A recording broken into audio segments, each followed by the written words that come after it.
The Empire of Edrasia, the capital of Wild. Someone entered the Adventurers Guild. The girl noticed him. The other adventurers recognized him too. The stranger placed someone else's horn on the counter. It was the true horn of the Minotaur King. It's a very rare AAA rank monster, and the hero was able to kill it single-handedly.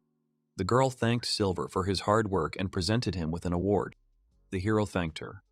She began to say that he was extremely grateful for this. He was one of 5 SS-ranked adventurers on the metric, stationed here at the Imperial branch. That was something to be proud of. She asked him why he needed the money. Silver replied that he wanted to buy everyone a drink. If there were any high-level quests, she should let him know. The young man left. He's an adventurer who only takes on high-level missions. That's why the guild notifies him first when it comes to missions of the highest difficulty. But some adventurers don't like this. It's crucial to relieve their stress. Because of his personality, he cannot act openly. The man took off his clothes and transformed. In any case, if the prince's identity as an adventurer is revealed, there will be big problems. He is the 7th prince of the Edrasian Empire, Arnold Lakes Adler. The butler warns him to be careful. The young man asked how many times he'd told him not to enter without knocking. He apologized to the prince. Arnold said he didn't want to listen to his lectures about what this stupid prince was doing all the time. He has a twin brother. He possesses incredible valor, a good mind, and a good personality. He's a genius who can flawlessly complete any task given to him. Whatever he does, he'll be praised for it. He has a ton of girls chasing him, and even though he's his brother, he still gets on his nerves. On the other hand, he has no ambition and doesn't care. He's a stupid, useless prince with no skills whatsoever. He often played as a child. All tutors refused to accept him. Soon, the news spread throughout the capital and then throughout the empire. All the good that had been in his given name was destroyed by his brother. Even now, people in the castle look at him with disdain despite his royal blood. Sebastian tells the boy not to worry. With his popularity, no one will know of his power. Alfred isn't worried about it. He's simply trying to accept the fact that he's being treated this way. There's no point in wasting time lecturing him about his duties as a prince. The butler understands his situation, but it's difficult. He needs to return to the castle. General Dominic has passed away, a renowned general of the Imperial Guard. After more than 50 years of frontline combat, he retired and served as an advisor. In his old age, he developed various illnesses, but that's certainly not the true joy of his death. The only thing that comes to mind is murder. Sebastian said that the details are unknown, but they are currently looking for the culprit. He was the type who made enemies easily, but there had to be one reason to kill him. He joined the battle for the throne. He was a man who criticized all princes and princesses. But there was one prince he supported. Then it could be a threat. But still, he's only a general. His death won't harm the empire.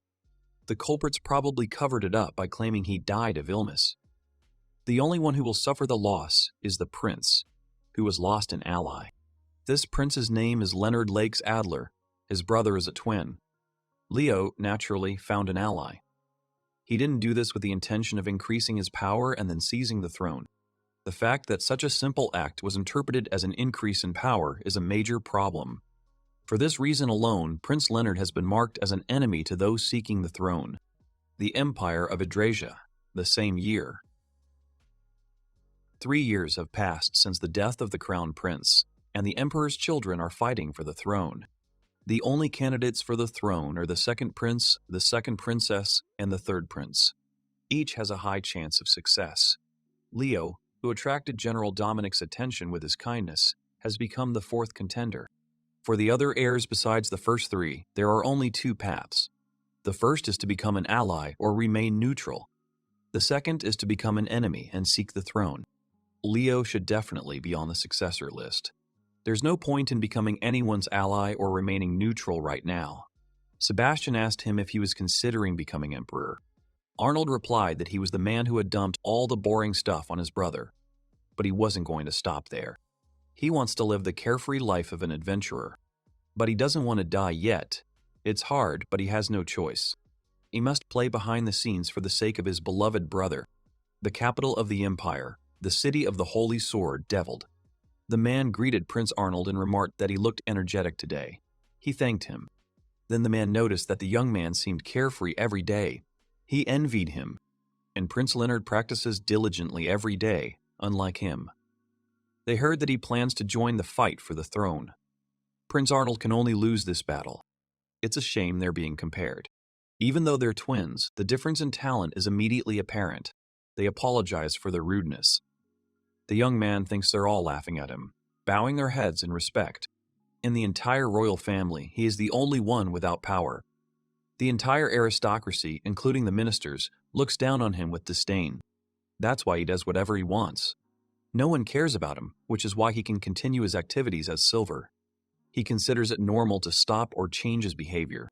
If he does whatever he likes as a prince, then it is only natural that he will end up in this position. He entered Leo's office.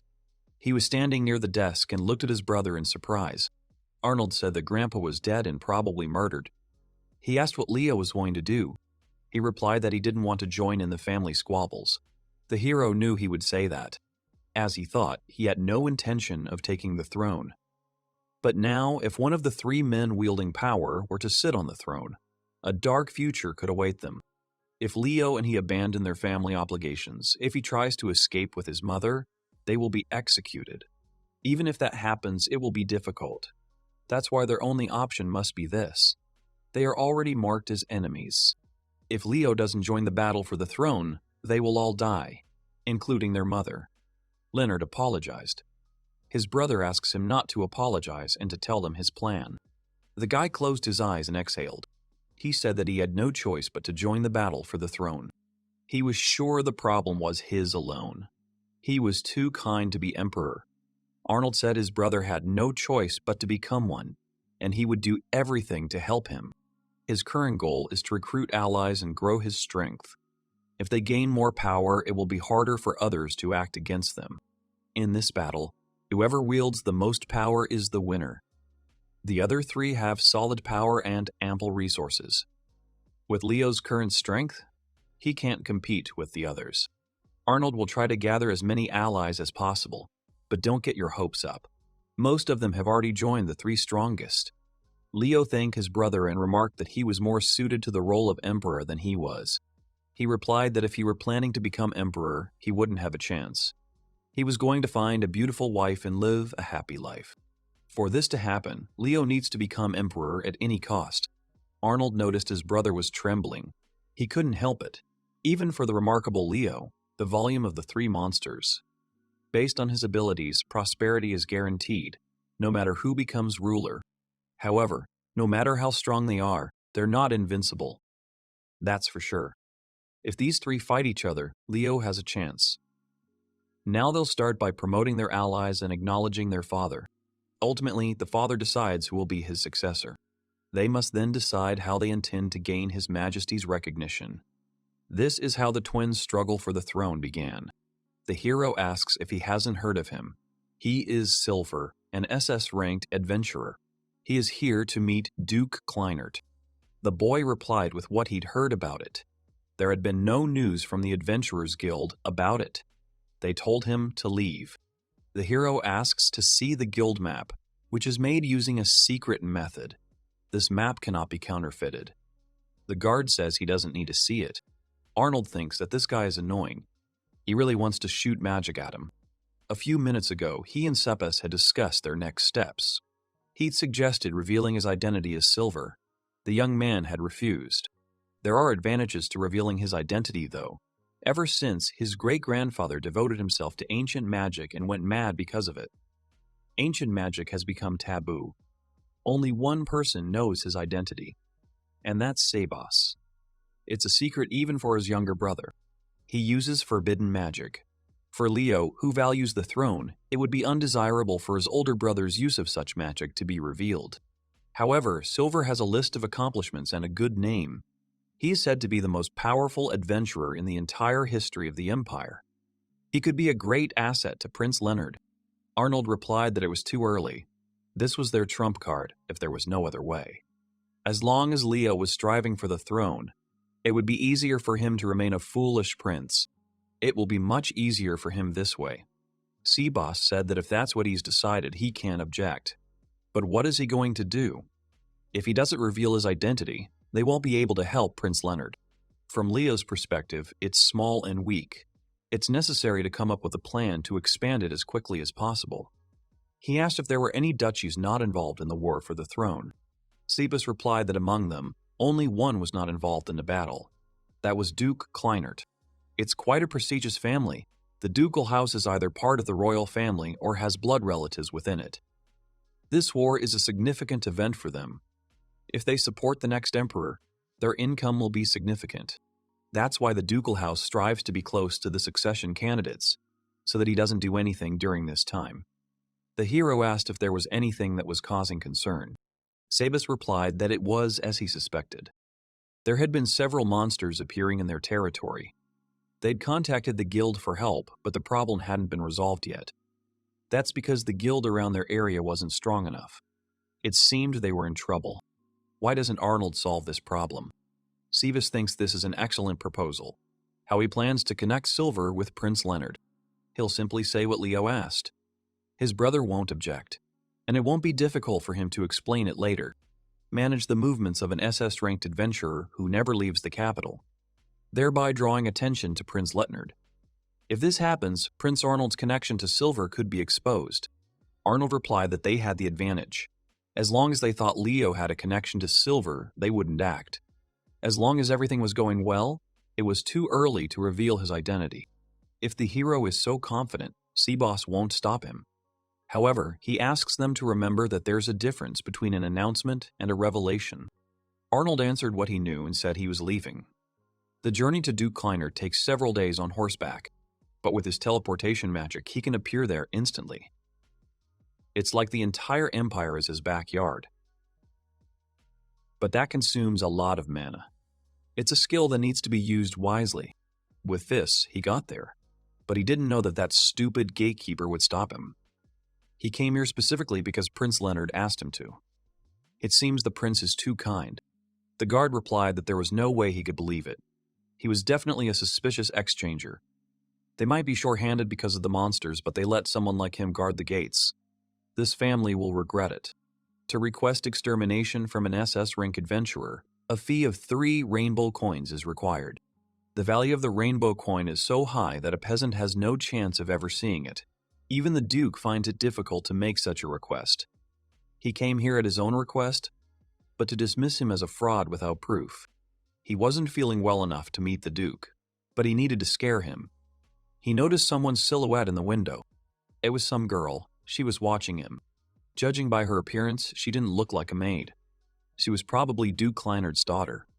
The hero remembered what Seaboss had told him about her before leaving. Kleinert's daughter. She's called the Blue Seagull. She's unrivaledly beautiful. He should be careful not to let her distract him, lest he lose sight of his goal. She's pretty, of course, but that has nothing to do with the current situation. The guard sent the young man away again. He came to the forest and said that everything here should be fine. He began to use some kind of magic. He found himself home. Seaboss noticed that he returned quickly.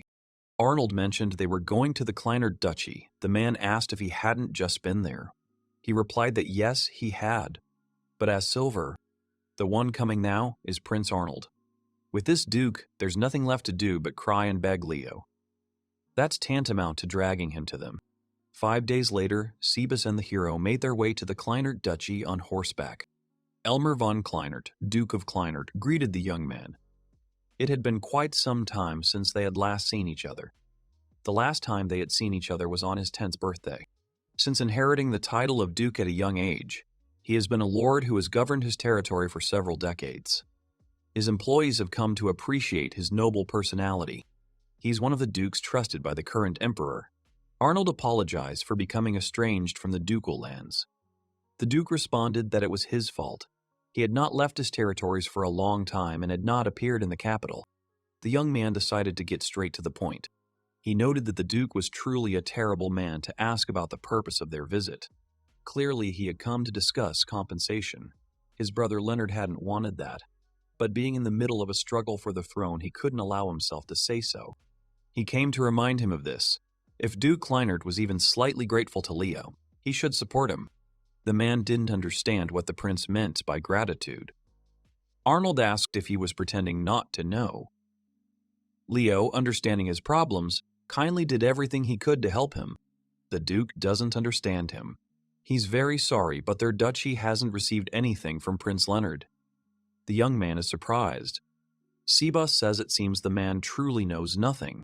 He asked the Duke if he knew Leo had sent an SS-ranked adventurer here, especially at a time when he was involved in a struggle for the throne, where there was the most unrest. That's why Silver left. Elmer asked if by silver he really meant that silver. The young man confirmed it. Leo had heard about the monsters troubling them. He personally wrote a letter asking for Silver to be sent to help. He set off immediately. Silver possesses ancient magic. He's also heard that he uses lost magic to teleport. There's no way he couldn't have come here. The Duke doesn't believe it. The prince was indignant, wondering if he really meant to say he was lying. Sebas asked him not to be angry. Judging by his appearance, the man wasn't lying. Perhaps something had happened. He offers to give the Duke some time to investigate.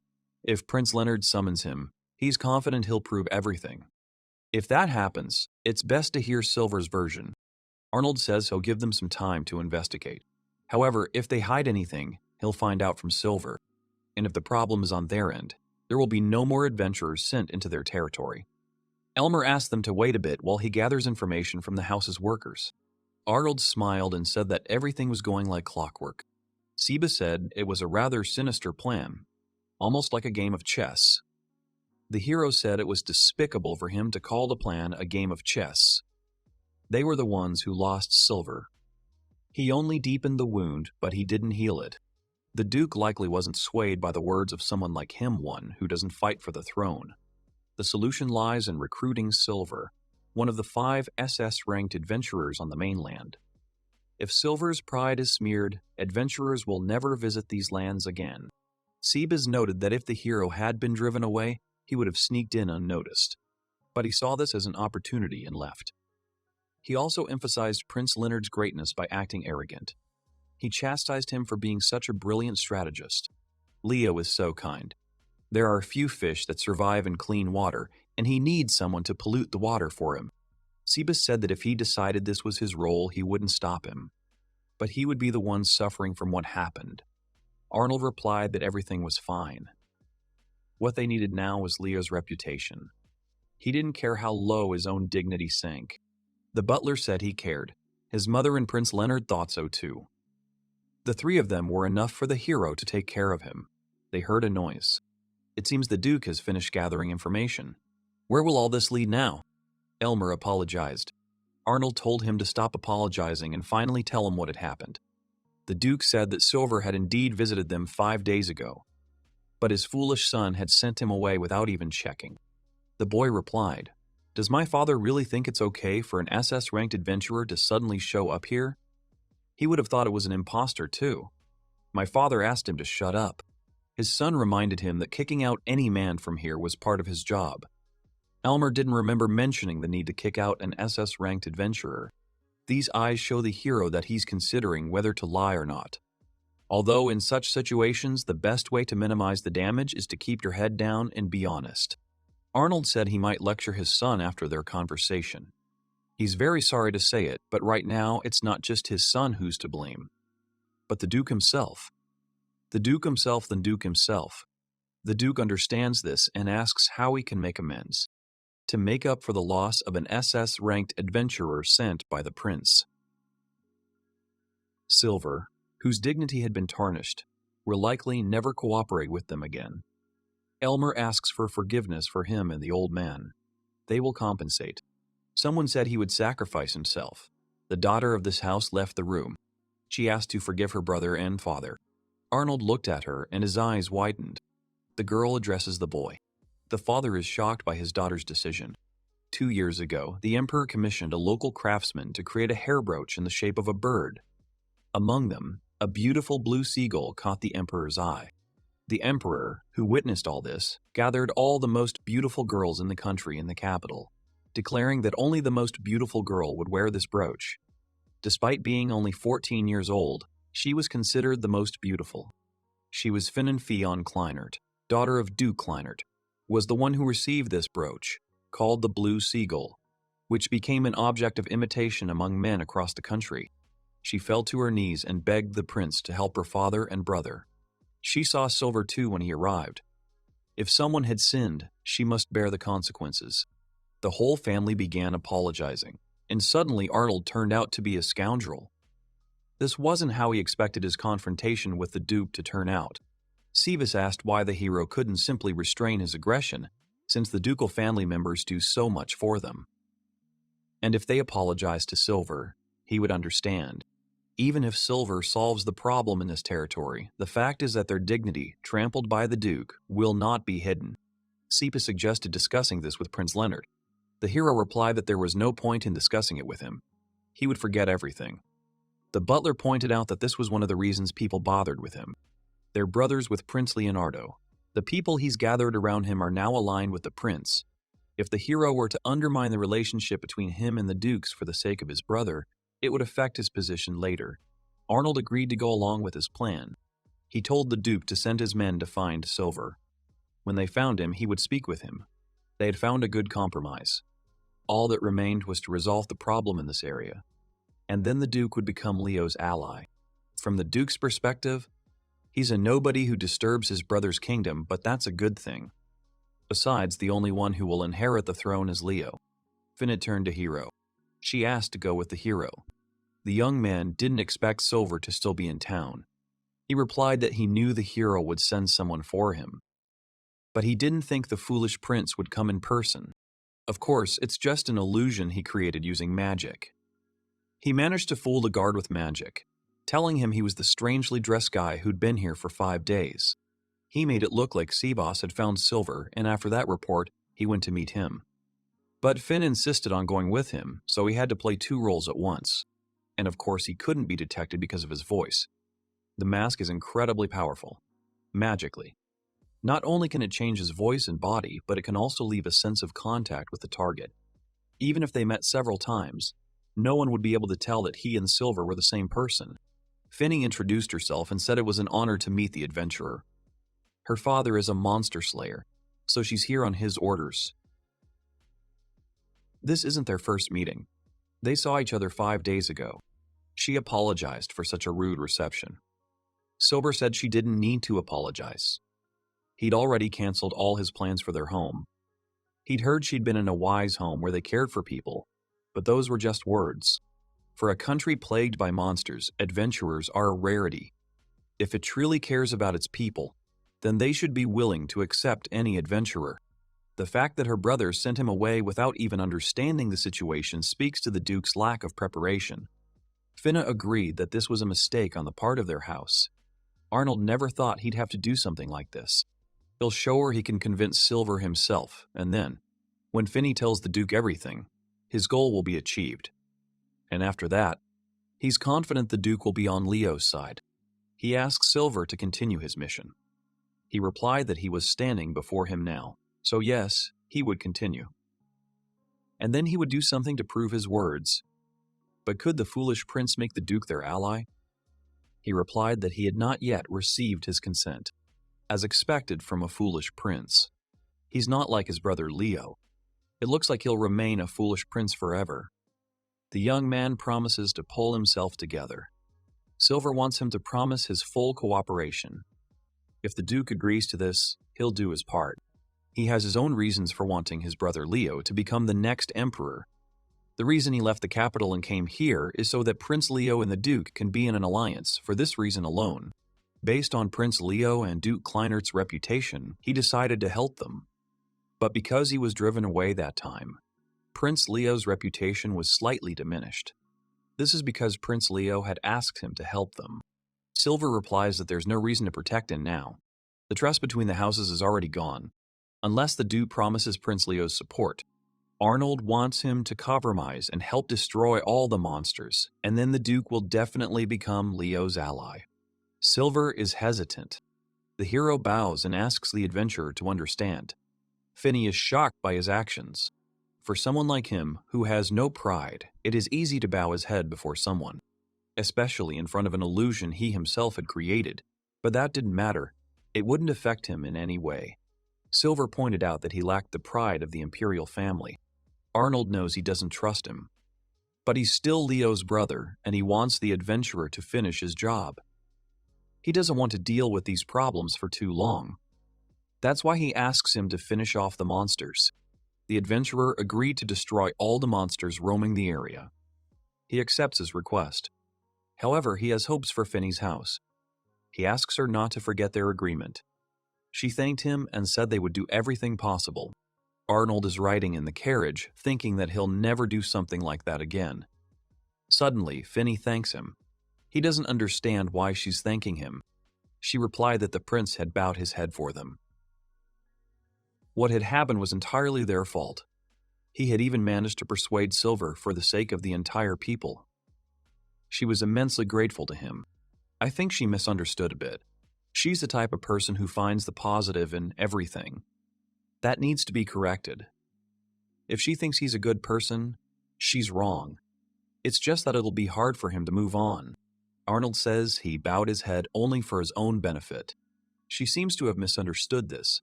Finney asks permission to continue this misunderstanding.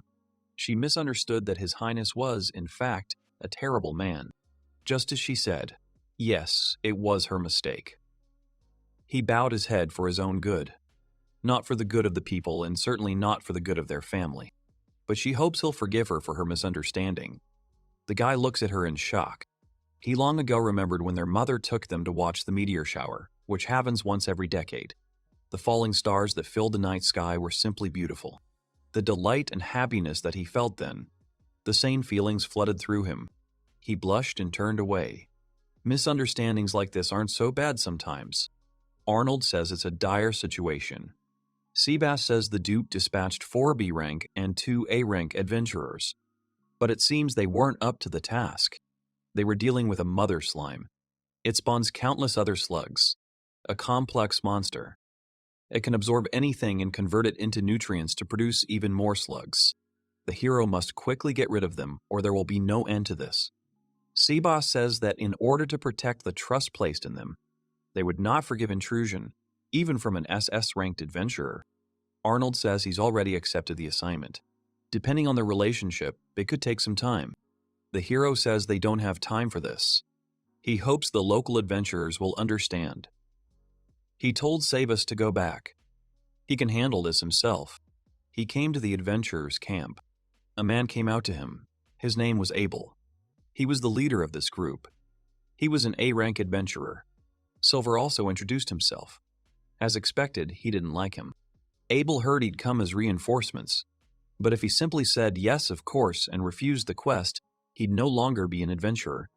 Interfering with someone else's quest was also considered a violation of the adventurer code. If the hero understands this, then what's he doing here? An adventurer of this caliber shouldn't suffer from a lack of quests. The hero says that what he wants to say is perfectly reasonable. He understands his disappointment, but since he's an adventurer himself, he should ask them if there's anything they can do about it. The girl said they tried to confront them, but in the end, they retreated without causing any fatal damage. They're clearly lacking firepower. Another A-ranks adventurer, a young woman, is supporting them. Silver understands why they don't want to involve him in the search, but he wants to report this to the guild headquarters and insist that they squeeze out permission to participate in the quest. He'll take it and come back here again. If they can get rid of the monsters by then, he won't stop them.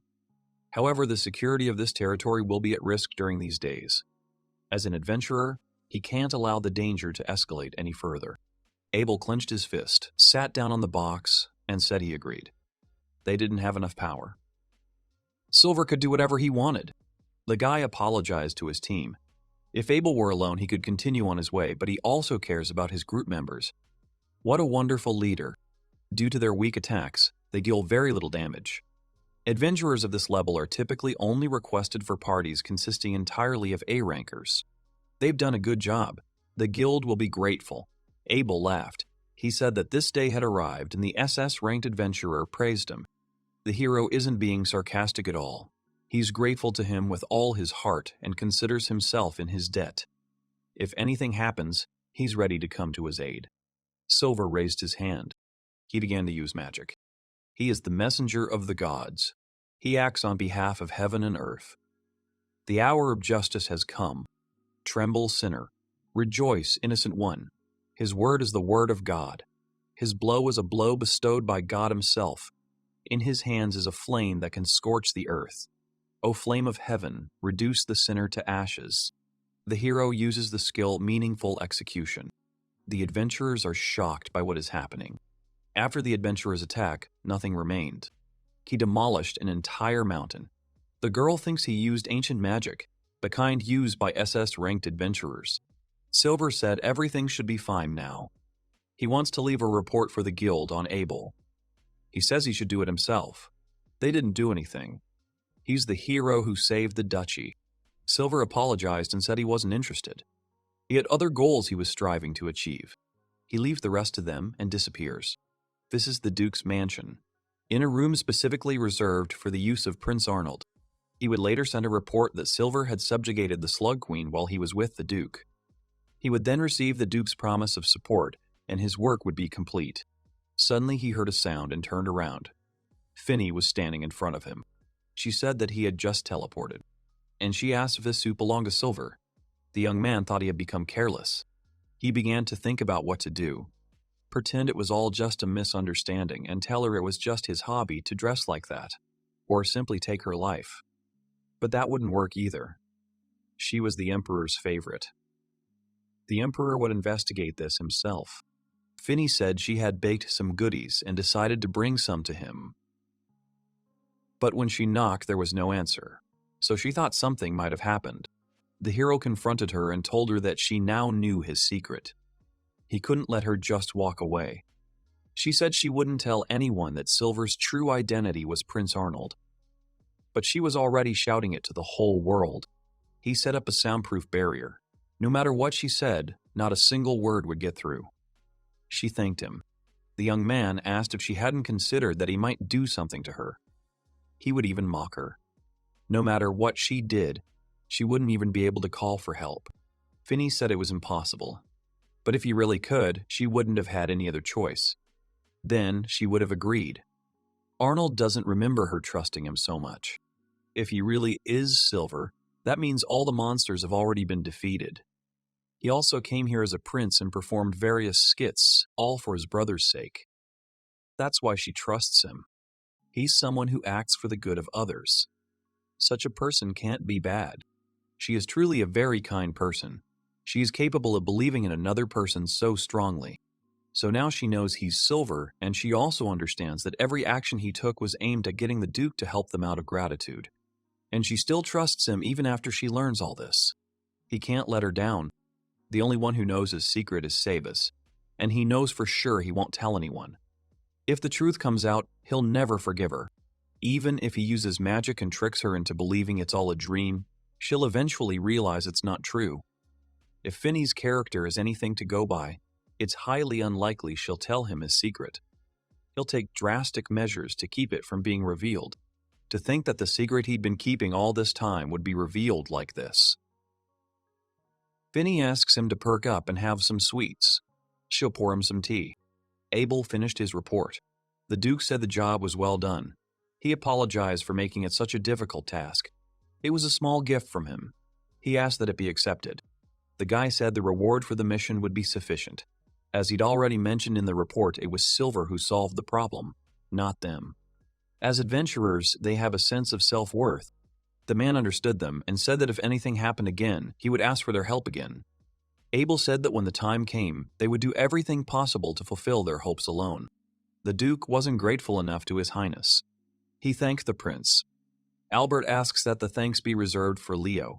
After all, Silver and he are here only for him. Their ducal house will direct all its support and assistance to Prince Leo. They are under their supervision. They decide to help Prince Leonard ascend to the throne. At the same time, people seeking an opportunity will come to support Leo. Now the Emperor recognizes Leo as a worthy candidate for the throne. One could say they're already at the starting line. The man asked if they had enough allies. He replied that they did not. They needed to open negotiations with the other nobles, who were currently merely watching from the sidelines. But to do so, they needed people they trusted. These words encouraged the man. He's thinking about entrusting his daughter to them. The Duke was also shocked when Finny told him about it yesterday. She wants to help the prince at any cost. It's completely unlike her. Requests of this kind are unusual for her. He was deeply touched. Finny is famous in the capital. She will be useful to them. Frankly, they will gain countless advantages. It's true that it was unexpected that she wanted to go to the capital. The reason is that she learned his true identity yesterday. There are many opportunities to interact with other people in the capital. You never know where you can get information. Finny says goodbye to her father and brother. They ask her to take care of herself. She told Prince Arnold that she might not be of much use, but she was now in his care, so she asked him to take care of her. The young man is shocked. From now on, the struggle for the throne will begin. Countless dark and bloody battles await them. If she has changed her mind, now is her only chance to return. She replied that she understood and she still wanted to be useful to him. Also, if she were close to him, it would be easier for him to keep an eye on her. The young man said he would worry less if she stayed on her own territory. Will everything be okay with him if he let such a girl know her secret? Leo knows his brother is well known, but he never imagined he knew Silver. Arnold said he contacted him. As proof of his trust, he would help recruit Duke Kleinert. So he made up a story where his brother asked Silver for help. It was his fault for not asking his permission after it had already happened. Leo replied that everything was fine. His brother had his own opinion on the matter. The hero thinks he can be trusted for now, but he's a mysterious man. He hasn't revealed his motives for collaborating with them, so he shouldn't be trusted completely. Silver has taken the initiative. This will make it easier for him to act. But thanks to him, the Kleiner Duchy was saved, and they gained the Duke's support. There's no doubt he's a good man. Leo, once again, only thinks of everyone's positive traits. He mentioned that Finny had come here too. The girl offered the guy some tea. They were already acting friendly, despite having just met. This should be considered talent. Leo asked how his brother wanted Finny to help them. Arnold said mainly as a negotiator. For starters, he'd be traveling from his mansion in Nim to the capital. This should demonstrate the Duke's support. The hero asked if his brother had managed to gather allies in the capital. He replied that influential people had already joined one of the three sides in the capital. He was now trying to persuade the stubborn nobles who remained neutral, as expected. Even if they knew the Duke had sided with Leo, the only ones who could do anything about it were the stubborn nobles. Finny asked to be told about the other three factions. Leo was shocked that her brother hadn't told her yet. He replied that she'd been asking unnecessary questions all along, and he didn't have the strength to explain. The girl apologized. He asked her not to worry, it was normal for her brother to be burdened like that. The hero explained that this was because rejecting such questions was even more problematic. He pulled something from his pocket and told them to think of them as three factions. Each of them is growing in power, striving for the throne. There are others in the imperial family also vying for the throne, but they are nowhere near these three. These three are the second prince, the third prince, and the second princess. Each faction has a significant number of allies, and the nobles are taking advantage of this and increasing their own strength. This is the current state of the War of Succession. It all started 3 years ago when their eldest brother, the Crown Prince, died. Finny had heard about it. Her father had said before that if he had lived, the war for the throne would never have happened. Arnold says that, on the other hand, it gave everyone else a chance. Their older brother, who was a better version of Leo with a wonderful personality, died so easily on the battlefield. He's no longer here, and these three will show no mercy in the face of the enemy. His only option is to take their elder brother's place and become emperor. There's no other way. Leo understands this, but he's afraid he can't handle it. Arnold patted him on the back and told him to relax. He'd make sure he got it right. Finny laughed as she watched her brothers. Suddenly, someone entered the office and apologized for interrupting. It was Marie Verker. She met Leo while looking for a job. Selected for her potential, she works as Leo's assistant despite her civilian background. The brother introduced the girls to each other. Leo said that Duke Kleinert was on their side, and it was all thanks to his brother. Marie said that His Highness had done a good job. As always, she's silent and emotionless.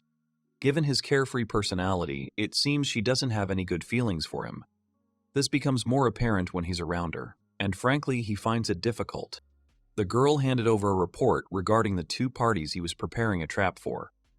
After reading it, the young man couldn't understand how this could have happened. Count Siegfried is under High Highness Xandra, and Baron Bollman under His Highness Gordon. Both sides have received a considerable sum of money. They can do nothing about it. Both are in alliance with the merchants. They will not win with money. Baron Bollman is closely connected to the Minister of Defense. If he can win over the Minister of Defense, most of the military will fall into Gordon's hands. The Minister of Defense is not currently meeting with any of the key successors. Marie wanted to convert Baron Bollman to Leo's side, but not everything went as planned in the end. Still, there is progress. Finney's here with them. That'll probably make things easier from now on. The girl said she'd try her best too. Arnold decided to take a short rest. Perhaps it was because they'd been riding all that way and his back was hurting. Finney and the hero went out into the city. She suggested going this way. Several days have passed since Finney's arrival in the capital. The daily journeys through the city caught the eye of the capital's residents. Rumors that Duke Kleinert had supported the prince began to spread. Based on this, it seems this story is turning into a love affair between Prince Leo and Finney. It's just that when rumors start spreading in a positive light, it would be a problem if they were seen together. That's why they maintain anonymity. Arnold tells her to just call him A.L. It would be problematic if the prince was seen with her. The girl smiled and called the boy by name. Arnold says it's nostalgic for him. Back then, he used to escape from the castle and play with the boys in the city. As a prince, he shouldn't have been so reckless. But even now, from time to time, he runs into the friends he used to play with. Finney envies the guy. She doesn't have many friends after all. The hero said she could make a lot of friends in the capital. There are plenty of good and bad people around after all. It would be great if she could make some real friends. Time doesn't matter for friendship though. It's not because they're friends now. Suddenly someone poured water on Finney. The children ran up to her and began apologizing. They asked about her condition and then blushed when they saw her. Her clothes were see-through. The young man grabbed her hand and dragged her somewhere. She covered herself and fell to her knees. Arnold said he knew the owner of a nearby establishment and offered to get her some clothes. The man says, "Isn't it wonderful? Such innocence." The hero asks him not to spread it around too much. The old man said it was something new. It's rare to see him out with a girl. Finney came out of the dressing room and asked the hero's opinion. He said it suited her. She was glad Al himself had chosen it. The salesman asked if he would pay the same as always. Arnold confirmed it. He'd let Seaboss or someone else know a little later. The old man wished them continued enjoyment of their date. The girl blushed, and the young man said he'd simply been seeing her around town. They continued walking around the city. The girl was playing with water in the fountain. The hero thinks that the sun is already setting. It's time to return to the castle. He met someone he didn't want to meet, Gede von Horvath. From his youth, he was only good to Leo. He himself often bullied the hero from the moment he was abandoned by adults. The eldest son of a respectable and prominent family and, despite his reluctance, his childhood friend. Arnold remarked that it was rare to see his friend here. He replied that he simply saw a pitiful-looking face that didn't resemble a prince and assumed it was a hero. Gede hit the boy in the leg with his cane. Even if he did hit him, no one would care. They wouldn't even say anything. The boy said that if he beat him, it would create a big problem since they had the same face. A friend pointed out that he wasn't Leo, and everyone knew it. No one would have guessed he was royalty judging by his behavior. He swung and struck the main character. Suddenly, Finney came to his defense. Gede hesitated and recognized the girl. Arnold silently asks her not to complicate things. If there's a huge fuss around this, no matter the outcome, it will only create more problems. Gede introduced himself. The girl realized he was the son of the famous and venerable Duke Horvath. What a shame. She had expected someone more dignified. She asked him if he really thought it was okay to do whatever he wanted just because he was a foolish prince. He had no respect or loyalty to the royal family. The hero thought it would be bad if Finney publicly disgraced Gede. The girl asked if he really thought that she would go out with a stupid prince of her own free will. Arnold caught Finney's eye and realized where she was going with this. He had no choice. He said he found it disturbing. They don't want rumors to spread, so he pretends to be his brother on purpose. The hero introduced himself as Leonard. Gide began to justify himself. The young man said everything was fine. He knew what he had done to his brother, and until he said anything, he wasn't going to interfere. The heroes decided to leave, but their friend thought it would be a shame to make an enemy out of Leo, who was about to become the next emperor. Finney and Arnold talked about something and decided to leave, as the eyes of passers-by were riveted on them. The hero asked the girl if it was intentional. She said she was truly sorry. If things had remained as they were, the only thing that would have suffered was his reputation. However, now he'll hold a grudge against her and his brother because of it. Furthermore, it will be more difficult for him from now on because of rumors that Leo might be impersonating him. Tears welled up in the girl's eyes. There was no point in blaming her for what had already happened. He told her that if she understood this, she shouldn't act without thinking twice in the future. Otherwise, there wouldn't be any problems. But he understands that she did it for him. He thanked her. She was so happy he apologized for leaving a bad taste. Finney said she'd been careless. She'd be more careful next time. She asked him to show her the city again. The young man promised to prepare a proper disguise next time.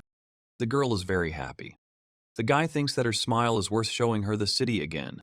Leah remarked that it was rare for their father to call them. Al replied that it usually happened once a year. Perhaps he had something to say. They were hoping he'd say something good. The young man was certain that it meant nothing good. Leah suggests believing in the good. He tells him to put his brother's mantle on properly. Otherwise, his father will scold him again. They entered the hall where they were met by the third prince, Gordon, the second prince, Eric, and the third princess, Xandra. They had a disdainful look on their faces. It seems all the princes and princesses have already gathered in the capital. Emperor Johann said that this might be a bit of a surprise, but he wants them all to compete with each other. But a simple contest of strength is too boring. To this end, he plans to revive a festival forgotten decades ago. A nightly hunting festival will be held, and the winner will have a huge advantage on the path to the crown. The brothers were surprised by this statement. Leonard and Arnold are interested in this festival, which will give them a huge advantage on their way to the crown. Gordon asks us to stop beating around the bush. Wouldn't it be easier to hold a contest of strength? Gordon is a general who loves war and is also the strongest warrior among the princes. If this guy becomes emperor, he will begin an endless expansion of imperial territories. The people will be drawn into a war they never wanted. Johann asked Gordon to wait. How could a 10-year-old boy possibly have the strength to compete with him? The 10th prince is Rupert. Xandra asks her brother to think for a moment. Even a walking muscle like him should have at least a shred of logic. She is the cruelest of them all. She has delved deeply into necromancy, allowing her to resurrect the dead. If she becomes emperor, the empire will become a magical superpower where inhumane experiments will be permitted. Warden said he could crush a weak mage like her with a single finger. The girl asked if he was the one who always spoke of warrior honor and death on the battlefield. The other princes watched. Arnold thought that these two were as dangerous as ever, but they were standing before the emperor. Suddenly, someone stepped forward and apologized for their brothers and sisters. Eric, the Minister of Foreign Affairs, is responsible for the empire's foreign policy.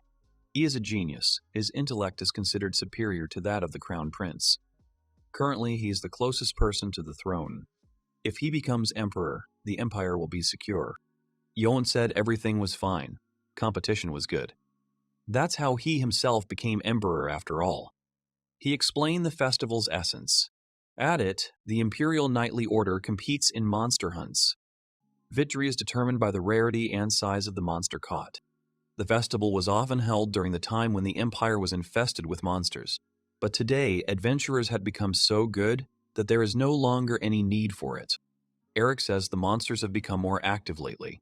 However, that would mean the adventurers wouldn't have any work. The guild wouldn't approve. The emperor asks him not to worry about it. He's already received the guild's permission. Last time, they were unable to cope with the monster attacks in various areas, so they're happy to have their help. The empire is most likely covering the guild's expenses, but somehow the monsters aren't decreasing. The guild is caught in a tightrope between the empire and the adventurers. If they don't take countermeasures, damage will be done to the people, their crops, and the adventurers themselves. In this sense, it's a brilliant plan to deploy elite imperial knights to hunt monsters. The festival will not only generate profit, but also provide security for the people. However, it's unclear how he intends to involve them in the festival. Eric suggested that they lead the nightly orders. The emperor would personally assign the nightly orders to them. They could go hunting with them, or sit back and hope for a good outcome. Knights won't swear allegiance to those who can't even fight alongside them. This is a major blow to anyone claiming the throne. Gordon decided to inquire about the reward. He replied that the winner would receive the position of plenipotentiary ambassador of the empire. Sebas notes that things have only gotten more difficult. Things haven't gotten any easier. Finney thought it was a good opportunity for them after all. Everyone would be given an equal number of knights. The young man laughed at her words, and she became angry with him. Al says this is definitely a chance for Leo to become an ambassador. He'll be treated like the next emperor in the country he's sent away to, and he'll have the opportunity to mend relations between the two countries. On the other hand, the hole they closed will reopen. Unlike those two, they don't have the strength to grit their teeth and abstain from participating. And if that happens, they'll have to withdraw from the succession war. The hero asked Sebas if he'd gathered any information. He replied that he hadn't gathered as much as he'd liked. It seems the knights themselves only learned of this yesterday. The decision was made behind closed doors by the emperor and his advisors. If this is true, their options will be limited. The deciding factor will be the candidate's luck and skill. It doesn't matter whether they encounter a rare monster or whether a single blow will decide everything. It doesn't matter how much power he has if he never gets a chance to show it off. The Knightly Order hopes that the festival will be held in the eastern part of the empire. The greatest damage from the monsters was inflicted in the eastern part, and it looks like they'll have to relocate there. If the eastern part becomes the center of the festival, tourists will flock there. This will make it easier to rebuild the destroyed areas. The Knightly Orders will be sent to the eastern part and will only arrive in a couple of days. They will hunt and compete in the number of kills and their rarity, and the Emperor himself will choose the winner in the end. Influential people from all over the empire will come to observe the festival, so it will be difficult. Finney said she had an idea. She thinks that all should take first place. Sebas and the hero looked at her strangely. The butler says Arnold will continue to play the role of the silly prince. If he reveals his true self, it would be too suspicious. Al says her idea is viable, but then they'll lose their ace in the hole. It will also make it harder for Leo to become emperor. Plus, their popularity will split. It's a bad option, no matter what. However, they have no trump card and have nothing to play in this situation. The other three will most likely lure some rare monster to the eastern part. Or they could find out the location of the rare monster, but they don't have enough people to do it. It could do something similar. It could just force all the monsters to the east like Silver. Finney screams that he can't do that. The young man thought that she was just like Leo. If he did this, the people living in the eastern part could suffer even more before the festival began. That's why they weren't going to do it. His brother wouldn't support it either. The girl apologized for saying something without thinking again. He replied that everything was fine. She could say whatever came to her mind. Her opinion was always correct and fair. Finney didn't understand what he meant. Sebastian explained that the hero liked her just the way she was. The girl blushed. Arnold said he didn't remember saying that. Sebas assumed he hated her. The boy denied it. Then they'd think he liked her. Leo entered the room. Arnold mentioned that they were going to discuss making him the Empire's ambassador plenipotentiary. Leo thinks his brother should take that position. He thinks Al has a knack for building relationships between states. But the hero can't win this hunting festival. Only a brother can do that. The thought of their opponents being siblings only puts Leo off. He says that if circumstances allowed, he wouldn't have participated in the struggle. However, responsibility for his brother and mother and for their future lies with him. He needs to win. Otherwise, everyone else won't be able to enjoy life for the rest of their lives. The three of them will show no mercy. They have no other options. There was still a shred of humanity in them when the crown prince was killed. However, the protracted battle for the throne has measured them all. These guys no longer have any feelings for their family. So they have no choice but to participate in the struggle for the inheritance, for the good of all the people living in the empire. Besides, they'll have problems if Leo doesn't become the heir. He must have the same intention. Among the princes, he most resembles the crown prince. But Leo is not a realist like the crown prince, but an idealist, easily moved by emotion. He decided to join the battle not because of the assassination of the general, but because he had admired the crown prince since childhood. Arnold is more than confident he intends to become some kind of crown prince. Leo says his power alone isn't enough. He wants them to lend it to him. The hero agreed. A huge monster, Cerberus, AAA rank, attacks someone. Silver fights him and also strikes back. This is because the guild makes requests of him twice a month. It seems there really are more monsters in the Empire. Suddenly, someone turned to the hero and asked if that explosion was really his work. The young man turned and asked the stranger to state her name first. Then he saw her and his eyes widened in surprise. This is the Knightly Order of the Empire. Captain of the 3rd Corps, Elna von Amsberg. Elna is here because she heard about the Cerberus that appeared, but the guy has already dealt with it. Armsberg. The assisting countries would tremble at the sound of this name. They are the descendants of a great hero who defeated a demon lord that shook an entire continent 500 years ago. After defeating him, the emperor wanted the hero to remain in the empire. The hero refused the status of marquis or duke. He refused the rewards and wanted to travel. The emperor then offered the hero a unique peerage and power over an entire continent. This marked the beginning of a brave house, the highest rank among aristocrats, even higher than a prince. They bow to no one but the emperor. But no one complained, because they deserve such treatment. Guardian of the Empire. The heiress worthy of this title is Elna. She wasn't just the one who protected him as a child, but also the one who trained him in Spartan conditions. She was his complete opposite. He dared to say that what she was doing was pure mockery. But his face is hidden. At the moment, he's not Arnold, but Silver. He's not afraid of Elna. He asked her if the lady of the brave house had vision problems. She asked him about what he'd just said. The hero was startled. Had all the resentment from the past really just burst out of him now? Elna remarked that, judging by his appearance, he was an SS rank adventurer, Silver.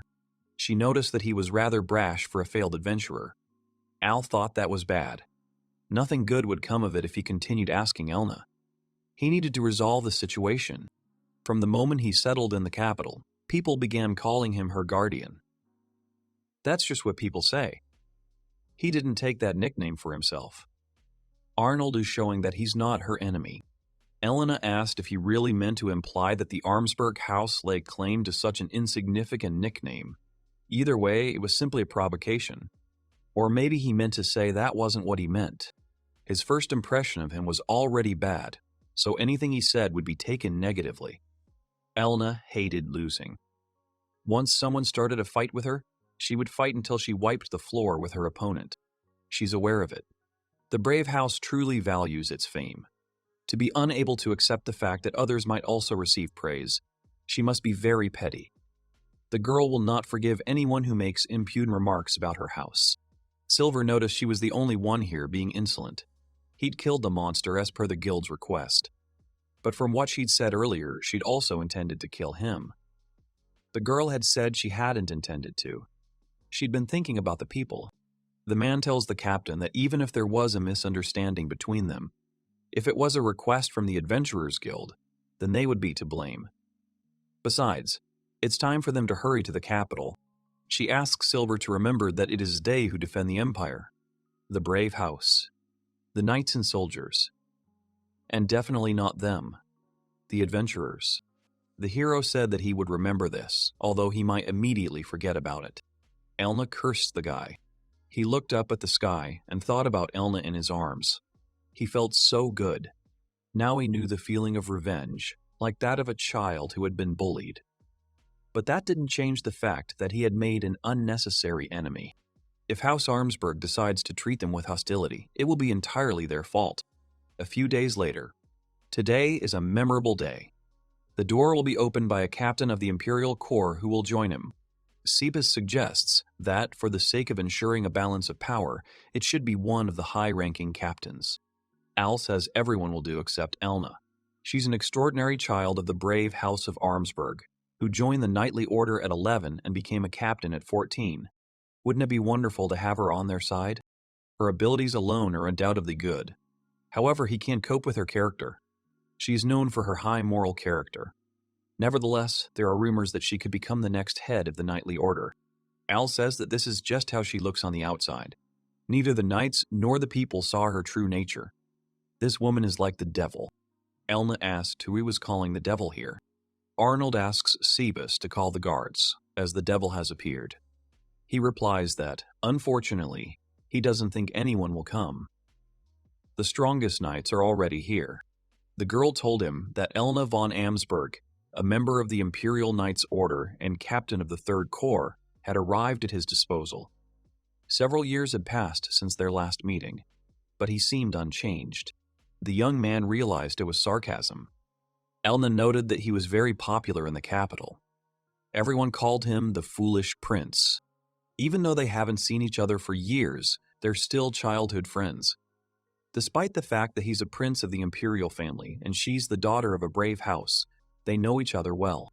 Arnold asked her why she was there. She replied that it was rude of him. She had to personally petition the emperor to become his captain. They continued their verbal sparring. He understands that she did it with him in mind, but that doesn't align with his goals. If she really did ask her father for something like that, he would have preferred her to be on Leo's side. The fact that Elna is here means he's become one of the favorites. This will make it harder to do anything freely. Elna is the type of person who commands attention. No covert operations are necessary. It would be problematic if she joined someone else. But having her with him would only make things worse.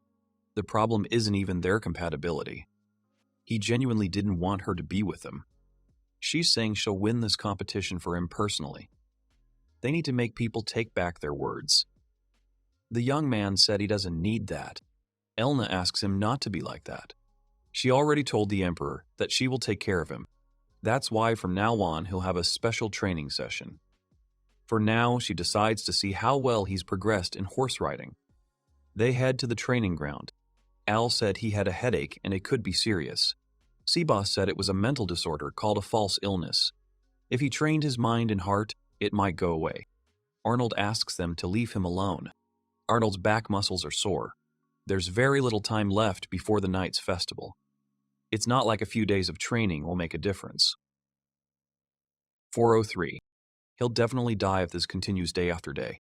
The next training session is in the afternoon. Finney asked if Silver was equal to her in strength. Sebas explained that Arnold specialized in ancient magic, so his physical strength was lower than that of an ordinary person. He also lacked horsemanship, swordsmanship, and modern magic.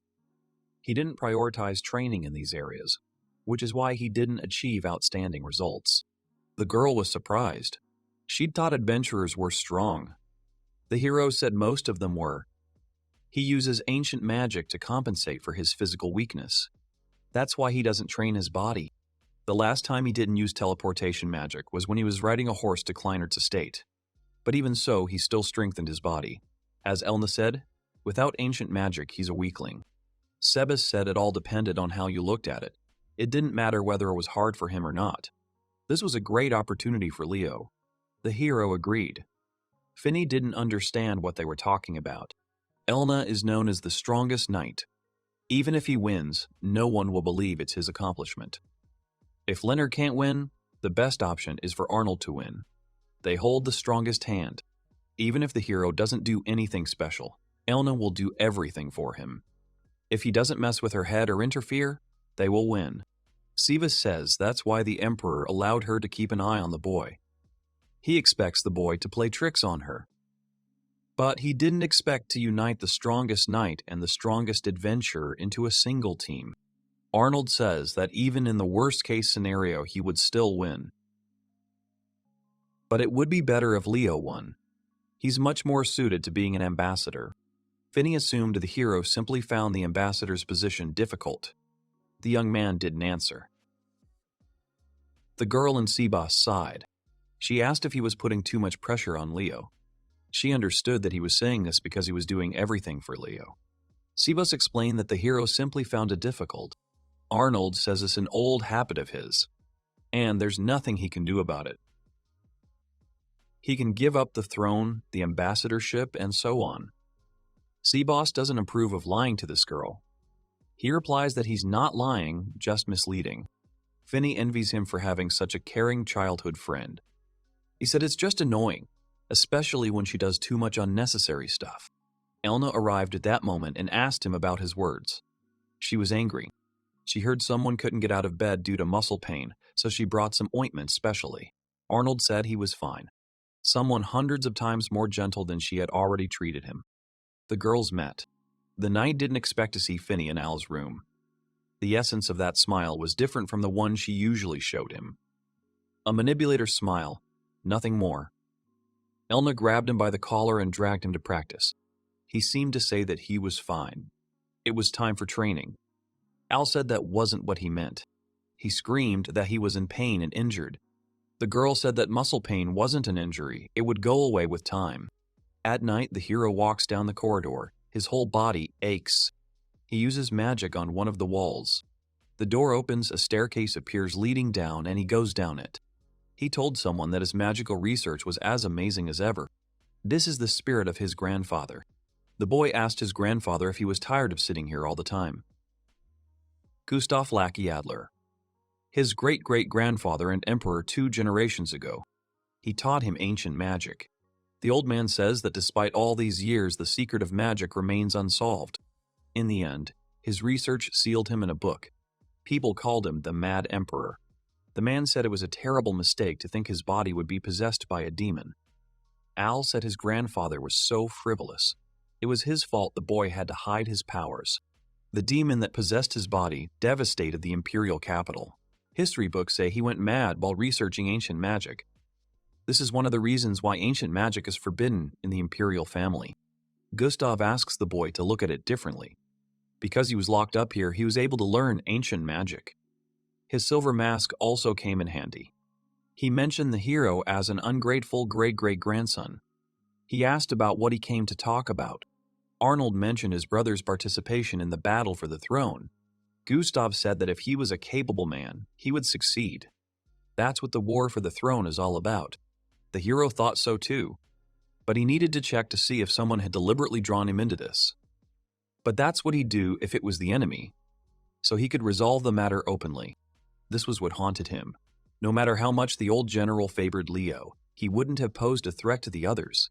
However, the general's assassination early on forced them to make a choice. Their true intention was to use the agreements and Leo as a pretext to engage in a war for the throne. Gustav said that if he were the second or third prince, he would have killed the crown prince. The old man was the eldest son, so he had survived many assassination attempts.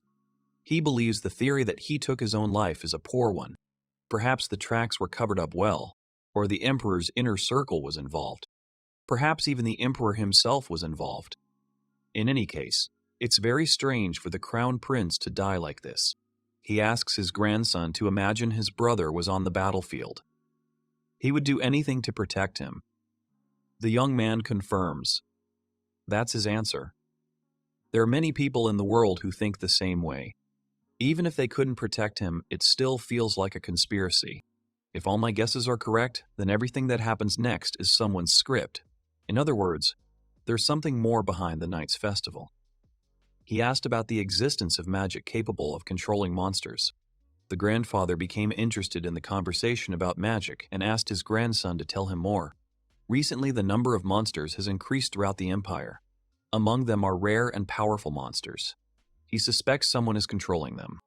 The old man replied that if it was just a couple of monsters, then they could be controlled with magic, but not magic that could control monsters over such a large area. He considered the possibility that the second princess, Sandra, was behind this, but if Grandpa said such magic didn't exist, then it truly didn't. In that case, the increased number of monsters was simply a coincidence. Gustav said that such magic doesn't exist, but there is an ancient magical artifact. It plays a melody that monsters like and attracts them. This flute was called Hamelin. If a person with immense magical power could play it well, monsters would spread throughout the empire. An era where magic was more advanced than now. The artifacts they possessed surpassed anything they possess now. Such artifacts were found in ruins and became national treasures in some countries, but others appear at unexpected times. The young man told his grandfather about a nightly hunting festival.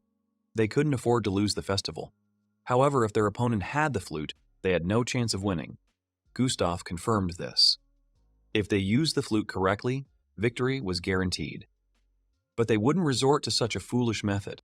It's true, if one of his 3 relatives used such an artifact, the other 2, including him, would begin to pursue him. Even in a war of succession, if he did something that caused trouble for the Empire, he wouldn't be able to escape. Regardless of whether this person is connected to the main contender or not, if it is not difficult for him to fill the entire empire with monsters or harm the country in other ways, then the position of ambassador plenipotentiary will definitely not satisfy him. Now, the problem isn't even just winning the festival. If they don't find out who's behind this, the hunting festival will no longer be just a battle for the position of ambassador plenipotentiary. The hero asked about the possibility of somehow preventing the Hamelin effect. Grandpa replied that unless the artifact itself was destroyed, no. Stopping the flute's sound is very difficult. The young man just needs to focus on the festival. They were using the monsters for something else, even before it was announced. There's definitely something behind the festival. He can't let his guard down. The young man was walking down the corridor and was told not to move. He arrived much faster than the hero had expected. The stranger said he knew who the guy was, but he wasn't going to kill him, just get some sleep. Arnold turned to him and the next moment locked him in a magical cage. He said his decision to call out to avoid being killed by mistake backfired. In that moment, he managed to create a barrier that immobilized him. In addition, there are search spells located around the perimeter, so it is absolutely impossible to sneak up on it. Arnold asked him who helped him get into the tightly guarded castle. The stranger told him not to underestimate him. He'd rather die than reveal the client's name. His goal is to prevent him from participating in the nightly hunting festival, so Elna will retreat. This plan is easy to see through. 3 relatives can influence the castle's security. The others would have to put in a lot of effort, so they're out of the question. The stranger smiled and said something similar could be said about him. He ordered someone to take care of him. Sebas suddenly appeared and said they had acted as a team of 4. He had neutralized the other 3. The hero praised him. The man was clearly in shock. Sebas asked if they really thought he'd let Arnold do the talking. It seemed they'd underestimated him. The hero began using magic on the criminal and demanding that he confess to who hired him. The man clutched his head, began screaming, and apologized to someone. The most effective method is to convey to the subject the most vivid experience of horror.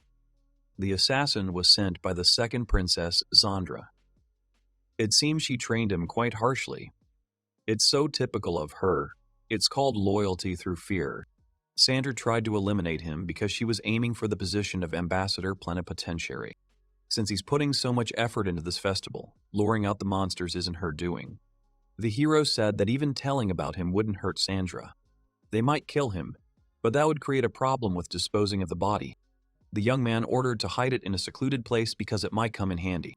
A few days later, the young man is riding in a carriage, wondering who planned this. Finney asked him what he was saying. He waved her off. She looked out the window. She mentioned that a building was already visible there. Arnold said that this was the opening site of the nightly hunting festival. It was called Kiel, the Night Hunting Festival, the night before the tournament. Al remembers his grandfather's words about something happening during the festival. He mustn't let his guard down. Finney called out to the boy and apologized for keeping him waiting. She was wearing glasses. The hero found them in his grandfather's room. They can create a subtle illusion. To outsiders, Finney now looks like an ordinary girl. True, this wouldn't work for experienced mages or those who knew her well. But in the city, these glasses would be of some use. Finney thanked him for accepting her invitation and suggested they have some fun tonight. The young man had no compelling reason to refuse. They decided to go for a stroll around the stalls. The girl offered to win everything. The young man replied that it was impossible, but he would try. Finney grabbed her stomach and said that it was full. Al told her that if she wanted to win everything, she should eat little by little. She replied that she felt embarrassed in front of the person who cooked all those dishes. She added that the food was delicious. The young man remarked that simply admiring the view without eating anything was also fun. Finney hadn't known that such a form of fun existed. They decided to rest for a bit and then continue. They noticed Leo and Marie talking to the guards. The girl wondered what had happened. The young man replied that it didn't look like they were on a date. They were probably there for work. They met and greeted each other. Leo assumed they were on a date. Finney confirmed it. But the young man said it wasn't it. The girl was upset. Arnold asked his brother where he was planning to get into again. He replied that thefts happen everywhere. The hero asked if they were hunting for anything specific. He replied that they were precious stones. So Finney should be a little more careful. He looked at her hairpin. Arnold offered to take it off. The girl replied that, aside from being a gift from His Majesty, it was her favorite hairpin. But if they were worried, she'd take it off. Suddenly, something penetrated the hero's barrier. It was some kind of animal. He ran up to Finney and started rubbing against her. A strange feeling came over him. It seemed as if he'd seen this somewhere before. He asked what it was called. Marie said that these small animals live in the western part of the continent. They're called weasels or common weasels. The brothers remembered this. Suddenly the animal jumped. It crawled under the girl's clothes. He started running under her dress. Marie tried to help Finney, but another little animal appeared, and he too reached under her dress. The brothers didn't know how to help them. Suddenly, one of the weasels grabbed Finney's hair clip. The girls fell to their knees. Marie said they couldn't just let them go. Leo said it looked like they'd been tricked. Apparently, these caresses were the jewel thieves' trick. Finney was upset. Hel told her to apologize to her father. He wouldn't hold it against her. But it was better not to make a fuss. Nothing was stolen from Marie. Apparently, they were trained to steal only jewelry. Perhaps there was more than one robber. The heroes decide to leave. Finney mentions that she's coming back. She called Arnold because she wanted him to rest. But she's caused him trouble again. It would be much better if she stayed out of the way. The hero stroked her head and said he'd feel better if she were nearby. He promised to quickly find her hairpin. Finding the animals was no problem for him. The girl is worried that if he uses magic now, he might not have enough for tomorrow's festival. The boy said that even though these little creatures are smart, they're still animals. He's not looking for animals, but for the one who summoned them. They can be trained to crawl under girls' clothes and steal jewelry, but if they take things somewhere far away, obstacles are sure to arise. Especially with so many people roaming around these days. Then the culprit is nearby. If you're going to perform such dangerous maneuvers, there's no point in using weasels. There has to be some kind of trick, and it must be where those little creatures passed. He found a box containing a sound stone, a stone that emits a recorded sound at a set time, often used to lure monsters. After setting a certain time interval, he reproduces the female's call through the stone, which leads the male to the desired location. He then gives his partner a hair clip as a gift. Some exploit their abilities for their own gain. The heroes began to examine the boxes in the narrow alley. Finney found something and ran toward the hero. However, she tripped over a rock. The young man managed to catch her. They found themselves very close to each other. Suddenly, a weasel appeared and began to caress the girl. She told him that they would help him now. Arnold realized they were already close. They're tracking the weasel. They've discovered the criminal's lair. They decide to catch him. Arnold, disguised as Leonard, approaches the guards and tells them to gather knights from the surrounding area. They have found the jewel thief's lair. He thought about how even the Eastern Knights had a good ear for Leo. Arnold looked at the girl. She had a grim expression. He asked what had happened. She replied that it was Al, not Leo, who had caught the thief. The young man explained that the knights wouldn't budge in his name, and if he ran away, they'd be in trouble. The girls shouldn't worry. It wasn't that bad. In this case, Leo would benefit in the fight for the throne. Finney looked at him. They entered the robber's house. The criminal doesn't understand how they figured out that he was here. Finney saw her hairpin. She was glad to find it. The knight had told them not to touch the stolen items until they identified their owners. Arnold had told them not to worry. They would identify them soon. He told Finney to take off his glasses. He's sure they know her well. Duke Kleinert's daughter, the Blue Gull. The stolen hairpin belonged to her, so he was looking for the culprit. If his father finds out his gift was stolen, the watchmen and guards will be reprimanded. The knights' heads might even roll. They might tell someone, but they themselves will suffer. He hoped for their understanding. They replied that they had seen nothing. The heroes left. Al says all that's left now is to explain everything to Leo. Well, all's well that ends well. Finney thanks him. He replies that he didn't do anything special. She stopped and said that she didn't care if no one knew about his achievements because the main thing was that she knew. She will always remember how gifted and wonderful he is. Arnold smiled and said that he was counting on her in the future. The girl said she'd write a book someday and tell of his deeds without reservation. Al replied that he could do without it. The young lady didn't understand why. Two guys are watching a crowd of people around a fire and thinking that this is what you would expect from a community celebration.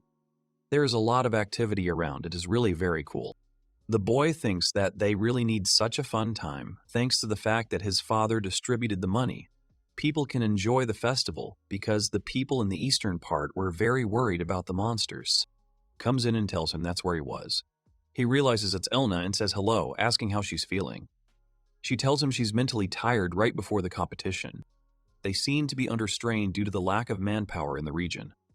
Monitoring unrest among the commoners, chasing down violators, and missions she didn't particularly handle had proven difficult. She asks what they've been up to. He asks as usual, but tired. After all, he recently visited the villages that suffered from the monsters and believes it's the imperial family's duty to ease their burden. Besides, if he wins, he'll have some money. If he wins and adds his own, he can make a contribution. She asks the other man what he was doing during that time. He smiles as he says he was content with the festival, holding the tail of a roasted earth lizard. She tells Leo that if he had just one virtue, she would feel better. Leo, as a contribution, caught a jewel thief, and the knights of the city highly praise him. The knight reports that his brother simply skillfully hides his virtue, so that others simply don't notice. They keep secret the fact that Leo helped him. However, even if this fact is revealed, nothing will change, and it will be problematic if others find out that they can pretend to be each other. Leo's brother tells him it was expected and that he'll give him a piece as a reward. They help each other, but Erna remains silent. He has a talent for finding delicacies in the markets, a useless talent for the scion of an imperial family. The emperor's speech will soon begin. The man reports that their country was attacked by monsters, which is why they have only just begun to resist them. He asks for forgiveness for such a stupid emperor. The guy thinks that there is very little time left before their exit. He notices Krista and at first thinks that this is Finney. The girl is the third princess and is holding a toy in her hands. He asks her if there were any problems, and she says there aren't any, that it's just people. The guy asks what she saw this time.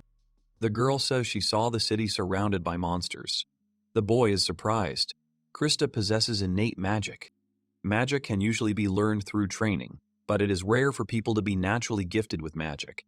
These rare cases are very valuable, as their magic is unusually powerful.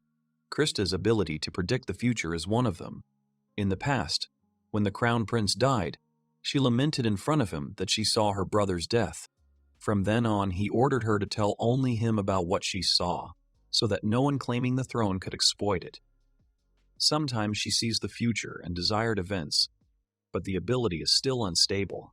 There's no guarantee the prediction will come true, but it can't be ignored. He asks her if she's ever seen anyone die, and she agrees. He pats her head and tells her she's a good girl for coming to tell him. It'll be much easier for him to act now. She asks him if he'll go, and he says yes and apologizes. If the city is surrounded by monsters, it'll be much easier to act right on the street. But what should he do with Krista? A girl comes in and asks if they want some sweets. The guy realizes that's what he needs. He introduces the girls, and Krista tells him she knows her. She's the most beautiful girl in the Empire. He asks the girl if she could stay with Krista, but she says no. The guy says he can trust her, even more than him. He winks and tells her that she has some top-quality sweets with her. He gives the girl one, and she tries it. She suddenly beamed. The guy told her she liked it. Until he and Leo returned, she would stay with him. He was counting on Finney, who offered the girl another candy.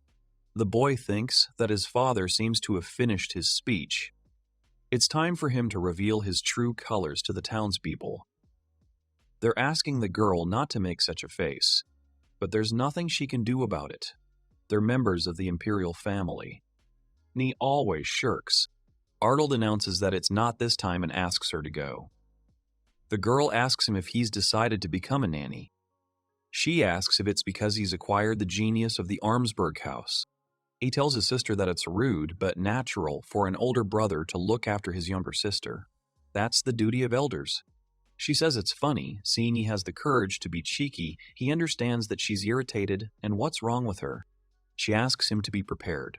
She will explain to him with an example how useless the strong sword he received is if he cannot use it. The man with a scar on his face asks what it is. How can she explain? He asks Arnold if he'd like to lend him a sword. He asks his father to do so. His father asks him to complain to him about how it's not profitable for him and admit that he's more suited for it. Arnold apologizes to his brother, saying he doesn't have that kind of courage. It's the same as criticizing his father's choices. After all, he fears his father far more. The man says that letting such a talented man fail means he'll simply crush them all. The girl says those were her words.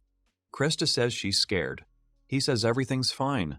Finney will be with her, and if anything happens to her, he'll come save her. Leo arrives and asks if she's relying solely on their brother. The girl holds both of their hands and says she's calm. Arnold asks Leo if he's decided where he'll patrol. He'll be in the south. But almost no one has been harmed by the monsters there, so no one but him will be going there. Of course, holding the festival and serving as the authorized ambassador are very important. But in his opinion, it's more important to exterminate the monsters so that the people of the eastern region feel safe. He wondered if there was any chance of success. But there certainly was. Having overheard conversations about such minor destruction, he began investigating. Ever since the monsters had taken over the south, others had stopped approaching him. If he defeats him, there's a chance he'll win. That's why he was scouting the area. Of course, he also went there to express his sympathy. He has to do what he has to do. Now, Arnold isn't worried. Leo says that if his brother doesn't try harder, Elna will get him in trouble. The Emperor announces that during the festival, the Imperial Knights will swear an oath of allegiance to his children. They must respect the Knights, and the Knights will serve them faithfully. Together, they will act as one and defeat the enormous monsters. They are the Imperial family. It is their duty to destroy the enemies of their empire. Let their children and knights tread. The Emperor, raising his hand, shouts that the nightly hunting festival is now declared open. People are shouting at Prince Heir to try harder, at Prince Gordon that the advantage is on his side, at Princess Sandra to show them a new kind of fighting. Someone will support Prince Leonard because for the first time they see such kindness the guy waves to them. Arnold thinks that it is not scary if someone has started a secret trick, of course that he will simply ruin his plans. A girl on horseback kills a monster with a sword and realizes it was the last one. Arnold wonders if she's a master of everything, having finished off a AAA ranked group in a matter of minutes. She reports that Arnold's squad has destroyed 32 bloodhounds. The battle results are recorded on a magical item and quickly delivered to the city and main camp, so that the townspeople can see the results for themselves. Judging by the interim report, they are currently in first place. The festival rules require defeating the biggest monster, so someone might get ahead, but they have an advantage. He asks them to try not to get ahead under the influence of emotion, or they will be disqualified. The Emperor's children have magical bracelets on their wrists. The squad captain also has a bracelet, and if she moves a certain distance away, it will break. Knights cannot move without permission. The girl says she sees more monsters ahead and needs to pursue them. The guy says they're tired already, maybe she isn't, but the others are. It's still the first day. The festival lasts 3 days, so there's no need to rush. The girl says they must win, but he says he's the commander and asks if she's resisting his orders. She complies, and the boy asks her to head to the nearest town. Arnold sits and thinks about how noisy it is here too. The girl says that this was the Emperor's goal. He used this festival to pacify the people's discontent. Arnold says that you need to knock on the door. She asks if it's necessary, and the guy asks her to put herself in his shoes. She threatens him. The guy thinks it's pity. But she says he doesn't look like a member of the imperial family, so he shouldn't be upset. He tells her that although she is a knight, she does not know the value of such drinks. She does not want to hear this from someone who has never been anywhere beyond the capital. She asks if it's worth getting drunk at all because tomorrow she'll suffer from a hangover. Arnold looks at her carefully. She asks him where he's looking. He tells her she still hasn't grown up. She says she's just late maturing and will definitely grow up well. He says she's only in danger of gaining weight, and she angrily raises her fist in front of him. He says everything's fine. This makes her want to stretch after dinner. After this, Leonard tells her that she'll definitely grow up to be a beautiful young lady, so she should calm down. She says he hasn't changed at all. The guy asks what illusions she had about him. She says that as an ordinary prince, so that he would not be treated like a fool, he asks her what she is worried about because she has been treated like this for a long time. A talentless, effortless, lazy person who Leo took everything from before he was even born it. Wouldn't be strange if they were speaking differently. He's upset and resentful of this attitude. She asks if he understands because he says nothing, does nothing, and the aristocrats mock him. The guy thinks they have the right, frankly, to tell a worthless person he's useless. The girl asks if he's offended because, unlike childhood, everything is different now. He asks her if she thinks that if he wins, with her help, the bad rumors about him will stop, which is what she wants him to do. She thinks he needs to show serious intentions. She truly believes he's never done anything seriously, that he's always been like this, and she brushes it off with her behavior. The lower his reputation sank, the higher Leo's was, so he didn't try. He realizes she's figured him out, and in that case, she should know his response. The guy admits that what's right now is fine, and that she, once the festival is over, should never come near him again. They tried to kill him. The girl is surprised. He drinks and says that when he was walking around the castle at night, he was attacked. If Sebas had not been around, something could have happened. This festival is very important. The position of ambassador plenipotentiary is at stake, and her presence makes him a contender for victory. His brothers don't like this and are trying to get rid of him. They have no mercy. They're willing to do anything to secure the throne. None of them will give in and will show no mercy. If one of them, he or Leo, does not become emperor, then they will both simply be killed. Most likely, his dear relatives will soon try to eliminate Elna, not by force, but through politics. He cannot allow her to become embroiled in these political squabbles. It would be best to stay away from her. If someone without the ability gains the upper hand, the attacks will resume, so she should not associate with him. She apologizes and leaves. The guy tells her not to worry about it. He will do his best at this festival, so she can sleep peacefully. The nightly hunting festival is underway, already on its third day. The girl on horseback realizes there are no monsters, but why not? If this continues, they'll be overtaken. She asks Al if he's going to stand here and wait, but he asks her to wait, as he's thinking it over. It's no surprise they disappeared. They stopped coming, as they sensed a threat from Elna. Any adventurer knows that sort of thing. That's why he didn't bother her. It was his plan to have all the monsters move south, to Leo. Gordon and Leo are behind them in the standings. They could also win, but Leo is the best option, so he chose a plan to help him. So far, everything is going well, so it's time to stop. He apologizes for being lost in thought. Eric and Sonda are suspiciously quiet. Monsters aren't easy to lure out. She'll be surprised if they find even 3. Suddenly, someone addresses the girl. She looks into the orb and realizes Prince Carlos is in first place. The order has reversed. He's defeated 2 monsters, and unless the captain is an SS-ranked adventurer, that's impossible. Under his command, she won't say that he is weak, but he is not capable of such a thing. Arnold is convinced that Carlos is the one who lured the monsters out and is controlling them. It's highly likely that someone is using him. It's too difficult for his stupid mind to accomplish this alone. In any case, the deadline is tonight. They'll do what they can. It doesn't matter about the ratings. The more important position of ambassadorial plenipotentiary won't satisfy him. He recalls the girl's words about the city being surrounded by monsters. If Grandpa's words and Krista's bad dream are to be believed, the worst-case scenario awaits them. Suddenly they hear something.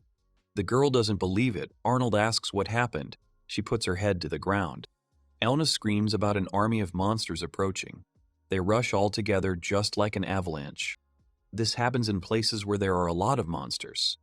It's their fault, they drove them here, that's why they all came running. It's strange that they're all running in the same direction. He understands that if they were running from Elna, the stomping sounds are close. Carlos was most likely using the flute that controls the monsters. They could buy time for the Emperor to escape, but there's no point. The people would revolt because they caused the tsunami and the Emperor escaped, and a riot would ensue. The plan ignores civilian casualties. Whoever came up with it is a villain. The boy asks if she'll agree if he orders her to save Kiel, and she agrees. She's not afraid of death. He asks the knights if they agree, and they agree too, they'll save Kiel. He hates all those words. The guy asks them to swear that they will survive, to swear on the sword that they will not die. Without an oath, he will not allow anyone to enter the battle. The girl thrusts her sword into the ground and kneels down, announcing that the Imperial Knight Elna Armsburg swears by his sword. She swears that she will definitely survive. The knights do the same. The guy smiles. The girl says that there are a lot of monsters and they can regain their leadership, but the guy takes the bracelet. He says he accidentally removed it, disqualifying them so they can go out and have a drink. If he goes with them, he'll be a nuisance. He asks the girl not to worry. He chose to do this of his own free will. He asks his father to tell him that he broke his bracelet. He turns to the knights. They listen to him. He asks them to protect the emperor and the citizens. It doesn't matter if they lose the city. Lives matter. The girl complies. Krista and Finney are still in the keel. They'll be scared and need to be reassured. The girl says she'll take care of Arnold's safety. Sebas appears from behind and says that she doesn't have to worry. She is surprised and he asks her to leave everything to him. He was worried about His Highness, the girl agrees. She reports that the knight Elna Armsburg will fulfill the will of His Highness. Putting his sword on the line, swearing that he will defeat all enemies and save Kiel. The protagonist asks Seaboss to get ready because from now on it's time for the Dark Horse to step up. Large-scale battles between people and monsters are taking place near the city, and bird monsters are flying over the walls. The girl runs away from one of these birds and shouts at it not to come near her. Suddenly, the Emperor appears and destroys the monster with one swing. He asks her to hide inside any building. She agrees. One of the knights tells the Emperor to leave. The monsters are arriving. He says that he will not run away and orders to hold the defense. He raises his sword and declares that he will no longer allow anyone to harm his people. Let them protect him. Suddenly, someone laughs. Two men in robes say that the Emperor looks pathetic, which is a pleasant sight for them. The Emperor asks them who they are. One of them is called Sam and the other is Dean. The man looks closely at their fangs and realizes they're vampires. There were some, the kind the clan persecuted harshly, the ones the Adventurers Guild placed a bounty on. If he remembers correctly, they were considered S-class monsters. The vampires smile and say that it was exactly like that, it was them. The guild treated them like low-grade monsters. Such an insult was unforgivable. They have not forgotten this humiliation, nor the hatred towards those who insulted them then. The Emperor reports that they have a long memory, but those people have long been dead. Whether they therefore decided to take revenge on him, they refused such pettiness after all. Their life expectancy is much higher than that of ordinary people. That's why they decided to take revenge on the entire empire whose lands their descendants inhabit. His pompous speeches will soon come to an end. He will drink him dry and dump his body in the center of their beloved capital. The man understands that it was they who lured the monsters here. If his knights were with him, the man tells the vampire that he should try, if he can, even after his death, the empire will not fall. The vampire says that he praises him for such courage, but his bravado does not change the fact that the difference in their strength is colossal. Dark energy appears in his hand. The vampire attacks and tells the man to die and regret making them his enemies. But the next moment the vampire's attack is repelled by the girl who arrives in time.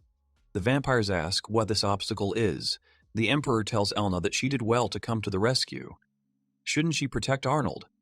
She couldn't fulfill his order to fight as one. She apologizes. The man says that it is nice to know that his son has grown into a wonderful person, and it is all thanks to her. He tells her that Arnold sent her. She responded to his desire and managed to arrive on time. This makes him happy.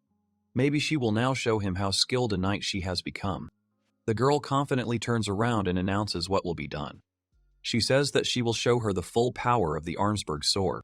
The vampire says that there is only one more of them. She is the knight assigned to that useless prince, and it is precisely because of his uselessness that they were unable to advance further in the tournament table.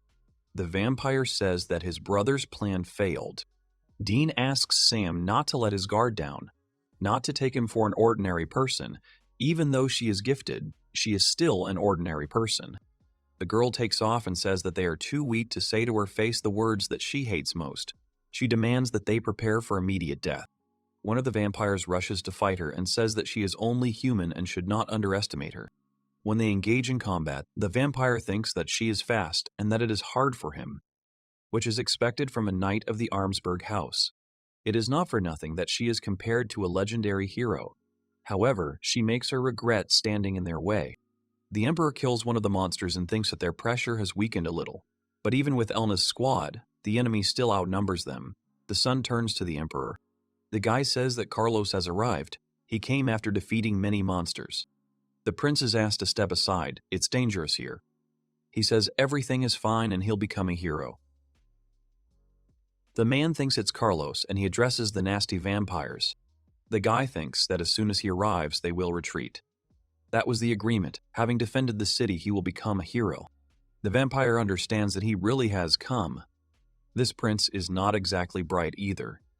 His brother asks him not to be distracted by small fry, to keep an eye on the enemy in front of him.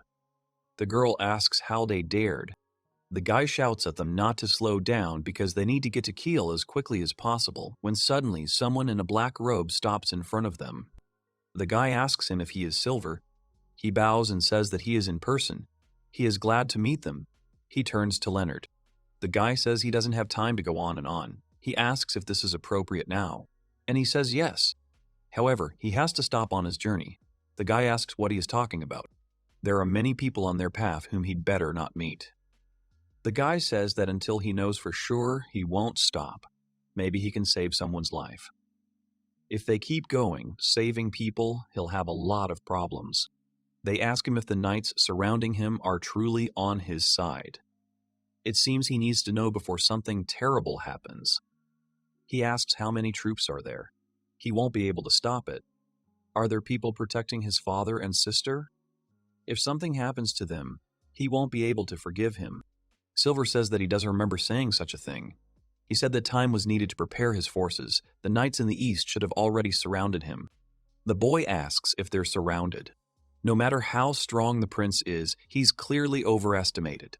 They'll need several days to prepare the knights and report the situation. Silver asks him to leave the matter to him, asking what the prince's intentions are. Silver says that they can still make a mistake. Do they have such a possibility? He is asked about how serious his intentions are to save his family. The guy says that he is not interested in the status of the royal family. He does not mind being a simple knight. He asks to explain this to them. The knight turns to the guy. He needed to muster his resolve. The solution was simple. He'd use magic to open the gate. All they had to do was pass through it and let them warn the knights at the gate of the situation. A knight couldn't make promises. Anything could happen to the prince. He couldn't do it alone. It's a high-stakes situation, there are few knights, it's alarming and just a waste of magical powers. If everything goes well, then Leo will win and the situation will be resolved quite quickly. The guy says that he will do it and maybe his older brother will decide to try too. Silver says that he doesn't think, but he doesn't know. Because his brother shows special determination in such situations, he still believes that he makes decisions faster than anyone else. Silver folds his arms and a huge dark circle appears in front of him. He steps into it, followed by Leo on his horse. The guy looks around and understands that this is transfer magic. Silver says that he transferred them here. This area now also has the ability to be transported using magic. Everything is already activated. Leo hears knights from the east and asks to listen. He reveals that he is the 8th prince. A tragedy has occurred in the eastern part of the city, which has now become a transit point and is in danger. They need troops to go there. If they hear him, they should go through the nearest magical portal. He informs that there is no need to ask the master's permission. He takes responsibility for them. The knights need to protect the inhabitants. Those who bravely followed him, he believes in them. One of the guys goes through the portal and is surprised that it worked. Suddenly, he notices Leonard. The boy says he's a knight of Hesse, his name is Hans, and he'll be joining him. He thanks him. The knight explains that he only needs a small house. He's dreamed of fighting under him ever since he heard the Emperor was saving villages all over the world. He's not the only knight who knows about it. The man reveals his name is Volker, Lord of Ulm, who has joined His Highness with 500 knights. He possesses strength and courage, and the boy thanks him for joining. The number of people is increasing. Soon there will be about 3,000 of them. Soldiers who came to participate of their own free will. A terrifying and expensive spectacle. I wonder if this will become a problem. The protagonist thanks Silver for his cooperation. He simply showed initiative and asked to talk again after saving Kiel. The protagonist agrees. In the Lord's mansion, a knight tells the people to return to their seats. Can't they hear the orders? One man asks for the door to open, and a girl tells them to stop. The girl orders the knight to let the people in. He accepts her order. She tells the people that they can go. She is Hosanna. They can call her the Seagull Princess. People understand that this is the princess whom the Emperor loves like a daughter. One of the men says that this is Guido. The girl says that children and old people should be brought into the mansion. Special attention should be paid to the sick. There should be as many people as possible and the gates should be opened. Soon a lot of monsters will come here. Life is not a priority. If a monster invades the city, it will be bad. They will distract him for a while. Then she will open the gate. Guido says that it is him. She reports that she remembers Guido. He asks why she can't let her through. The girl tells him to no shame. He is trying to get to a safe place. They tried to start a fight with His Majesty the Emperor, and now he wonders if the venerable Duke Holvat shouldn't be allowed to attend with his predecessors. He asks who she is.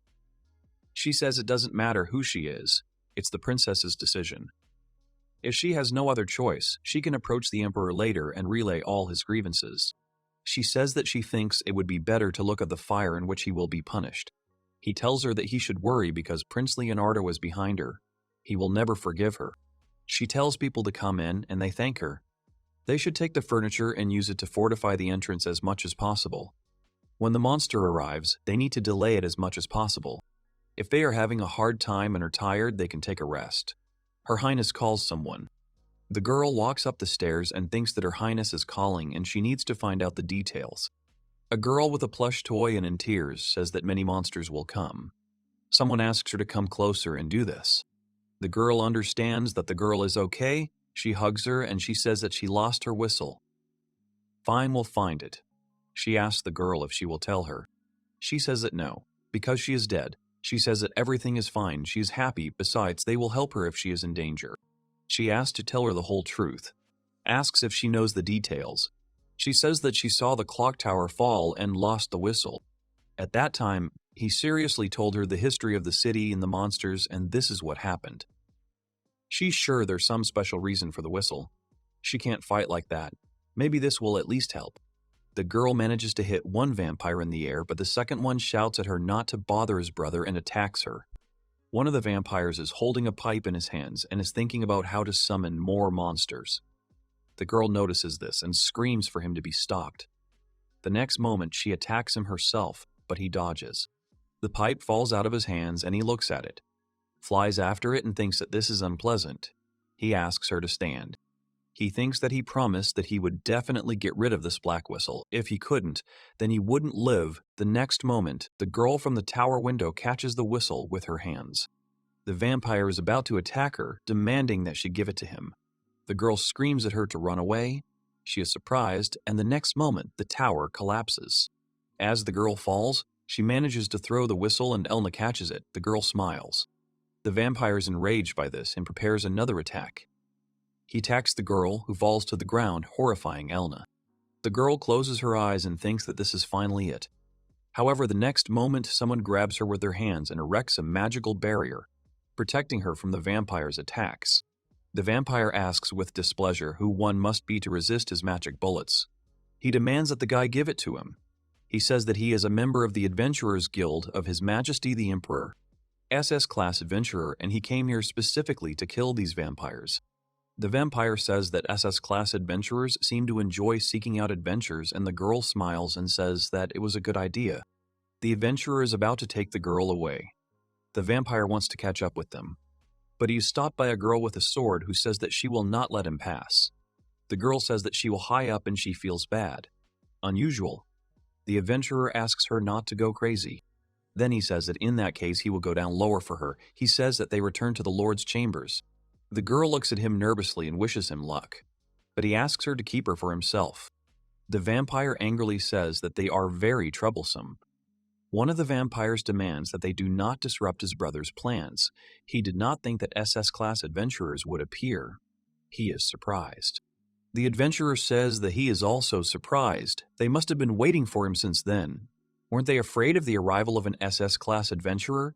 The vampire asks not to fool around and not interfere with their plans. Their fight was interrupted by a monster, and it arrived. Their chance was lost. The vampire asks if they already feel like they've lost. The whistle was stolen, so what if there are more monsters? They'll lose and they'll leave victorious. The adventurer wasn't planning on dealing with them at the same time. The girl says it's interesting and there's someone to fight.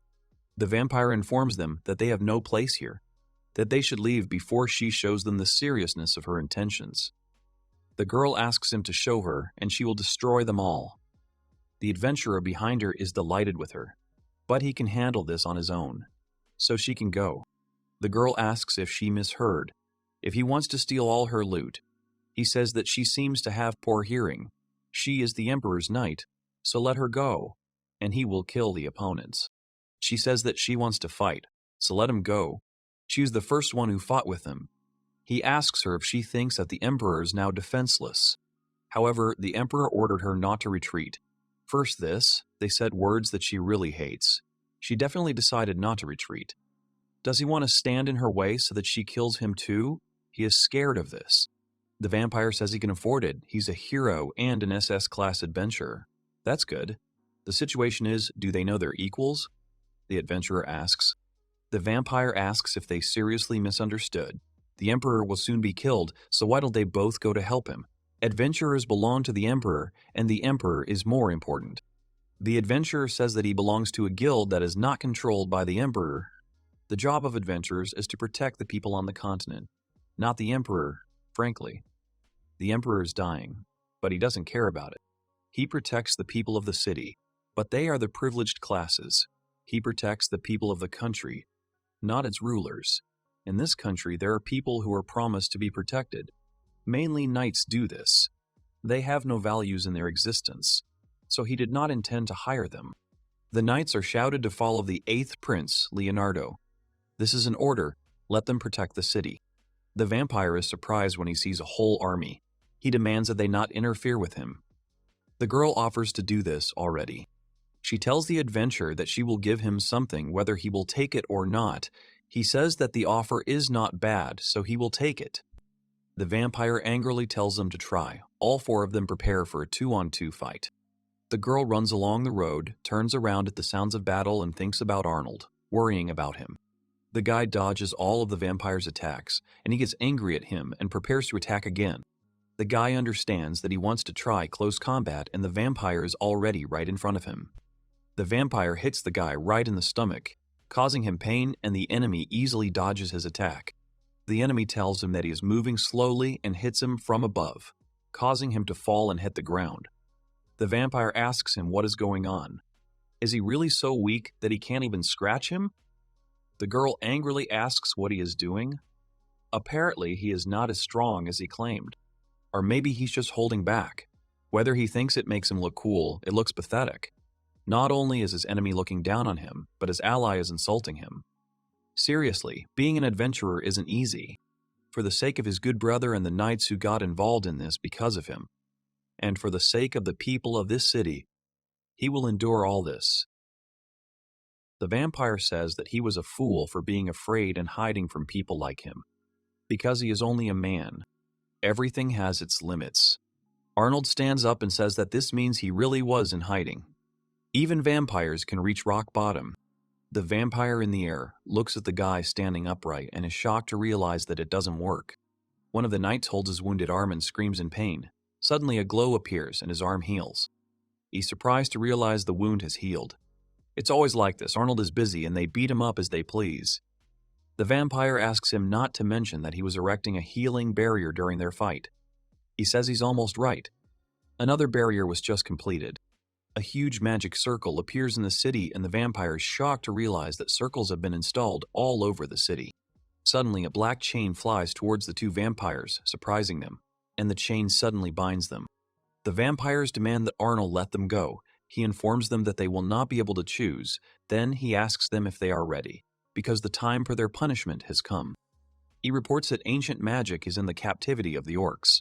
Anyone who finds themselves in these chains will be weakened by the curse. The strength of vampires comes from their huge reserves of magic. As for their physical strength, they are not so different from humans. Arnold tells them that, in other words, if he simply seals their magic, then they have nothing to fear. The girl asks why his chains are also pursuing her. The guy is disgruntled at how she ruined the moment. He apologizes, but it seems they take anyone hostile toward him prisoner. She asks why he wanted to imprison his ally in chains. The guy explains to her that the chains will not react to those who consider him an ally. She was simply too aggressive towards him. Moreover, she shouldn't have any problems with the chains. She understands that he still holds a grudge from the last time. She was actually worried when he hit him. The guy says that people around him should be busy with their work. He thinks that it's fun. He apologizes, he had to get distracted, and asks where they left off. There's no point in fearing a vampire whose magic has been sealed. The vampire girl demands that he stop looking down on them and let them go. Once she gets out, he's finished. He suggests they try to break free. They won't succeed. Arnold prepares 2 attacks and announces that it is time to repent, whether they have anything to say at the end. The vampire asks them to wait. He is not angry with them. If he lets them go, they will be in his debt. Arnold says that anger is an understatement. They ask what they did. He didn't come at the guild's request. If he wants to kill them, then it must be on the guild's orders. The guy says the people are complicated and they don't understand where grievances come from. Moreover, he's still an adventurer. Protecting the villagers from monsters is his duty, regardless of whether he's been ordered to do so. The vampire says they not monsters. But the guild thinks otherwise. They act no differently than monsters. Will they say anything else? If they reveal the identity of the one who ordered them to do this, he might be able to stop them. He doesn't believe they could be loyal to anyone. They're simply scared. This is some kind of genius, feared even by bounty hunters. The girl asks them to speak faster or she will kill them. But they are proud vampires, so they will not obey people. The girl says that it's time to end this. She's finished preparing. The guy asks her not to say that she's going to summon the sacred sword. Its magic will be enough. Or she wants to destroy the entire city. She wants to adjust the power so that while he holds off the enemies, she can carefully summon him. She is a representative of the House of Amsberg. It is her duty to destroy the enemies of the Empire. She raises her hand and asks to hear her voice and come down to the shining star sword. The hero needs her now. The protagonist thinks about how 500 years ago, the sword with which the hero defeated the demon king, Aurora, was. The girl asks them to prepare themselves with the sword in hand. The protagonist thinks this feeling of repression is absurd. This sword is said to have been forged from a meteorite, and it can cut through all things in creation and tolerates no evil. Due to its immense power, it was sealed by the first generation of the Amsberg heroes' house. Only those qualified to be heroes can summon it. Elna was only able to summon it at the age of 12. He says that so be it, he allows her to deal with them. She says that first and foremost they are her prey. It is from her that he should have asked permission. The guy suggests that they leave it at that. He is a usurper, a usurpation darker than the depths of the underworld, a darkness darker than the abyss, a darkness deeper than night, the time of creation, the darkness of death, to return all those born from the darkness whence they came. The protagonist uses endless darkness. He will bury all these monsters in one grave. The knight next to the emperor looks up at the sky and asks what that light is. Anyone remaining in the epicenter of the battle should get out of here. He can't guarantee they won't be affected. The emperor shouts at the people to retreat to the castle wall. Right now, the guy orders them to stop attacking the monsters. The girl shouts to her enemies that they should now grit their teeth, because the time for reckoning has come. The vampires scream in horror and the attack begins. The monsters begin to simply evaporate. A huge explosion occurs. All that remains is a wasteland. The Emperor looks at it and thinks that they have wiped the monsters from the face of the earth. Silver and the girl find themselves right next to the Emperor. The guy wonders if they really overdid it. But everything is fine because only Elna will be criticized. He tells the Emperor that this time he participated only as a private individual, but hopes he will refrain from disrespecting the guild. The man thanks Silver for his cooperation. The guild can maintain its reputation, and they shouldn't pursue the Empire for this. He asks for forgiveness. The girl turns to Silver and he asks if there are any complaints. She says that's enough, but she won't discuss them now. Today he saved them. Special thanks for saving Fine, because this girl is dear to her childhood friend. Silver asks if she's talking about a talentless prince. The girl grabs her sword and angrily declares that her childhood friend is the best prince, and she will never forgive anyone for bullying him. The boy understands that she's ready to fight to defend his name. Silver says it must be hard having a childhood friend like him. He'll have to take his leave here, but the girl asks him to wait. Silver tells him that if it bothers him so much, then he really shouldn't have called him a talentless prince, and he apologizes. It's rather sad, though. The man says the horse has very fine fur. It seems to belong to the imperial family. He asks if anyone from the imperial family is staying at this inn. The man thanks the guy for his work and brings him tea. The guy thanks him and is being blamed. The man tells the guy that he looks very tired. He spent too much magic. He asks to give him the rest. The guy thinks he's getting sleepy, exhausted as expected. He thanks him wholeheartedly for his hard work. He tells Arnold he was amazing. 3 days after the incident, the man tells Arnold that the meeting will begin as soon as they arrive, meaning they're all waiting for him. He's afraid they'll laugh at him again. The girl turns to her brother. Arnold asks Krista how she's doing. She was scared, he says. He's glad she's safe. The guy comes home and they wish him welcome. He understands that no one is injured. For Elna. But when asked if Leo managed to get everything done in time, he says Silver helped him, as expected from an SS-class adventurer. He's quite capable. The girl asks what part of the man struck him as human. Arnold asks if he saved the Emperor, and she says she's sure it was an accident. She's sure even if he was just lucky, it wouldn't make a difference. He still saved him. She says it's unfair to lure Krista over to her side. Arnold wonders if she meant they could talk later. The guy in glasses tells him he's late in what he was doing. Arnold asks if it's Eric, who apologizes for being late.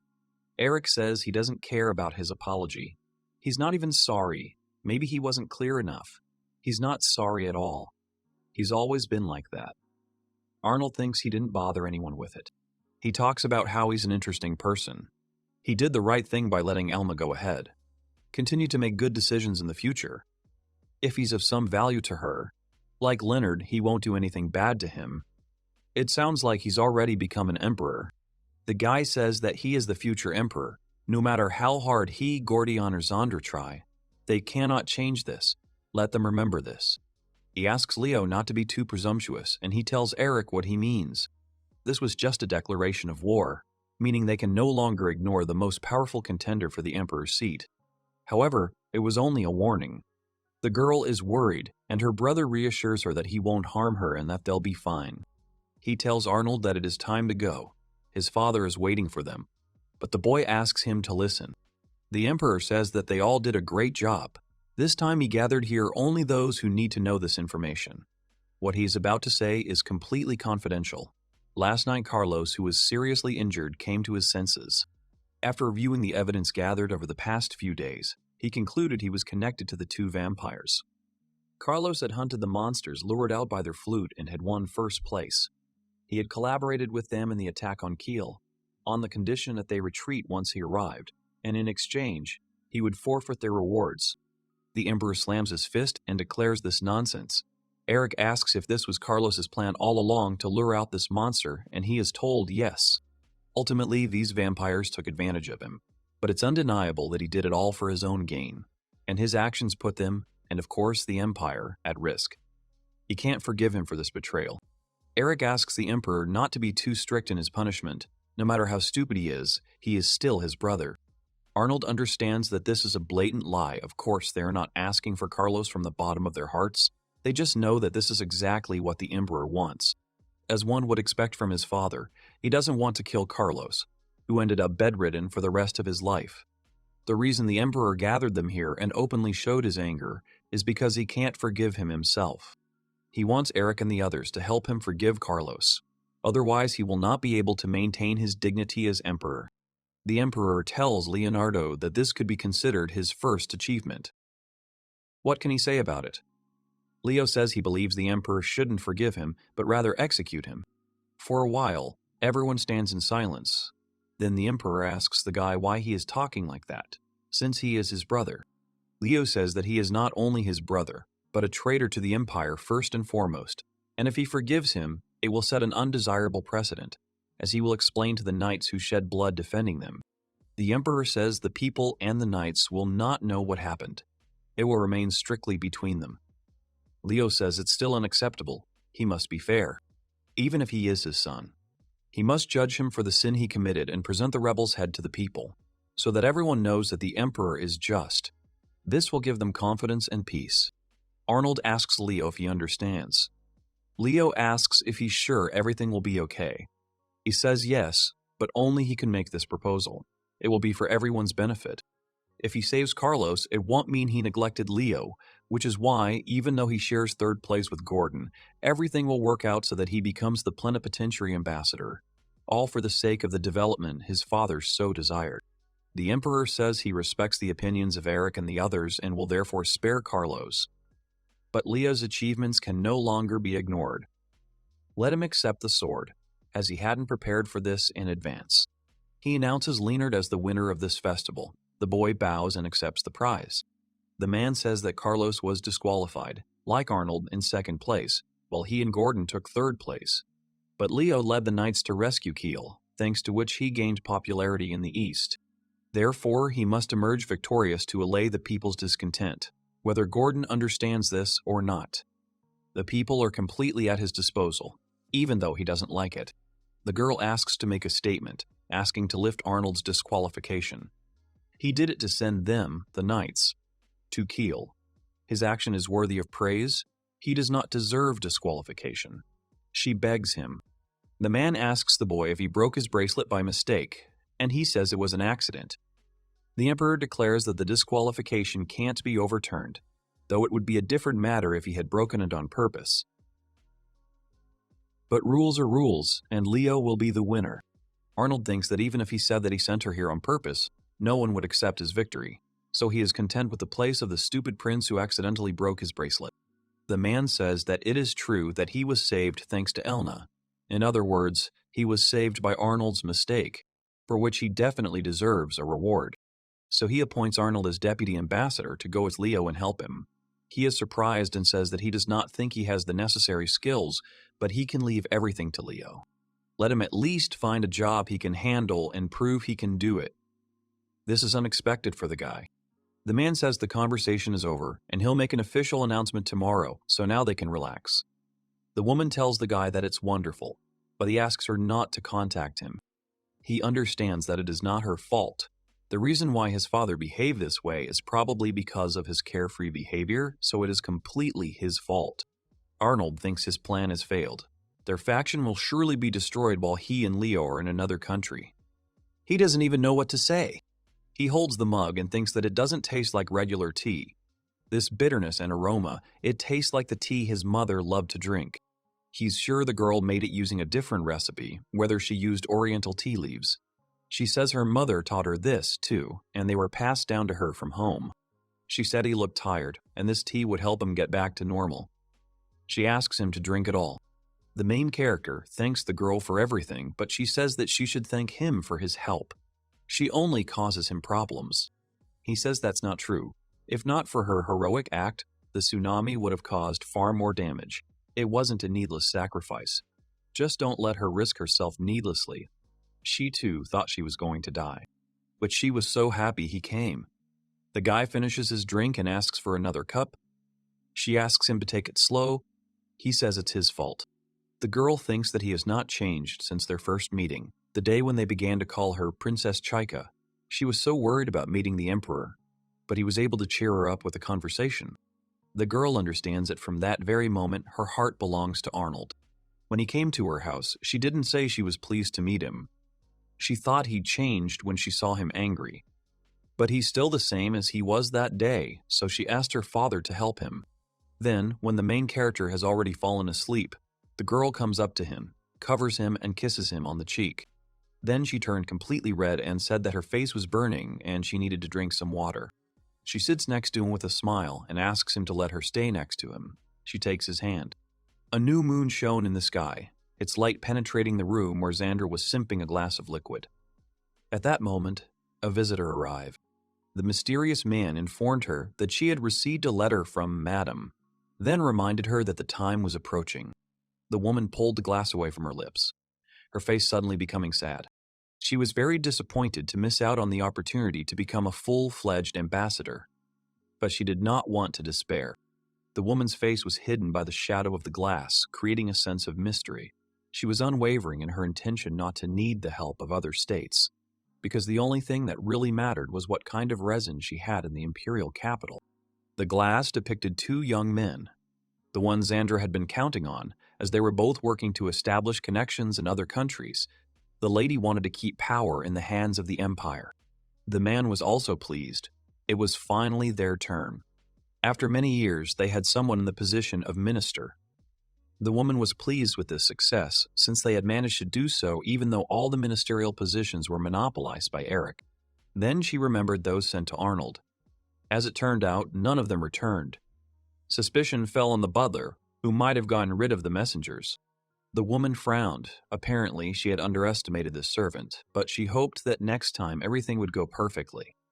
The butler was the only one who posed a threat in the twin tandem. This man was a legendary assassin, once known as the God of Death. Xander couldn't understand why he became the butler of a talentless prince. His talent was literally buried in the ground, and the servant found himself associated with the Omsburg house. The woman became curious as to why such treasures ended up in the hands of those who couldn't comprehend their value. The guests supported her, insisting that soon everything would belong to her. A smug smile appeared on her face. She stood up from her seat in excitement. She herself was going to make sure that the throne ended up in her hands. Xander was filled with inspiration because, having gained power, she would finally be able to do whatever she wanted, and all her hated rivals would soon be executed. Her cheeks flushed. The woman couldn't wait for this moment to arrive. Young people arrived at the Imperial Sword Palace in the inner chambers. Once in the room, one of the guys informed his mother about his and Al's arrival. The woman invited them in. She had managed to bake some sweets quite successfully, so she offered the guests a taste. The young men sat down at the table with their hostess, and his mother began the conversation by reminding them how long it had been since they had seen each other. The young men also thought it had been quite a while. The woman jokingly suggested that her son might have gotten carried away and forgotten about his mother, and she also thought he might have found a girlfriend. Matsuba was an oriental dancer, famous for the fact that Al's father fell in love with her at first sight and proposed on the spot. The young man answered her question with an unperturbed expression, choosing the first option. The woman found this boring. After all, he could have shared his love stories with her since he'd finally deigned to visit. Then she wondered why they'd come alone this time. The young man explained that he had been appointed ambassador plenipotentiary, and his brother had been assigned to accompany him as his assistant. This meant they might have to leave the empire, so the boys wanted to inform her in advance. She was delighted, because then they could bring back something tasty as a souvenir. If her sons bought her any jewelry, she would feel awkward. Arnold frowned, despite her character. Mitsuba had settled in quite comfortably in the inner palace, and this was despite the fact that a war for power was in full swing there too. Then Leo decided to ask her if she wasn't worried at all. But his mother saw him as just another child again, as she had no intention of lecturing her 18-year-old sons on what they should and shouldn't do. However, if the emperor had assigned them work, she assumed he'd already decided for himself exactly what they were capable of. Leonard happily declared that he would confidently fulfill his duties. Arnold was already pleased that his father had given him a job, so he too promised to do his best. Mitsuba reassured them that they could work at their own pace, and no one would punish them for failure. The door to the room swung open and a girl entered with a toy in her hands. She loudly called for her mother. Mitsuba smiled at her daughter and greeted her and then offered her some sweets since Olan and Leo were too little in her opinion. Krista asked her brothers if she really could do that. The boy clarified that she could eat anything she wanted. The girl's biological mother died when she was very young. Mitsuba volunteered to take custody of the child, and from that moment on, Krista treated the woman as if she were her real mother. Looking at them, the young man and his brother remembered their own childhoods. The woman recalled that Elna had recently visited her. She'd apologized for Al, but her mother still hadn't figured out what exactly he had done. The boy explained that she had done something wrong, and that it had gotten him into trouble. Krista took the toy's paw and pointed it at her brother, saying that only he could cause trouble. This gesture made the young man feel uneasy. Mitsuba laughed and Leo laughed, and Al felt even more awkward. The young man decided to take a sip of tea. But at that moment, his mother remembered that she wanted to ask them something else. She was curious about which of the boys would marry Miss Fine. The unexpected question left the boys shocked. Leo told his mother that he and this girl had a different relationship, but she still thought it was unusual for both of them to be around a young woman. She concluded that they were close after all, but rumor had it that Fine and Elan were quite good together. Leo looked at his brother with frightened eyes. Even his hair on his head was disheveled. But then Krista chimed in. She told Mitsuba that Fine was Al's girlfriend. She thought she was pretty, and they made quite a good couple. The young man hadn't expected this turn of events and quickly declined. He explained that they had only been together a little longer because of the matter involving Duke Kleinert, so nothing had definitely happened between them. The woman persisted, adding that he should have known how Miss Fine was considered the most beautiful woman in the Empire. The woman turned her gaze to the girl and asked her to confirm her words, but she answered negatively. Krista clung to her adoptive mother.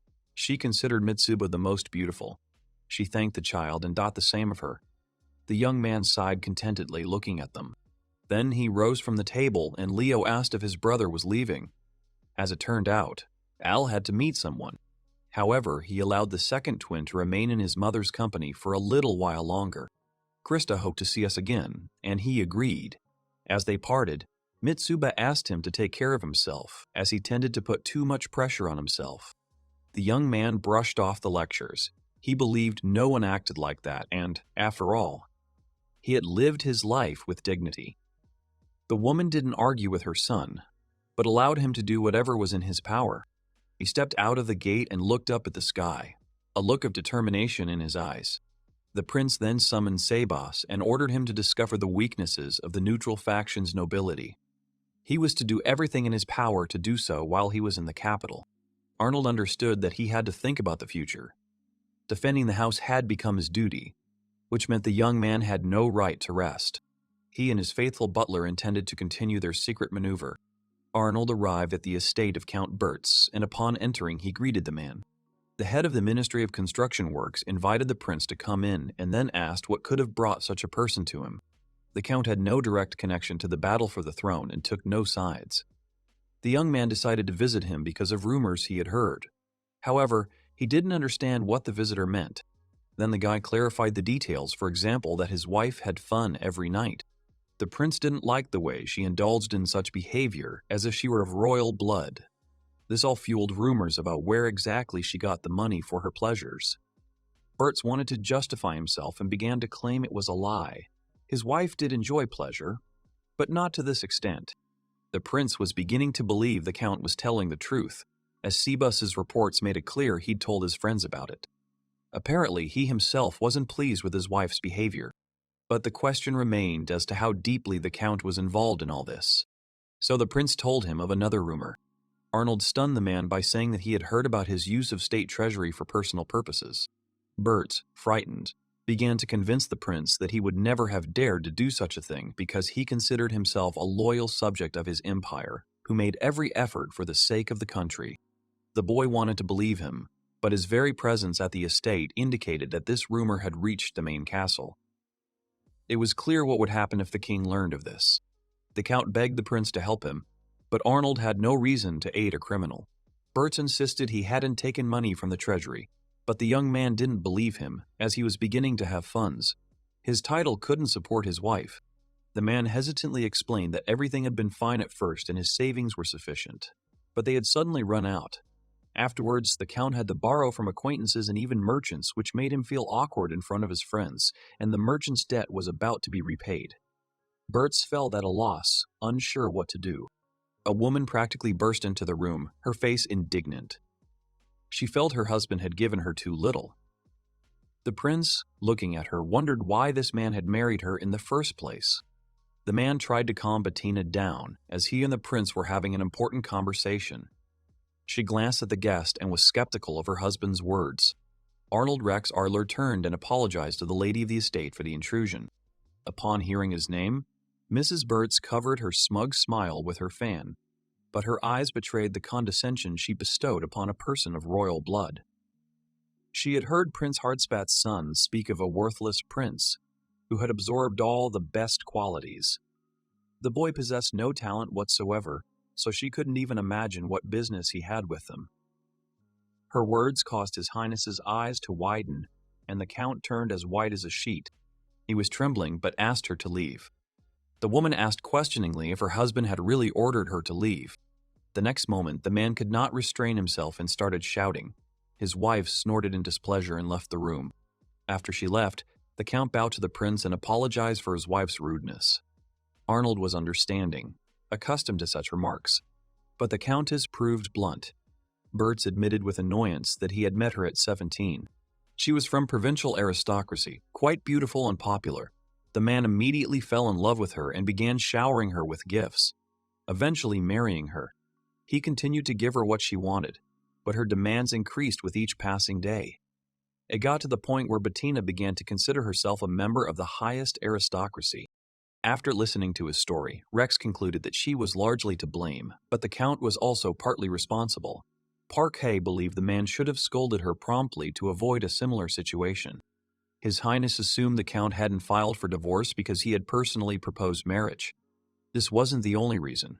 The main obstacle for Bertz was the king's joy at the news of their engagement. He even gave the newlyweds gifts and hosted a feast. Arnold understood the reason for ending the marriage. Count Bertz's interest was not limited to this. The young man's father had been bribing him to serve loyally.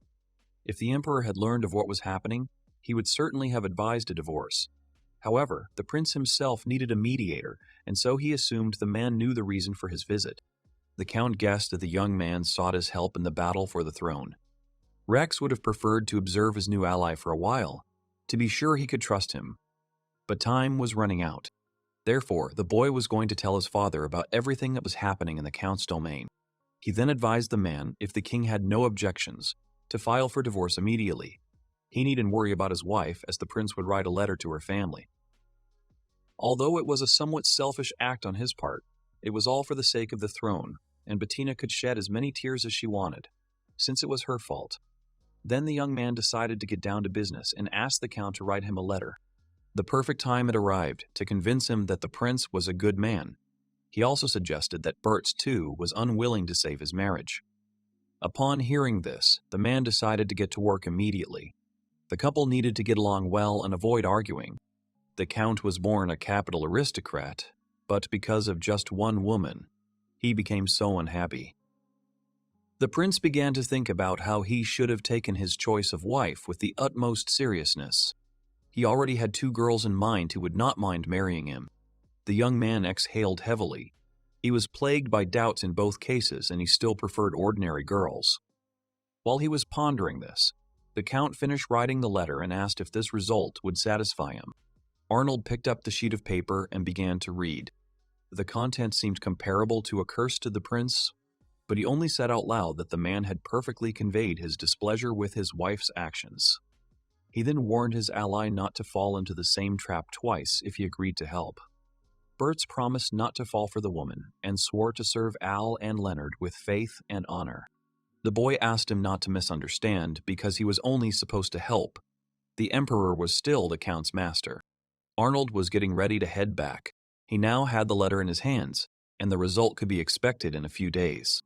The Count bowed to the prince, thanking him for his help. The young man noticed a woman watching him angrily from the window. However, her gaze didn't frighten him, as he didn't have much time left to endure. Leonard read the letter his brother brought and couldn't understand why these people had gotten married in the first place. Al, however, was able to easily convince him.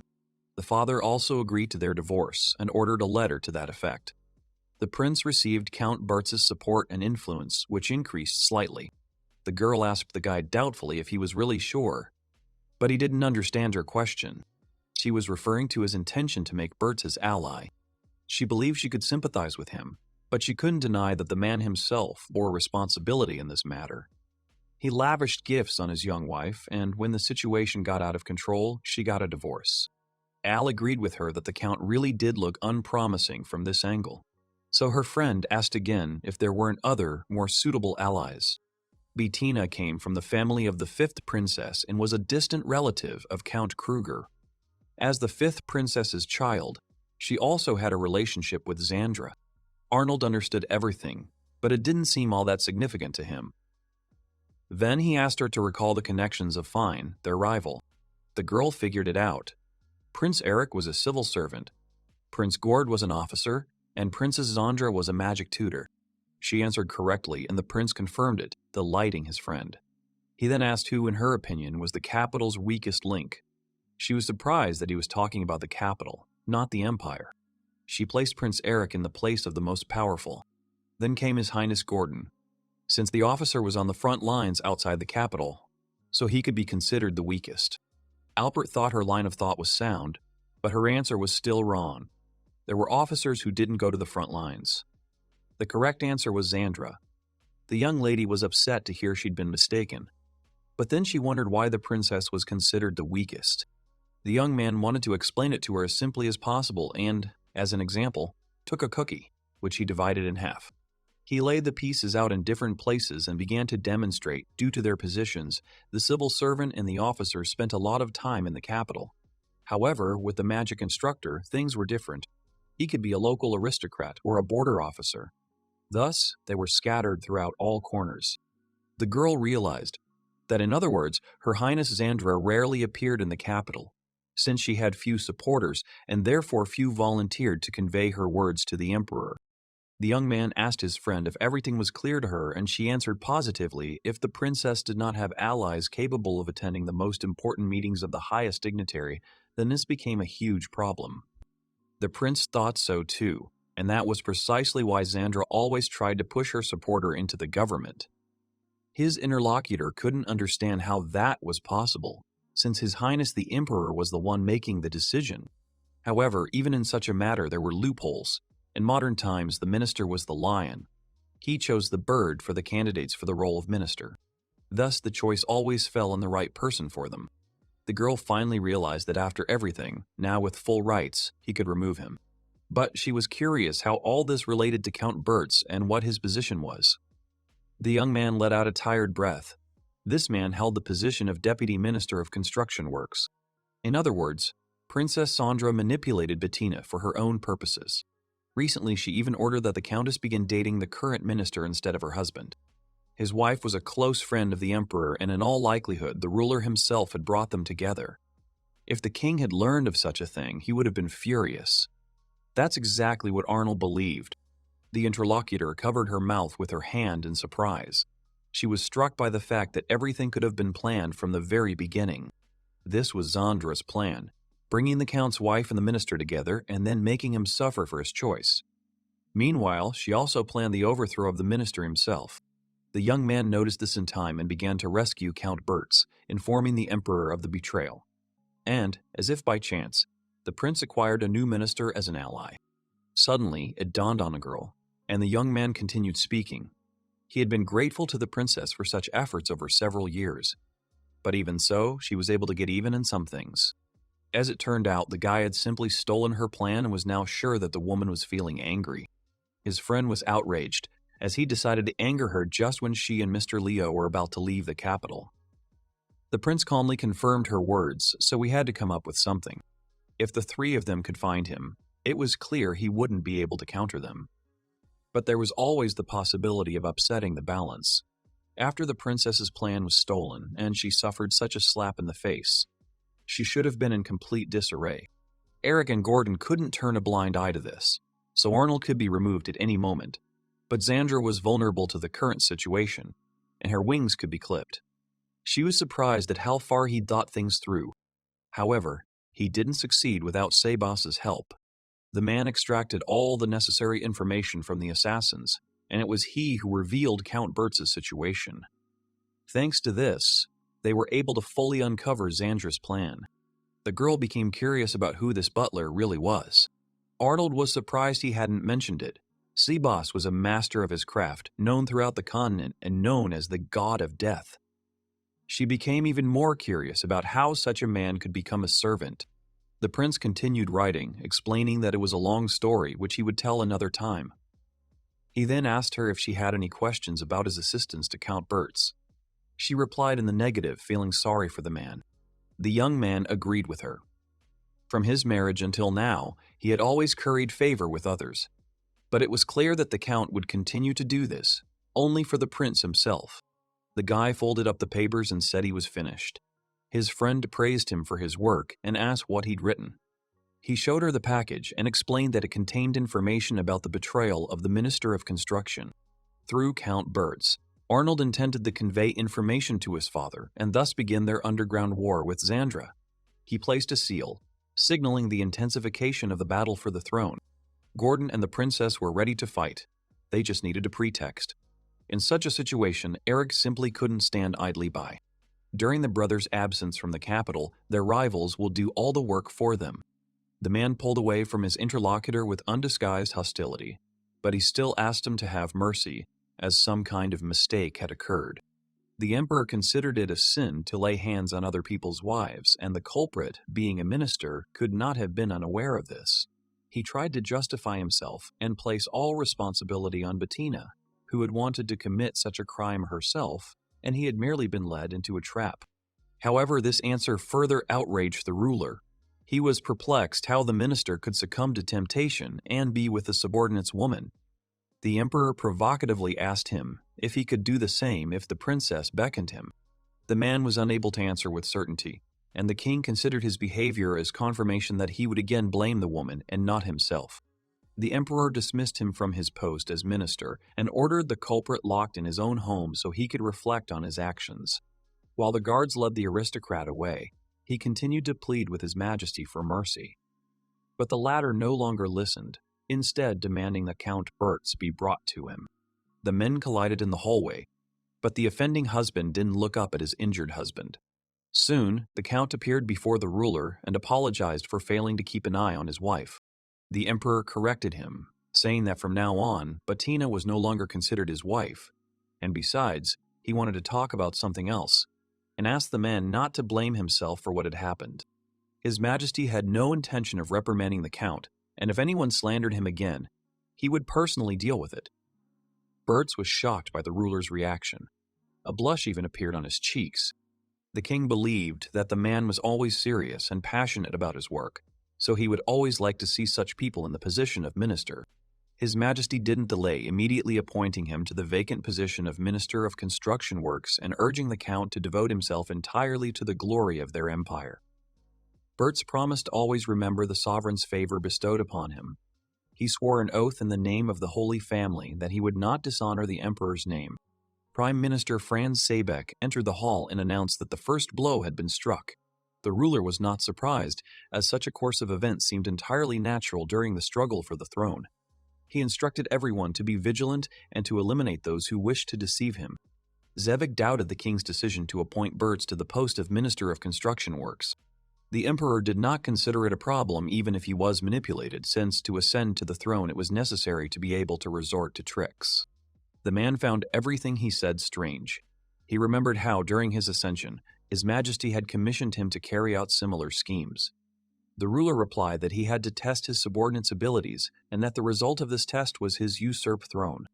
The minister smiled and took the sovereign's words as a joke, because he knew that even without his participation, he would have been able to ascend the throne. He had no doubt about that. In the past, the emperor played the role of a fool, and as the eldest son, he received the nickname the Debauched Prince. He himself believed that there was no need to rush the struggle for the throne, but his son had already made a mistake. Franz clarified that there was no evidence of his murder, but even this could not assuage the king's doubts. He felt a firm conviction that his son had been killed.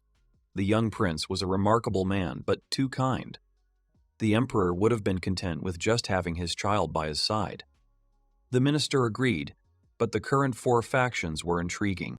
Prince Leonard possessed incredible charisma, but someone was acting behind his back, otherwise the young man would not have been able to increase his power so quickly. The emperor's guess fell on Arnold, who was very similar to himself and played his role as a fool. However, it couldn't be ruled out that His Majesty was simply imagining things. He was willing to help him sort things out, but Leonard wasn't strong enough to handle it and assume the reins of power. The minister was right, but the ruler himself was a little overcome by emotion, as he wasn't particularly fond of Al's face. Franz chuckled. Next, they had to see what the Dark Twins could show them. The Tsar liked this designation. The two boys looked like a single whole. Leonard, who followed the righteous path, cast a shadow, and Arnold was this shadow and assistant. They had a chance to ascend to the throne. However, all the contenders were worthy, and each family could ascend the throne in another generation. But it was still too early to talk about their chances. The emperor found this state of affairs wonderful, as the battle for the throne produced great minds. Thanks to this, the empire could exist in peace and tranquility. He could only hope for as little bloodshed as possible. A subordinate reported to the ambassador that Viscount Helmel had begun to act. Leo stood up and shouted that he would speak with the people and ordered everyone else not to allow him to recruit anyone to his side. He was then given a report on the Imperial Guard commander, Bremer, who had been captured by Her Highness Zandra. The prince ordered that no more men be sent there. From now on, they would only use those who could counter. Arnold listened to his brother with a carefree expression, and then expressed a desire to go with everyone. Since things were not going very well, Leo asked him for help. After all, it was all because of him. The young man didn't even deny his words, as he himself had offered to save Count Bertz. However, his brother also agreed. Leo was ready to apologize for the mess it had gotten into. But if they hadn't acted this way, they might have been attacked. So this outcome was the best option. Besides, he didn't see how he could help at this point. Arnold winked at his brother and said that his modesty would one day lead him to the grave. All he needed to do was come out and convince people. Then those who supported the faction could switch sides.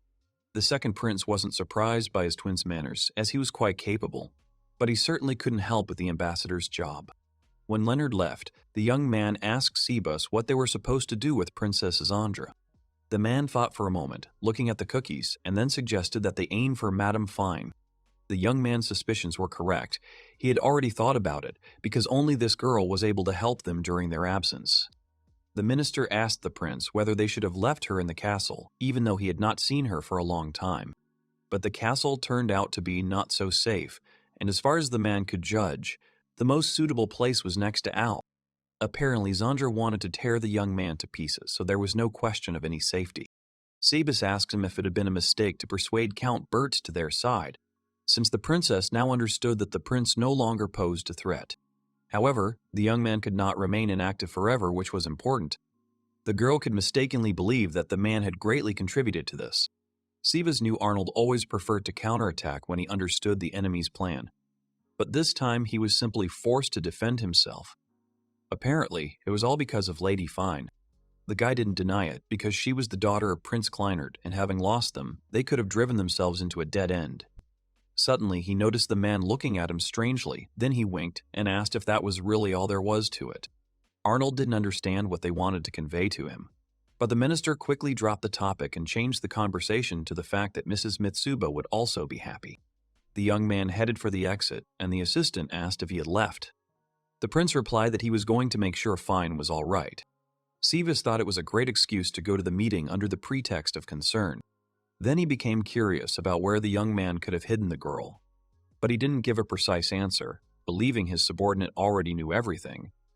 She was hiding in the safest place in the capital with the most influential man. Everything became clear to the man when they arrived at the hero Amsberg's mansion, and then he confirmed his master's correctness. Enemies would indeed be unable to reach this place. When they approached the massive doors, the guard greeted the prince. The guests settled into a room with upholstered furniture when Anna von Amsberg, the wife of the hero Amsberg, and Erna's mother arrived. She hadn't seen His Highness the Prince in a long time. The young man agreed with her, and the mistress of the house turned her attention to the attendant and noticed that this time he had brought Seaboss with him. The servant bowed to his mistress in greeting. She suddenly remembered that her husband was not at home and apologized. She probably should have spoken to them more formally. The prince saw no need for this and suggested she behave as usual. With his permission, Anna explained that Erna and Fine were taking a bath. Then the woman glanced sideways at the young man and casually invited him to join them. But the boy immediately cut her off and refused, as he still wanted to live. Miss Amsberg didn't see any problem with this, since they'd been together before. However, that was in their early childhood, and besides, her daughter had always tried to harm him. As a result, after such a swim, they both returned in tears. Arnold cried from the constant beatings during training, and Erna raged and sobbed over how he wasn't getting any stronger. Hearing this as an adult, the prince began to understand the irrationality. He even began to wonder if the girl was his natural enemy. The woman suggested he wait in the back living room and asked Seaboss to pour tea. The guy reached the right door and turned the handle. He was planning to head straight home after all the business he'd done there. When he entered the room, his words froze in his throat. There were two girls there trying on clothes in their underwear. Fine offered her friend a white dress, but she refused and asked her to stop dressing her up like a doll. Suddenly, the friends noticed someone's presence and turned around, and silence fell in the room. They did not expect to see a young man and shouted indignantly.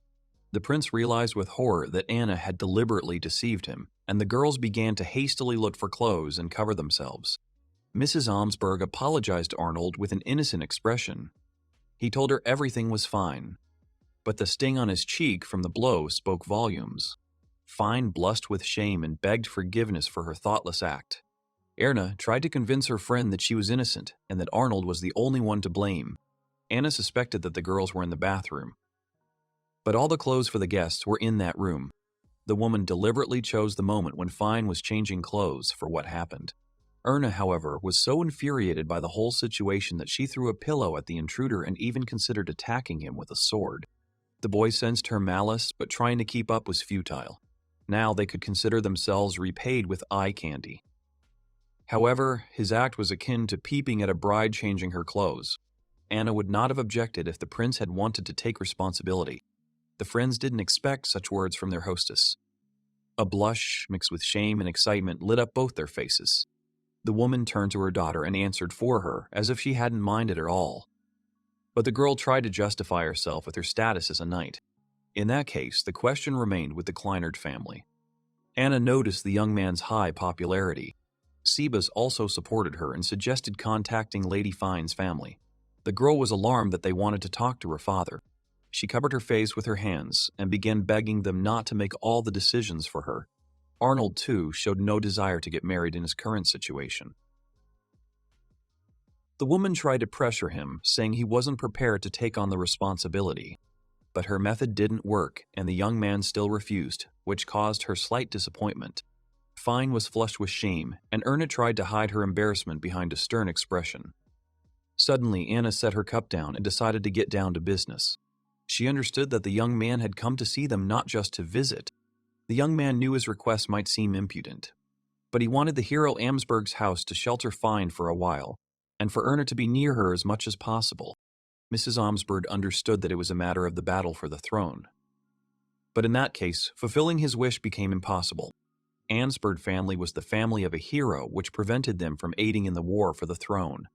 Arnold agreed that such actions could indeed be considered aiding the king. However, His Majesty the Emperor treated Baron Moev with the utmost care. If anything happened to her, it would only incur his wrath. In this situation, the safest place for her was the hero's home and his family. The state of affairs became obvious to Anna, and the young man understood that she would not give up so easily.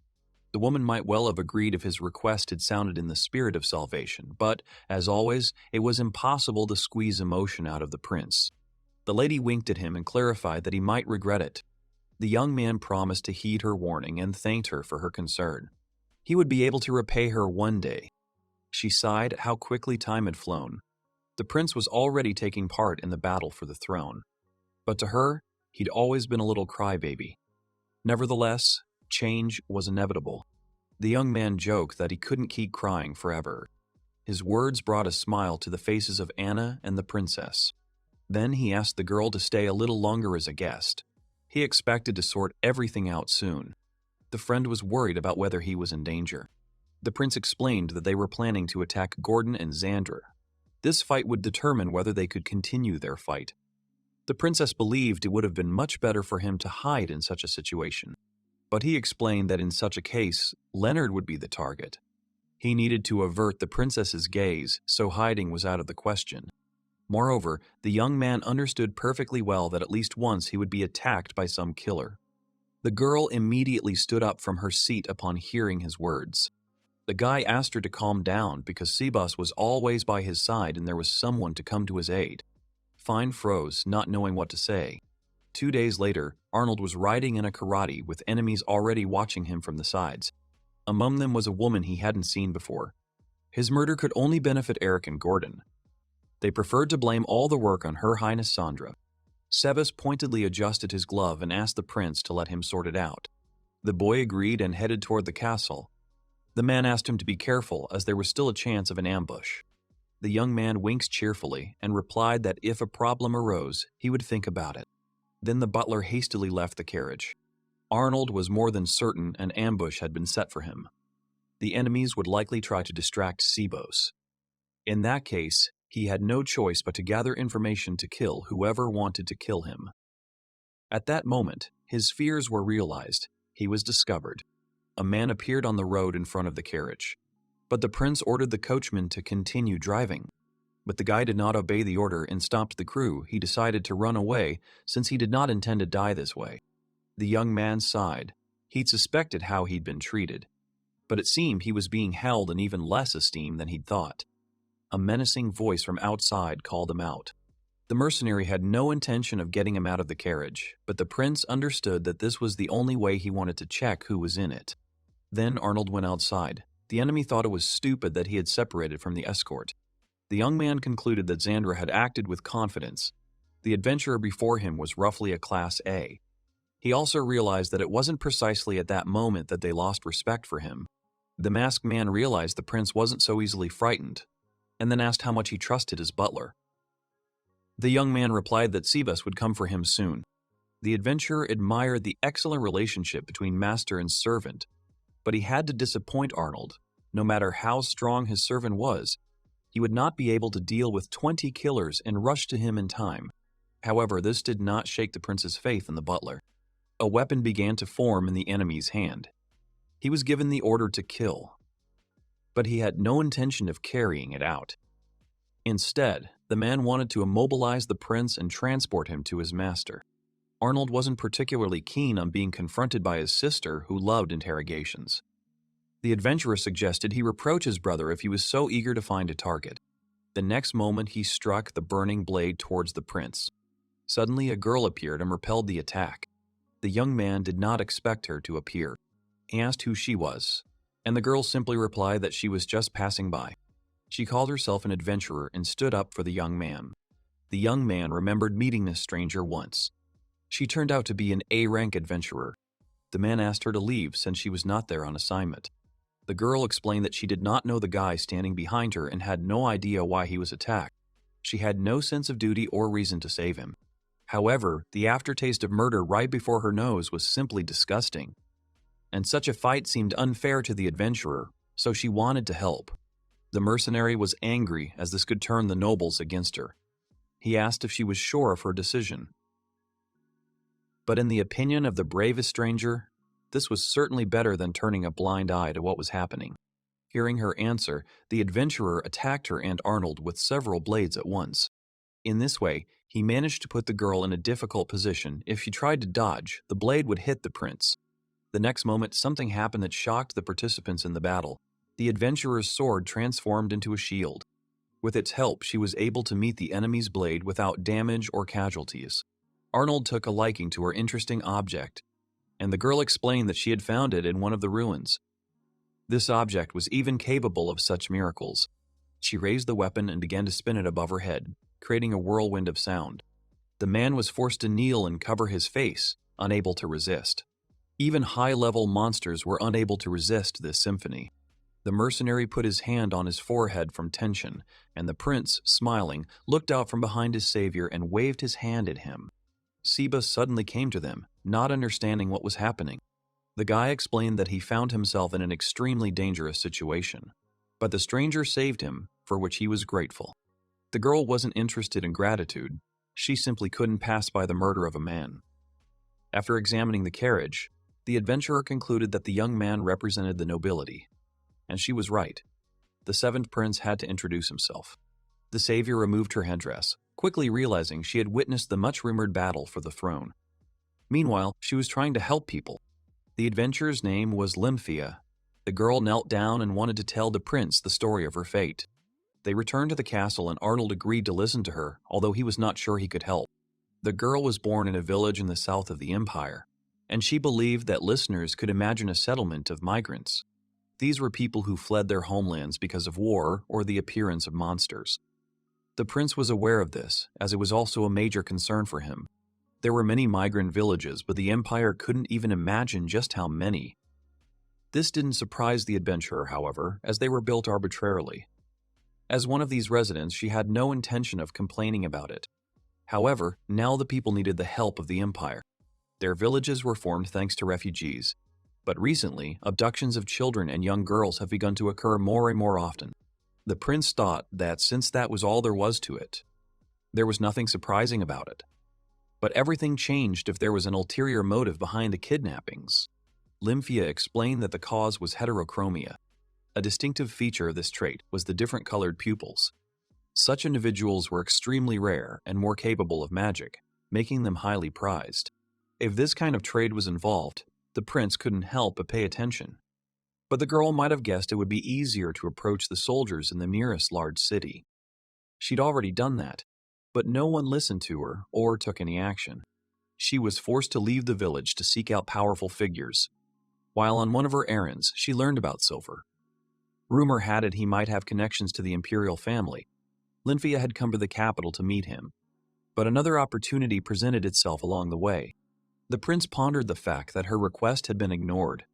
If the local powerful forces were complicit, there simply wouldn't be enough time to resolve the issue. The savior wondered why. The butler told her that Arnold was going to another country as an ambassador for at least 2 weeks. And if the matter dragged on, several. He didn't have the time, even if he wanted to. Lymphia asked if she could at least get financial support. She promised to try to find adventurers she could trust and offer a reward for protecting the villages.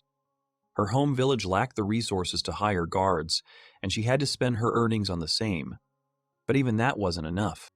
The young man understood the reason why the girl became an adventurer, but now he had to find the answer to the question of what exactly she was supposed to do with it. Technically, she saved his life. But it's not like the young man's life was in any danger at all. If he left things as they were, a couple of people would start complaining, so he had no choice. He told his savior that he had heard her request and asked for suggestions. Arnold could only fully assist upon his return, and until then, he needed time. While he was gone, he planned to entrust the defense of the villages to responsible adventurers. The girl also didn't have to worry about payment. After explaining all the terms, the young man asked her if she was satisfied. However, she herself doubted his confidence. The butler whispered in the prince's ear that the matter was dangerous. If they were drawn into other problems, this could become a weak point, and then the recent attack could happen again. Lymphia overheard his words and explained that in that case, she could help. In exchange for protecting the village, the girl volunteered to protect them and what they themselves wished to protect. She then asked the prince what he thought of such a deal. He found the offer tempting, but asked again if she was sure. The rescuer explained that the kidnappers weren't particularly dangerous, so she assumed there would be enough A-class adventurers to ensure the safety of the residents. Arnold assumed she simply wanted to be there to make sure he meant more than just words. He knew his friend had a strong sense of duty and caution. He decided to test her and asked her what would happen if he abandoned his duties. In that case, Lymphia was going to join the other camp along with all the dirt on the princes. Having received a reward for the information, she would be able to save the village. Arnold asked again what would happen if he refused the deal altogether. Then the girl intended to simply address other people with the same words, only adding to the above his refusal to help. The adventurer could calmly assess the situation and move the pieces on the board. She understood that the young man was testing her. The boy then asked Savas for his opinion on the matter. The man had no particular reservations, and their new acquaintance could become a powerful ally. The prince cheerfully noted that he had no choice and agreed to her proposal. Now they would help each other. Olympia was embarrassed by his mention of a lack of choice. Arnold explained that his brother was a good-natured simpleton, and the duke's daughter had been incredibly supportive. If he refused to help, they would all get angry and try to do it themselves. Therefore, his best option was to agree immediately. To tell the truth, the adventurer was surprised because most of the residents spoke unflatteringly about him, calling him only a semblance of a brother. But the girl was able to see that these rumors were completely contrary to reality, and the prince was not at all weak and powerless. She even wondered if he was that same Prince Leonard. The young man asked her not to worry about it because he was definitely Arnold. Suddenly, he remembered that he had completely forgotten his role as the powerless one. The young man extended his hand to her, hoping to seal the deal with a handshake. He was relying on Lymphia. Erna met Arnold at the gate and asked what was going on, whether he shouldn't be busy preparing for his departure. But the young man waved it off, saying he'd simply entrusted the entire matter to Leo. The girl snorted in displeasure and quickly scolded him, but he didn't let her. The boy explained that if his brother didn't have a job, he would start looking for one himself. Then the prince suddenly asked if she was busy. The friend decided to joke that he was going to ask her out on a date, and she guessed right, that's what the guy was going to do. She stared at her friend, uncomprehending. Erna turned out to be quite naive, grateful to him for hiding fine, but he should have told her first, so as not to confuse her. But for the young man, what was more important was that she needed to go to a meeting with the Count, and he had distracted her. She asked him not to worry about it, as she herself wanted to stroll around the capital after so long. Arnold reminded him that he'd only talked about lunch. The hat on the girl's head was a magical instrument against recognition. Walking through the streets, Amsberg noticed that there was no change in appearance, and then began to reminisce about how Al had been bullied in that very spot. He hadn't enjoyed it that much. Erna had a hard time fighting off the children who were beating him, but it was imperative to stop them. Soon, beating one would be pointless, let alone the prince. However, none of them knew his true status. For the hero's daughter, it was still unforgivable, because they made her comrade cry.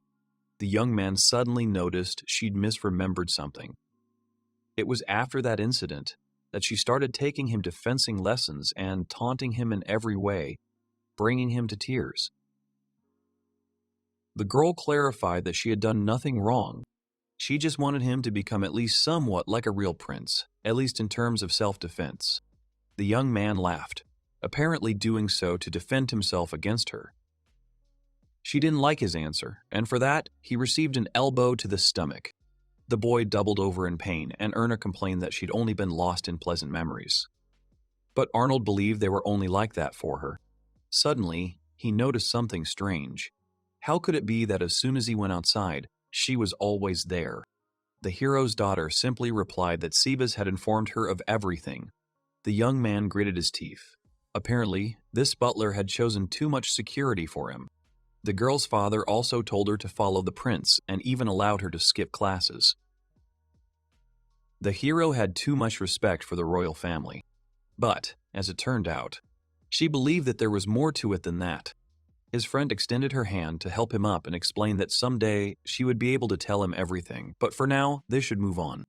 Erna, who became a Knight of the Guard at the age of 11, was constantly on the move on missions. One of the duties of the Knights of the Guard was to travel around the Empire as the eyes of the Emperor. The daughter of the hero Amsberg became the family's genius, able to summon the sacred sword at the age of 12. Her mere presence at the borders was instrumental in establishing diplomatic relations. It was an amazing coincidence that they met because the girl returned to the capital only once a year. As soon as she was assigned the next mission, she had to immediately go to another place. This was Erna's only chance to stroll around the capital. But once the boys finished lunch, that time would be over. But the young man was already grateful for the opportunity to spend time with her like this. Then he asked her where they should go next, but she wanted to decide as they went along. Suddenly, it started to rain, and Arnold sadly noted that this decision had been very short-sighted. The friends had no choice, and the girl suggested going to the nearest restaurant. He noticed her quickened step and asked where she was going. Once upon a time, after his fun, the young man also went to the hotel. He asked her to stop, but his friend didn't see anything wrong with that. After all, if she said she wanted to go there, then she would do so. Knights didn't back down from their word. Arnold exhaled and decided not to argue. The guy understood that it would be faster for her to see everything herself. When they reached the right place, Erna froze in shock, and the young man explained that a few years ago the owner had changed, carried out a major renovation, and now only allowed the hotel to couples. He understood that it would be a blow to her reputation if she were recognized and seen in such an establishment. So the prince suggested finding another place, but his girlfriend refused and wanted to go inside. The young man looked at her questioningly, but then he noticed her wet clothes, and the question disappeared by itself. Besides, they needed somewhere to wait out the rain. The girl sat on the bed, her head buried in her knee. Meanwhile, the prince emerged from the shower and informed her that he was finished. She noticed that he washed himself rather quickly, but he felt there was no need to indulge. He sat down sullenly, wondering how it could have come to this. Erna had warned him if he spied on her, he would pay. The guy sighed even more heavily, but suddenly it dawned on him. The girl began to take off her clothes. The prince sensed the approaching danger because he could certainly lose something, for example, his life. But her reflection was visible in the window, so he had to cover his head with a towel and bend lower to the floor. In his heart, Arnold wished for this to be over quickly. Soon Erna also finished taking a shower and came out in a dry robe. The girl then immediately crawled under the covers. The young man explained that if she was so embarrassed, they shouldn't have entered the hotel in the first place. But Amsberg believed that if the knight broke his word even once, everything he had said up to that point would be called into question, be it a nickname or an oath. But the prince wouldn't think that of her over such a trifle. Al heard her sobs and warned her he wouldn't console her. The girl, however, blamed him for everything. The guy didn't understand his guilt. Then she explained that the reason was his provocation. He knew the hotel was a love hotel and had visited it with someone. She believed his companion was the woman the other girls had mentioned. He smiled if she had enough strength to nag him, then his friend was fine. However, she asked him not to avoid the answer. Then he had to explain that the brothel where he sometimes frequented often featured girls who were forced to engage in inappropriate behavior simply because they had been deprived of their freedom as children. Erna didn't understand the connection. The prince paid for these girls for the day and took them to the hotel, registered them, and then escorted them outside. One day the children saw him. Women of this kind were forbidden to enter the shop alone, but they were always allowed in with his escort. No one would have guessed that the prince himself was leading representatives of such a profession. His friend still didn't understand the point of his actions. He explained that these women had no choice but to work in brothels, and that was better than starvation. But these girls also wanted to roam freely outside, so he led them out this way. Arnold didn't think his actions could change anything, but even such false kindness was better than none at all. Erna understood that in such situations the urge to take action arose, but the prince had to stop. He could get into trouble if word got out that a member of the royal family was visiting the city's establishments for fun. She was worried about his reputation, but the guy himself did not attach such great importance to it because rumors about his entertainment with women could not change anything. The girl suddenly asked her friend if all this had been hard for him. The young man believed that if he were alone, he would certainly not have been able to endure it. But he had many friends who supported him, and even Erna herself was among them. She pressed herself more tightly into the blanket. It was unfair of him to ask such things. The day of departure arrived, and Leonard decided to leave all the affairs to Marie. He felt certain that someone would attempt an attack in their absence. The prince counted on her and Fine to handle everything. The girl reassured him, as he could rely on her. However, she was more worried about the young man. The guy smiled. He took her words as a hint about unreliable companions. In truth, Marie wasn't worried about his safety, since Erna would be accompanying him. But she was doubtful about the strength of the rest of the team. Leo tried to console her, reminding her that his brother would be with him. This had the opposite effect and only made her more anxious.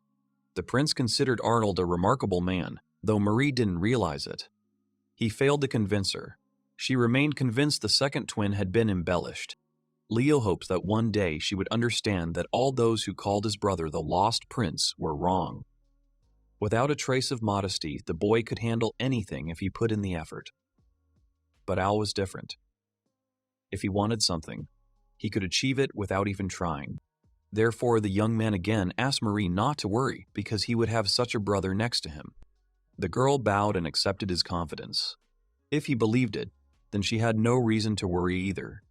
She then wished him a wonderful journey, and the prince apologized for placing so much burden on her shoulders. Soon all preparations were complete.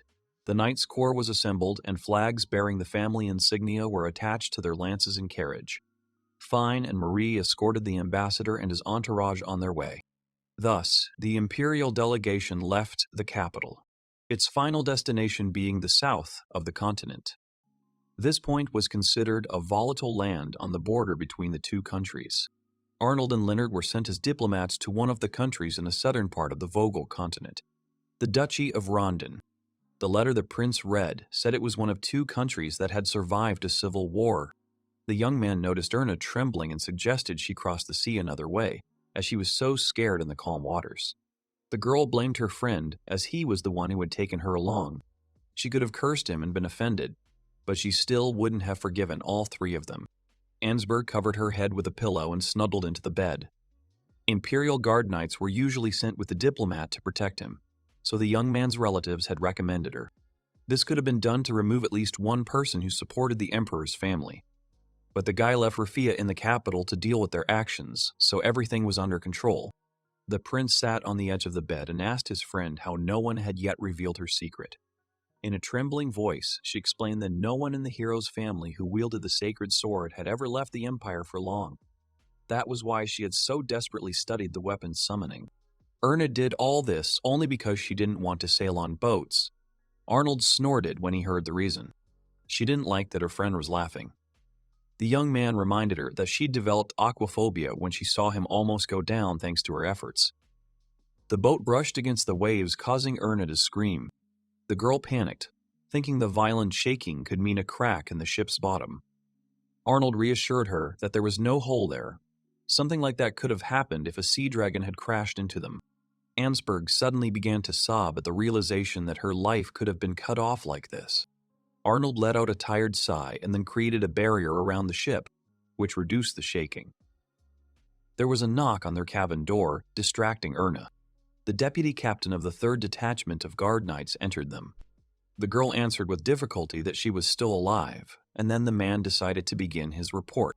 The ships of the Duchy of Albatros requested permission to negotiate, and he wondered what answer he should give them. The prince was surprised that the ship had already entered their waters. They had previously agreed on unimpeded passage to Rondon, but now they were being asked to negotiate. The young man found this suspicious. Erna ordered all the knights to their cabins. They didn't need to provoke Albatros' men any further. The boy agreed with her decision, then clarified that his brother had responded. The second in command awkwardly explained that Leonard had been unwell. The young man exhaled. They had no choice but to go to Leo's ship. They moved to the adjacent deck, and then he looked in on his twin to inquire about his well-being. Apparently, the prince was suffering from seasickness. Arnold noticed that the symptoms weren't like Erna's, but that wasn't good either. Then he suddenly changed and began running his fingers through his brother's hair. After this, the young man arranged his curls like Leo and said that he was going to take his place and told him to rest on the next ship.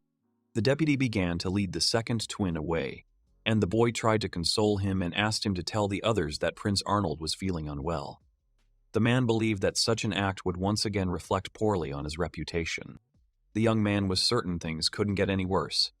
The knight glanced at his figure again and then closed the door. El changed his clothes for Leo's outfit because they were about to receive a request for negotiations, and for such a matter it was worth preparing. The hero said that he saw a new generation ship with magical weapons as expected from a country known as the ruler of the seas, but would they really risk attacking? The knight next to him said that if they did that, a war would break out between their countries. The hero asked if it would be worthwhile to bring the other two back. He added that their position was too precarious. If the party failed, they would need to be stopped by a higher-ranking official. In that case, wouldn't it be better to abandon the substitution tactic? The knight replied that it would be better if no one even guessed about the substitution tactic. The hero understood. He said that it meant that both of them had to play their roles meticulously. A girl came onto the deck, saying that she was extremely grateful that they agreed to the meeting. Her name was Evangelina de Albatro, Princess of Albatro, but they could call her Eva. It was shorter. Someone behind him asked his sister to wait. The swaying boy turned out to be her younger brother, Giulio de Albatro. Gerja was surprised to realize that the prince and princess appeared to be twins. He introduced himself as Leonardo Rex Adler, the 8th prince of the empire, and said it was an honor to meet them. He said he'd been appointed a diplomat in the Duchy of Rondon and was currently on his way there. The princess said they'd heard rumors about him. When the tsunami hit the east, it was he who led the knights and fought back. As expected of an imperial prince, he possessed remarkable courage and strategic talent. Rex replied that it was thanks to the bravely fighting knights, and if we were to talk about the talent of a strategist, then they both were not deprived of it.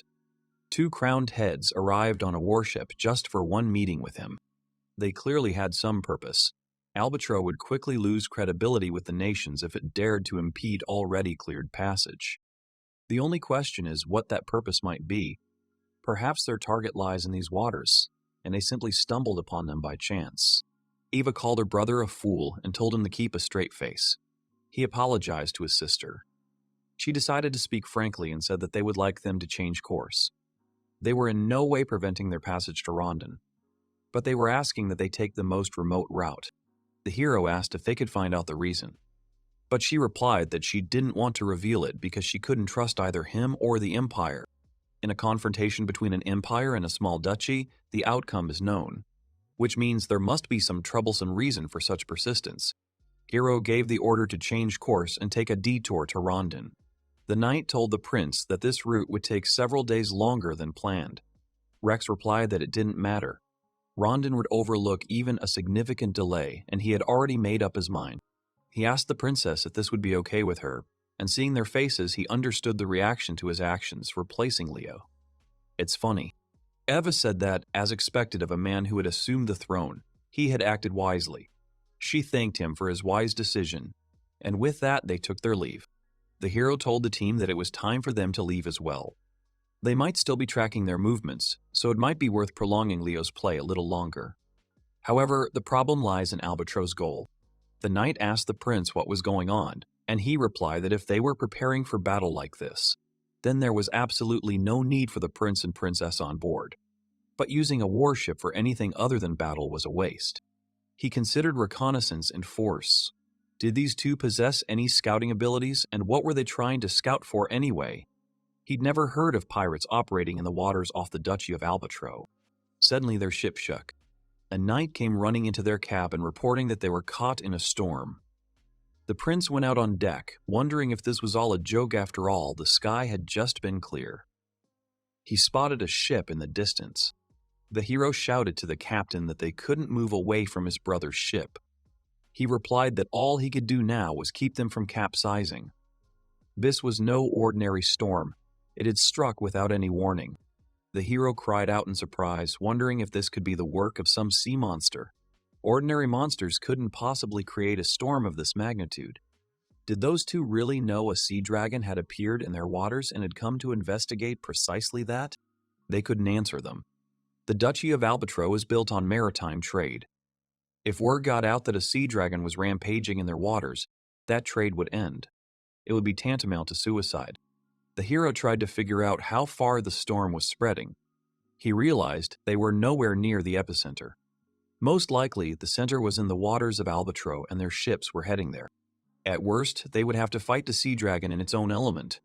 He felt sorry for them. After some time, the hero asked the captain where they were now. He replied that they had most likely strayed far from their course in the waters of the Duchy of Albatro, and that this unusual storm was too similar to the storm caused by the sea dragon that his grandfather had once told him about. He said that even if someone were lucky enough to survive the storm, a dragon would still be waiting for them in its center.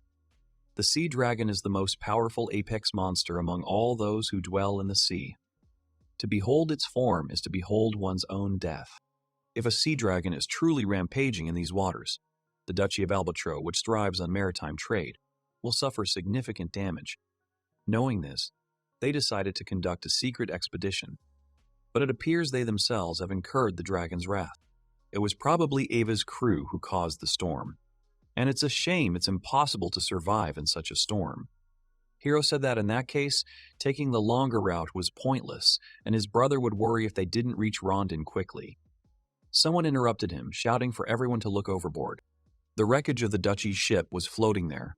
It had been caught in the same storm as theirs. The knight said that in such a situation, Prince Leonardo would have definitely sent people to search for survivors.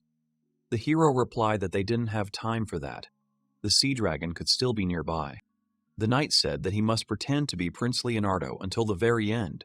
If it became known that the ambassador appointed as the Empire's representative was not the one who had met with the twins, there would be no end to the problems. The prince knew this, but the crew was exhausted by the storm, and no one showed any signs of doubt. The knight said that this was precisely why he needed to behave like Prince Leonardo. The slightest inconsistency in his behavior would raise doubts that would only grow. It's a noble move, but it doesn't benefit them in any way. The Duchy of Albitro is neither their ally nor their closest neighbor. Rescuing the subjects of such a country in waters infested with sea dragons is simply absurd, and it will further delay their arrival in Rondon. Even if Leo gets there first, he's currently in the guise of the wayward Prince Arnold. Trying to negotiate a partnership with Rondon will arouse suspicion. Their protracted game of substitution is increasingly troubling him. But if they find a large number of survivors, they'll have to go to Albitro, and that's a major problem. Will the Duchy of Albitro humbly release the Prince of the Empire who has learned a secret they've carefully tried to hide? If that happened, he and Leo would have to take turns for a long time, and that couldn't be allowed. O told the knight that searching for survivors was largely futile, so they should quickly sail away. At that moment, the crew cried out, spotting survivors on the wreckage. The knight asked the prince what he would do now. The prince gave the order to drop the rope and pull them out immediately, and also to pay attention overboard. There might be other survivors. The hero mentally complained that for some reason more and more obstacles were appearing in his path, and if God existed, then the hero cursed him. They began to pull people out, and the worker reported that, judging by the words of those rescued, there were still survivors. The hero complained the Duchy of Albitro was simply a harbinger of misfortune. The knight asked him to refrain from such remarks. The whole situation would glorify Prince Leo as a highly virtuous man. Rodin would be delighted to learn that he had saved people from danger, and they would be unable to reproach Prince Leo with a word. The hero remembered that Rondon and Albitro had long been squabbling over supremacy in the south, so why would they receive any honors for aiding the opposing side? The knight replied that all that was required of them was to demonstrate their greatness. The empire was a strong country and had nothing to do with the conflict in the south. The knight said that if he agreed, he should have the courage to see it through. The hero already hated it all and wondered if there was a way to get out of this without damaging Leo's reputation. He realized there was no such way. Leo would definitely help, even if it ended up being his own fault. He ordered the captain to search for survivors, and the captain asked if he was crazy he knew there were other monsters here besides the sea dragon. The hero replied that no monster would come near the sea dragon's passage, and he thought it would be quiet for a couple of days. The captain said the sun was already setting and searching for survivors was dangerous in the dark, as the light could attract a sea dragon. The hero apologized to the captain, but as the authorized ambassador, it was his order to use all available forces to search for surviving subjects of the Duchy of Albitro. He said that we cannot abandon the survivors. The captain said he'd heard rumors, but it turns out the prince is a far more righteous man as the ship's captain. He's against it, but he can't go against orders. They'll begin the search. The hero understood his feelings and completely agreed such actions are foolish. But that was Leo all over. Giulio asked the others if everyone was alive. The subjects told the prince to get into the boat. He had already been in the water all night, but he refused and looked into the boat. He called out to his unconscious sister. To confirm the sea dragon's true resurrection, they simply needed to use magic. Some time ago, they held hands and concentrated magic. At that moment, menacing clouds appeared overhead and a storm began. Their ship shook and Giulio fell overboard. To save her brother, Eva jumped in with him, and they ended up in the water. Now, Giulio, looking at his sister, thought that if it weren't for him, this wouldn't have happened. The prince told everyone they would definitely be rescued. There must be an imperial ship nearby. He was sure Prince Leonard would help them. A worker next to him remarked that hadn't the Empire always supported their country, weakened by internal strife? While they were shedding blood, the country was filling its coffers with money. They certainly wouldn't search for someone in such dangerous waters. Giulio replied that Prince Leonardo is a very kind man. He is known for never passing by those in trouble. So everything will be fine. He is sure that he will come to the rescue. The man said that if their allies were in a similar situation, they would not go to help. As soon as the storm subsided, they would simply say goodbye to those who had left. But they would never go into waters where a sea dragon might be. The prince realized that they were losing all strength and there was no hope. But he noticed a ship approaching them. A voice was heard. The 8th prince of the empire, Leonardo, spoke. He said that their ship was collecting the survivors of the Duchy of Albatro and they were taking the survivors onto the ship one by one. So he asked those who still had the strength to get to the ship on their own. He said that those who are unable to move independently should wait a little and they will definitely save everyone. The prince covered the victims with encouragement. A nearby worker shouted that there was a large group of survivors to starboard, at least 50 people. The hero cried out in shock, saying they didn't have that much room. The knight asked what they would do with the survivors. There were more than expected. The hero replied that if they were all so lucky, the current situation was simply inevitable. He'd somehow figured it out anyway. After all, they had 3 ships, while the hero only had 1. The knight thought that by then, he'd already thought about what to do. Arnold gave the order to throw all the baggage from the warehouse, except for provisions, into the sea, even the gifts to Rondon. The knight asked if this was normal. The hero replied that it wasn't at all. They were supposed to stock up on provisions and water in Albatro, but it was too late now, and with a sea dragon lurking in the depths, it was unknown when they would reach Rondon. But he said that nevertheless, in order to protect Leo's authority, he decided to save the survivors at any cost and was not going to exchange jewelry for human lives. He would not allow any of the living to die. This reminded the knight of something from his past, and he smiled and said that the hero was a hawk after all, hiding his claws. The hero asked him again, not having heard, but he merely replied that he could entrust the discharge of the ballast to the knights of the empire. The hero shouted for everyone to continue the rescue operation. He gave the order to rescue everyone who could, and he took full responsibility. He was interested in the safety of the prince and princess. With them in hand, he had more compelling arguments for negotiations with the duchy. Seeing Prince Giulio, the hero shouted at him to climb up quickly. Giulio asked to take care of the wounded first, and the hero agreed with him, asking them to hold out a little longer. We have begun loading the princess. The hero shouted to Giulio that he was the only one left and threw him a rope, telling him to grab onto it. The boy was overjoyed, thank God, but his strength had already left him. As he began to drown, he was glad that everyone was now saved. The hero jumped into the water after him, grabbing onto him. He pulled him out of the water, shouting for them to give him a rope. Others noticed and were shocked when the prince jumped into the water, even though there might be a sea dragon in this place. The people followed his example. The hero watched Giulio think on the rope and thought he had remarkable willpower. Someone offered him a hand. The knight said that for someone who spoke so coldly, the hero's heart was too warm. The hero thanked him for his help, and the knight said it was nothing new, having to pull him out of the water soaking wet. The hero didn't understand what he was talking about. The knight wasn't surprised that he didn't remember anything since he'd been unconscious at the time. The prince asked when that had happened. The knight revealed that he was the one who pulled him out of the bathtub in the hero's house when he nearly drowned. He was originally a knight serving in the duke's mansion. The hero was greatly surprised. The man said that when the captain joined the Knights of the Empire, he became one too, and he never thought that he would again see the prince soaking wet.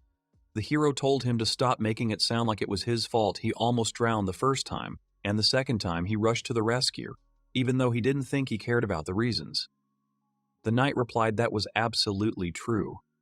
Then the hero realized he hadn't heard his name at all and asked him. The man introduced himself as the deputy captain of the 3rd Squad of Imperial Knights, Mark Tiver, and said that he could count on him.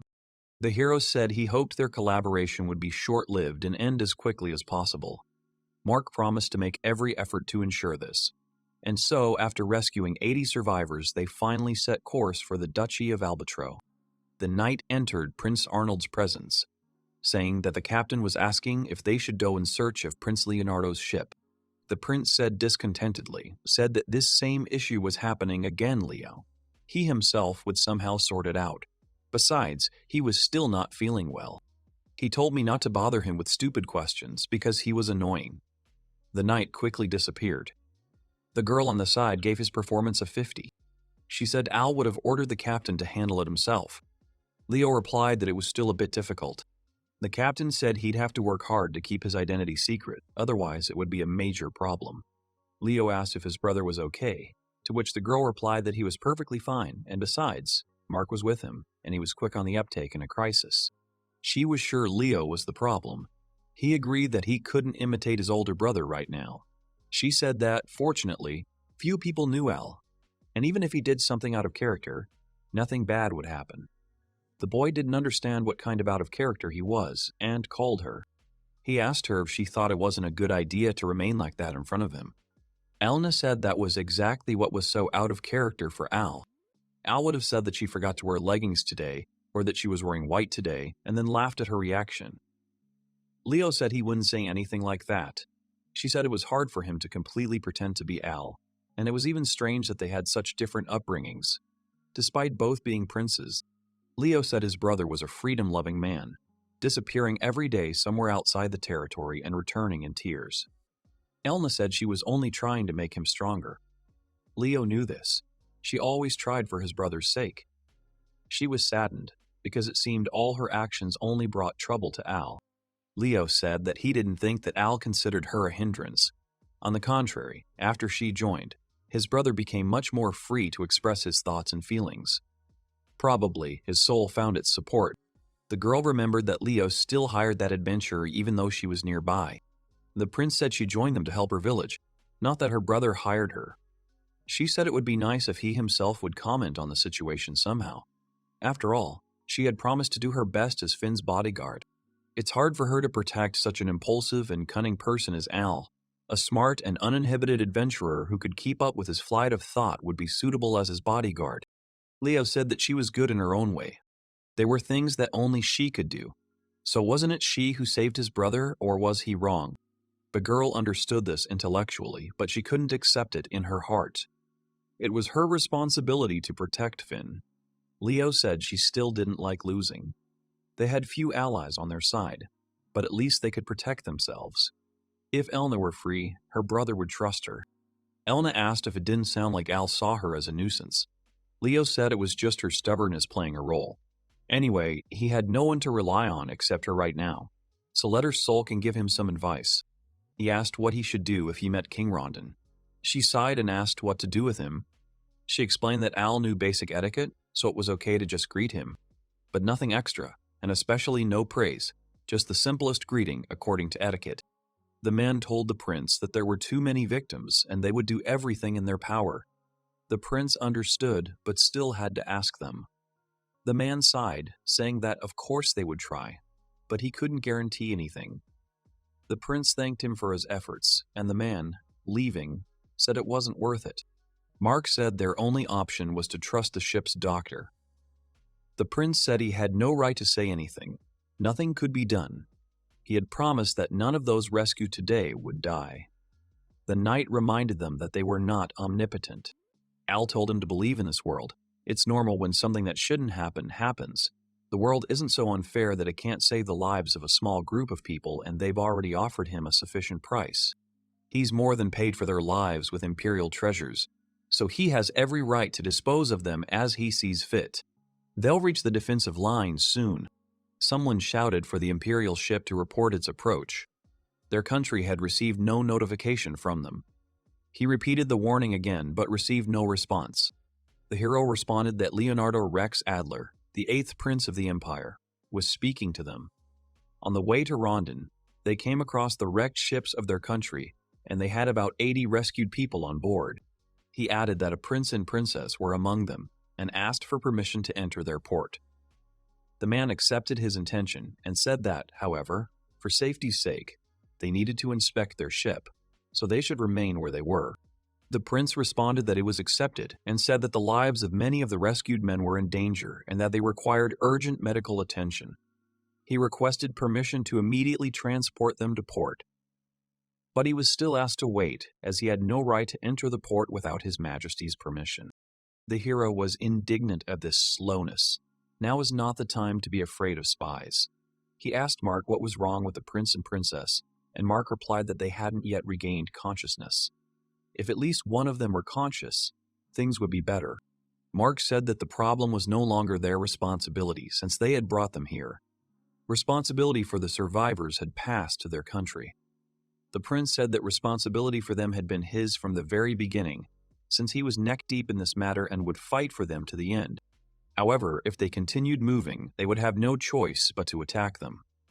The hero wondered if there really was no other choice but to break through by force.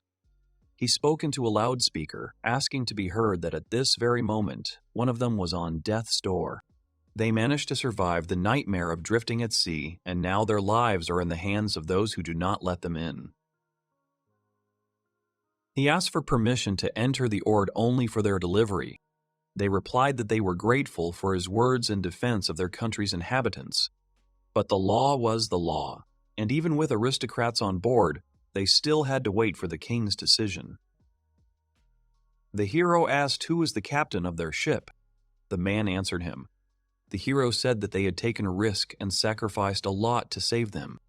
For one reason only, to prevent anyone from dying. They must know how terrible it is to drift in the open sea, and he asked them to make a decision. The captain replied that there were 2 of his sons on board those 3 ships, and right now he hoped that they were alive. But he was a soldier, and no matter what happened, he could not go against the regulations. He was sorry. The hero didn't understand why this was happening. Mark tried to say that was enough. At that moment, the doctor shouted that the situation was critical. The hero told the captain to set course for port. The man shouted that they didn't have permission. Al knew this, but if they delayed, the men would die.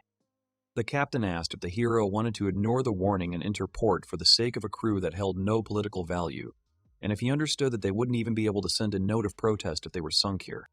Al said that as long as they had the prince and princess on board, they wouldn't sink them, so for now they would do everything possible to save the lives of those around them. He wouldn't change the order. It was time to enter port. Mark said that was too drastic and Prince Leo would never resort to such extreme measures. Al replied that was correct. He said that this was a great chance to make an impression instead of Leo, that if he decided on something, then he couldn't be stopped. The hero said that even if this decision didn't seem like something Leo would make, if he could manage to improve his reputation a little, Leo would be perceived differently. Mark replied that if he did so, Prince Leo would have to make more difficult decisions in the future. The hero said not to worry. He was his younger brother after all. He was sure that there was nothing that he could do that Leo couldn't do. The captain asked the prince if he was aware that illegal entry into the port would, at worst, result in imprisonment, but Al knew that. The man said he could resupply there and then head to Rondon. There was no point in risking his life for people who carried no political weight. The prince said that everyone here was important to their families, and that lingering would only needlessly endanger everyone on this ship. The man remembered that the prince was fighting for the throne, and if this situation were used against him, the throne would further distance itself. Al replied that he would think about it later. Al said that this is the captain's ship and the lives of the crew are in his hands. He does not want to act rudely by taking away his ship and personally controlling it.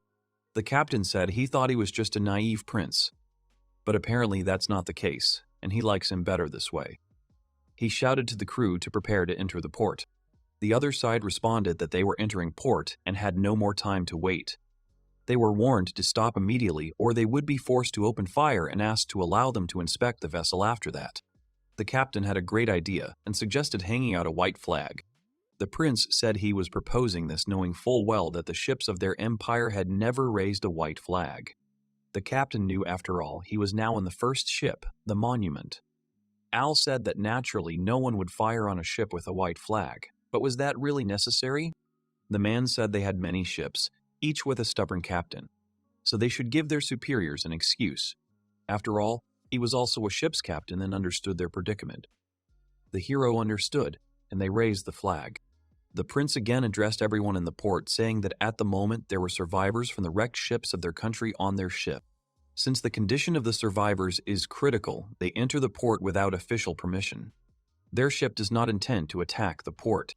They were able to survive this disaster, so he asks them to help them. He also addresses the fleet captains, saying that the lives of their compatriots hanging by a thread are now in their hands. The hero hoped for a wise decision from the captains. All the victims began to be unloaded. Mark said that although it was just a formality, they were now prisoners of war. The hero replied that this was true since he had raised the white flag. Al said that it was time for them to go and talk to the king of the duchy about the sea dragon. He was sure that he was also completely okay with it. Elsewhere, a girl was beating a man with a whip. She threw the whip in anger, not understanding how it happened. A man nearby said they seemed to be anticipating their every move. She shouted, asking if he thought this naive white-winged princess was playing with her. He was certain that Leo must have found a trickster in his company. Before moving on, they needed to contact Gordon and tell him the attack had failed. Apparently, their new guy was extraordinary. This infuriated the girl, as they were gaining social standing. She bit her finger, saying it was unforgivable. The man said they should leave Leo's company alone and focus on the culprit who had deprived them of the Minister of Construction. She knew this and told him to prepare something suitable for her instead. Her disappointment couldn't be vented on this one victim lying there after a beating. He accepted her order and thought that tomorrow this place could be his. Elsewhere, the butler said it was excellent that with just a small piece of information and lessons, one could predict the enemy's actions. The adventurer replied that it was the same as anticipating monster attacks. Lintha said that in a situation where actions are limited, they will always act as they can. Knowing this, she warned the guards to be on guard. Probably now the second princess will increase her vigilance and will be tormented by doubts about whether she can attack again or not. The princess praised Linfa, saying she was magnificent. Seeing Linfa's gaze, she asked if everything was all right. Linfa replied that she was simply curious why she trusted her so much. The girl said that Master Al wouldn't keep people around who couldn't be trusted. Linfa asked if it wasn't annoying when newcomers started meddling in her affairs. The princess smiled and replied that if it was for Al's benefit, she didn't mind, and who cares who's in charge. They're all in this together. Linda concluded that the princess was downplaying her own importance. The butler explained that Lady Finn always put others first and herself second. Linda didn't understand why she was even fighting for the throne and apologized for her words. But she didn't belong here. Finn was embarrassed and replied that she actually thought so too. Finn said that she could not help Mr. Al and everyone else in any way, but she hoped to be useful at least with the title and power she had. Linda said she shouldn't worry so much, since it was to their advantage that Mrs. Finn was with them. She replied that it was good if it was true. The adventuress remembered the hero's order to take care of Finn. She offered to show her usefulness, something that only she could do. Her person is extremely popular in the capital, and there are people who really need this popularity, and these are traders. She said that the company currently operating in the capital does not want to allow her popularity to grow. Apparently, they are supporting another candidate for the throne. Therefore, she thought about other companies. It is worth paying attention to the half-human companies. If they can establish a channel for cooperation before the prince's return, it will only be a plus. The butler agreed and said the princes had long had their eye on the demi-human company, but did Linda know why none of them had yet contacted them? She said she knew it was because they were led by a vampire. After the recent incident in the capital, residents are not particularly fond of vampires, which is why they constantly postpone trying to contact them. But there are no obstacles for them. Linda was sure this was a good opportunity. Finna offered to meet her. She wanted to discuss a lot with her and see what she was like. They decided to arrange a meeting with her. Looking out the window, the princess promised Mr. Al that she would manage. A few days later, Linda said that, as the name suggests, the demi-human company is a company run by demi-humans. Strong and resilient, the demi-humans are nimble and quick-footed. Each of them works in their own field. Productivity at this firm far exceeds that of other companies. They are slowly spreading their influence across the eastern part of the continent. However, just before the branch was to open, unrest broke out in the capital, resulting in the branch never opening, and there remains no sign of the demi-human company in the capital. The company's leader is a vampire, and the emperor was attacked by vampires. The empire is now more wary of the demi-human company, and that's quite reasonable. Finn said that if they didn't do anything wrong, then they have nothing to hide after all. They weren't the ones who attacked the emperor. Linda replied that the world would be a much calmer place if everyone thought like Finn.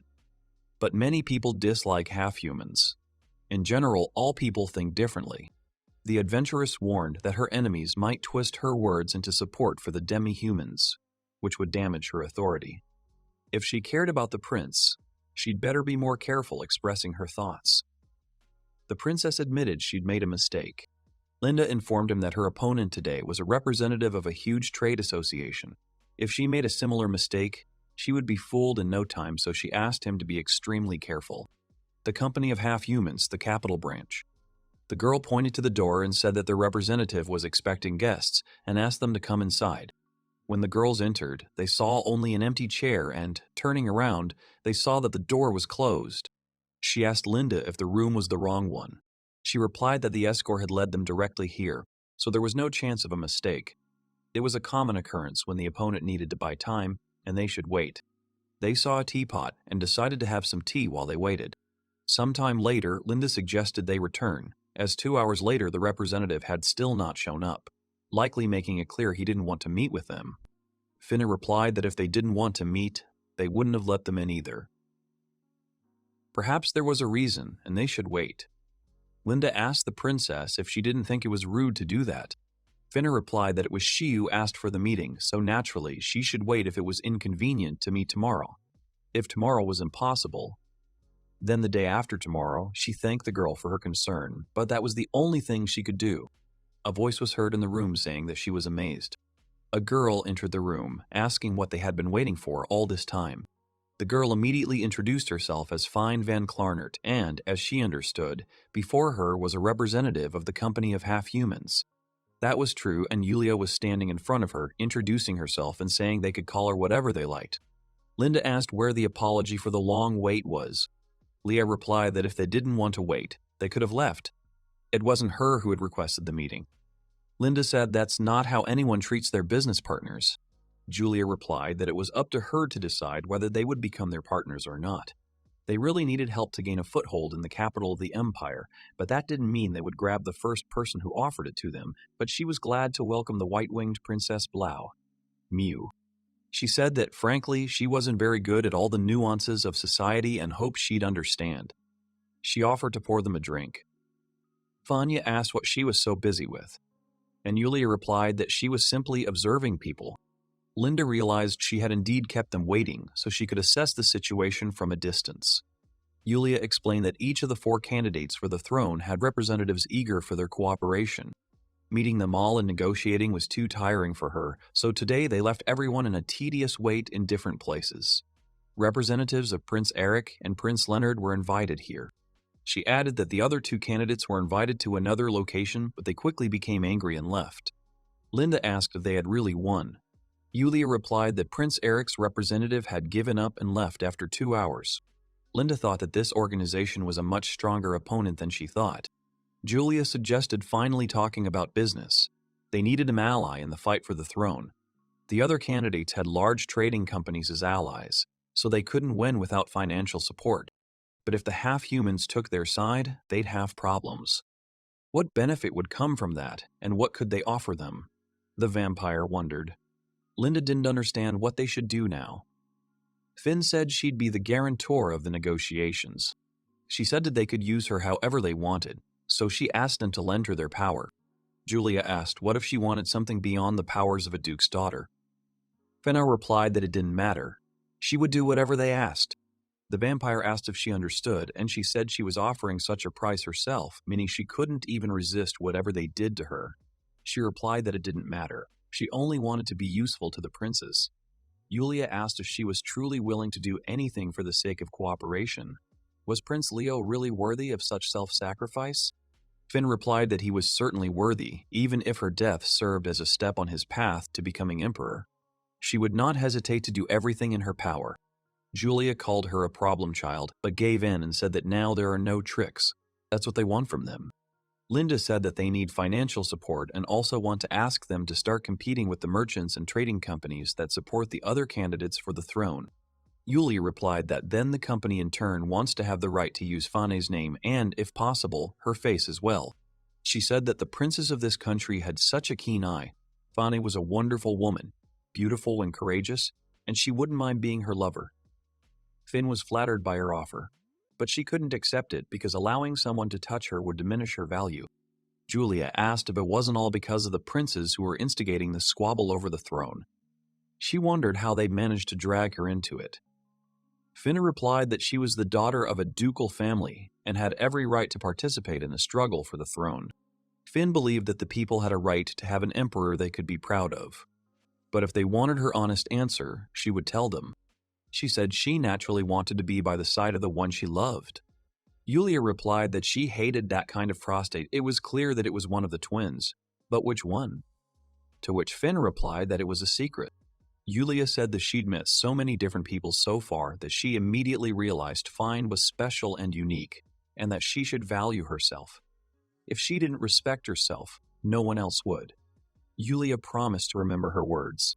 Yulia advised Linda to keep an eye on the princess, and she replied that she was already doing so without her telling her, and that she, in turn, should remember that she was now their ally and should refrain from any interaction with people from the other candidates.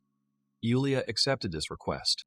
Linda said they would contact the company if necessary, but she asked them to refrain from contacting them. They finally said goodbye. Yulia felt goosebumps on her skin. She hadn't expected such pressure. She wondered who this man was who was causing this lady to look like that. Yulia was becoming increasingly interested. A servant entered the office and said everything was ready for opening. Yulia ordered them to visit and begin trading and send the profits to Leonard's forces. Julia said that if this man satisfies her taste, it will be interesting to fight for him. Albitro Castle. They were escorted into the castle with the utmost politeness. Apparently, the Duke was not hostile. The knight escorted them to the room. The king bowed and said that he was glad to see His Highness Prince Leonardo and introduced himself as the Duke of Albitro, Donat the Albitro. He said it all happened because of the narrow-mindedness of the people of their country and apologized for causing them inconvenience. This was surprising. Of course, the sizes of their countries differ, but for the head of one kingdom to bow his head to the prince of another was something new.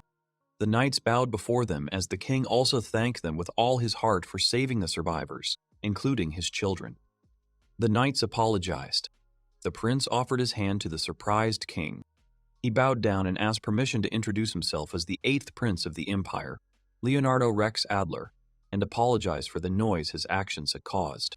He said that the king did not have to thank him. He only helped those who were shipwrecked right before his eyes. If the same thing happened to their ship, they would do the same. The hero said that he understood that the king's duty required him to repay them, otherwise they would simply not understand him. In that case, they would need to replenish their supplies of water and provisions, and if they also added a few jewels, they would not object. Al explained that they had been forced to dump the gifts they were carrying to Rondon into the sea. The king was shocked that they had resorted to such a thing, and of course said they didn't need to mention it, their country would compensate them for everything. The prince thanked them and said he wanted to discuss something else. He said he wanted to talk about the problem their country was facing, because if they delayed resolving it, it would inevitably affect the entire continent. The king sighed, because now he couldn't even argue that the problem didn't concern them. They had a right to know. He said that, as the hero had already understood, a sea dragon was raging in their waters and its name was Leviathan. This dragon had been sleeping beneath the water for 200 years. The hero said that was a long time, even for a dragon, and then the king said that it had been put to sleep with the help of an ancient magical object. 200 years ago, the South was under the rule of a single family. At that time, the dragon Leviathan began to rampage and devastate the surrounding area, so it was decided to confront it. Ultimately, with the help of this magical item, the dragon was put to sleep, but the royal family's power was severely undermined, and an era of internal strife began. Since then, the Duchy of Albitro has been given the right to protect the staff. However, it was broken, and so they had to hastily check the waters under their control. The king said they should have contacted the Adventurers Guild immediately, and that he was sorry they had gotten themselves into all this. The hero asked what they planned to do now. He replied that, since they needed to do something immediately, they had no choice but to ask the Adventurers Guild for help. The hero replied that he couldn't necessarily trust a professional monster slayer, but he had a proposition. He proposed to form an alliance with Rodina to fight the dragon. If they learned about the current situation, they would immediately understand that now was not the time to fight each other. The king said they had considered it too, but they had been at war with each other for too long and lacked the necessary diplomatic connections to quickly forge an alliance. The hero promised to convey the alliance proposal if an authorized imperial diplomat was involved. They simply would not be able to object. The king asked if the hero would mind if he discussed his proposal with the elders, and he agreed, replying that it would be better for him to make a decision quickly. Rondon should have already received information that there was trouble in this country, and they could choose this moment to attack. A little later, the hero went to bed, saying he was tired. He wondered how Leo was doing. He decided there was no point in even thinking about it. All he could do was do his best in the hopes of remaining undetected. Right now, he needed to think about other things, like how to defeat the sea dragon Leviathan. There are only a handful of people capable of fighting him. That's only natural after all. He's an S-class monster. If he were to guess, he could only name 2 people capable of slaying a dragon. A hero like Silver and Elna, who wields the sacred sword. Perhaps he should send a request to the Emperor as his official representative. Time before the request arrived, and Silver had no reason to appear in the south. He thought it would be much easier to approach the Adventurers Guild directly. To deal with Rondon's ground forces, the Duchy of Albitro financed the soldiers and equipment of friendly neighbors. The Adventurers Guild's assistance in fighting the dragon would have been costly, which is why Albitro didn't immediately turn to them. To solve the dragon problem, relations between the Albitro and Rondon duchies must be improved. Then, they will focus on destroying the dragon. In any case, we first had to get to Rondon. There was a knock on the door and the hero allowed entry. It turned out that it was a princess who came to thank him personally. The hero thought that, of course, he wanted her to wake up as quickly as possible, but he hadn't imagined she'd be so reckless. He asked her if she was completely fine, but whether she recovered enough to go for walks on her own. She replied yes, and thanked him again. She said that everyone unanimously claimed that it was entirely his merit and said that he was incredibly courageous and kind. He replied that their entire ship's crew had been involved in their rescue and it would be unfair to thank only him. She replied that, as Julian's older sister, she owed him her gratitude. She had heard that he was the first to jump into the sea after her brother. She said that an ordinary person would never dive into the sea with a sea dragon living there. It was an act of exceptional bravery. He realized that things would be bad if he continued like this. The girls would sooner or later fall in love, and that would create problems upon his return. But what should he do? Do something to make her hate him? That was also impossible. If he did something out of character, he'd be exposed immediately.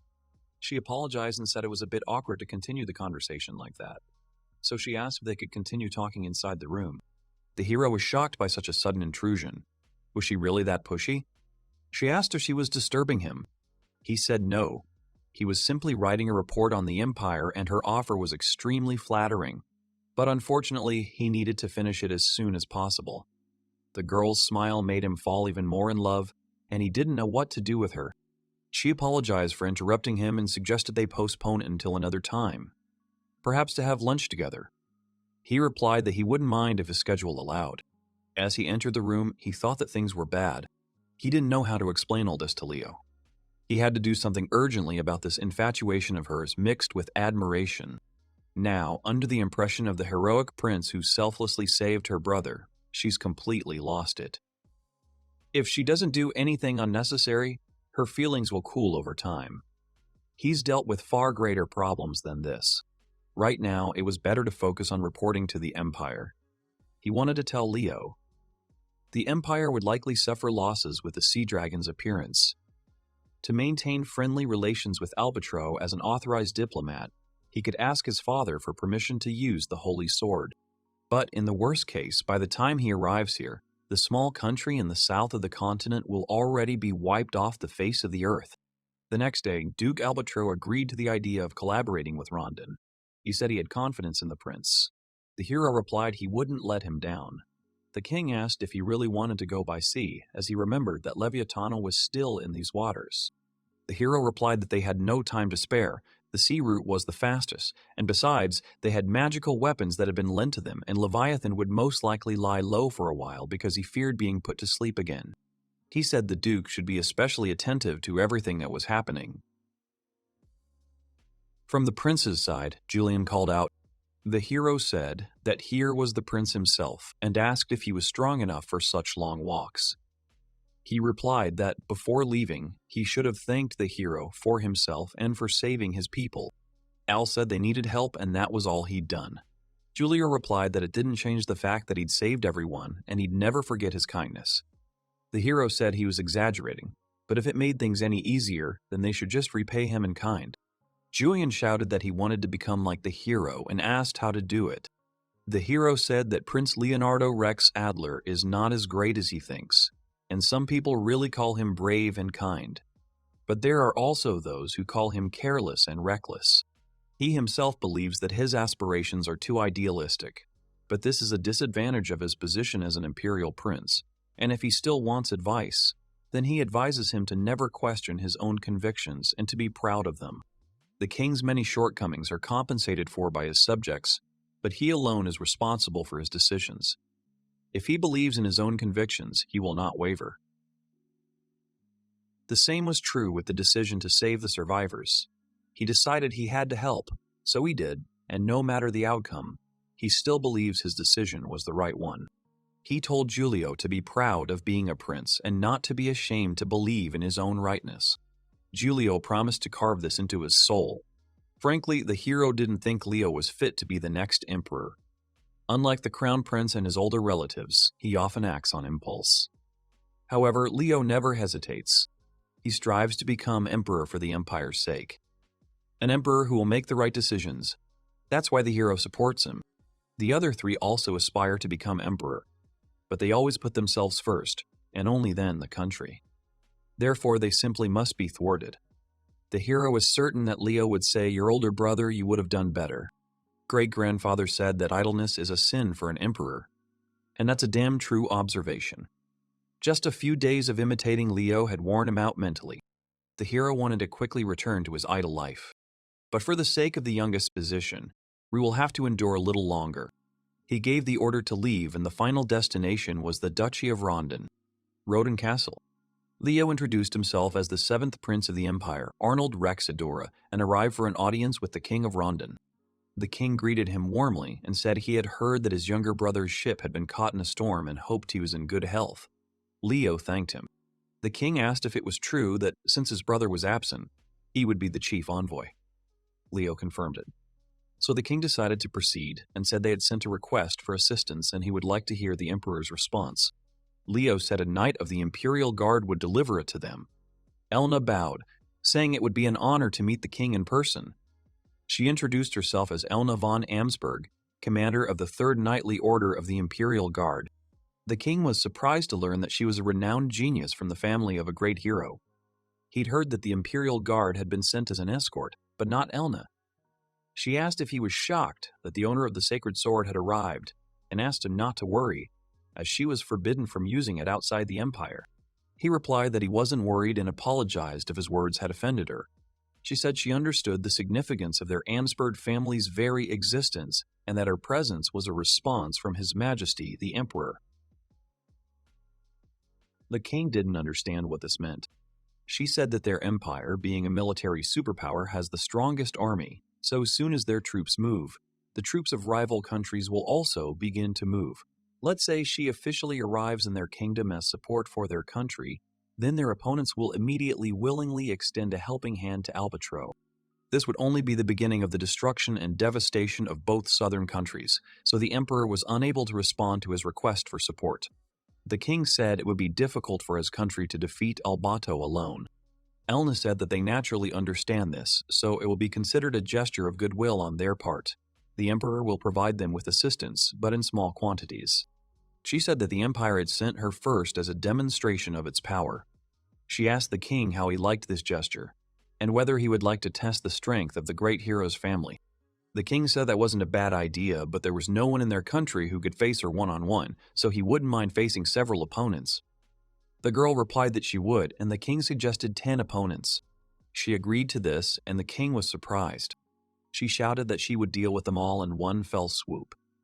Since they were knights, they shouldn't retreat in front of their master. Otherwise, Rondon's knights would be disgraced. Leo thought that, pretending to be his brother, he was powerless to do anything about Elna. He thought it was hard for him to be apathetic.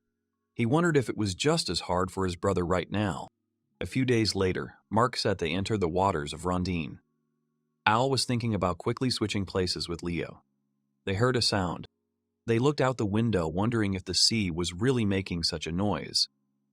Mark ordered his soldiers to prepare for battle. Just in case, the hero erected a barrier to keep out any intruders. But he never expected to encounter him in the waters of Rondine. The hero ordered everyone to calm down because they were already late. They could only hold on. The sea dragon was already below them. Everyone froze in silence, waiting.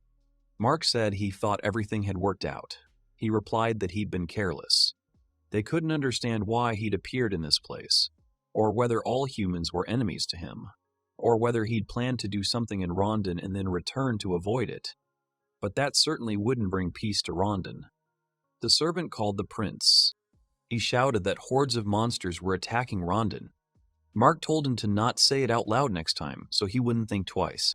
Mark said it was easy to think that everything the hero says comes true. The hero replied that it was divine power, and he didn't have it. He had given the order to go full speed ahead to help his older brother. This was his chance to return. Kingdom of Rondine. The crew saw monsters and told the captain, who asked them not to distract him, as he needed to focus on what was right in front of them. Before them was a sea serpent, Class AA, Sea Serpent. Class AA, Sea Serpent. Leo tried to convince the captain that they didn't need to rush into battle and that they could run aground. The captain told him not to talk nonsense, and that if he was so afraid, he should just wait in the cabin. Leo wondered how his older brother usually managed to convince people to do things his way.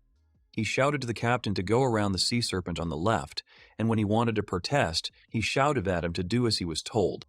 He shouted that Leo was already here. They decided to synchronize their actions and attack simultaneously and again ordered the captain to come from the left. They opened the cannons on the starboard side and decided to feed this monstrous serpent with magical cores to the brim. Both princes simultaneously gave the order to attack. The shells hit the monster. The captain was so powerful that he ordered another volley.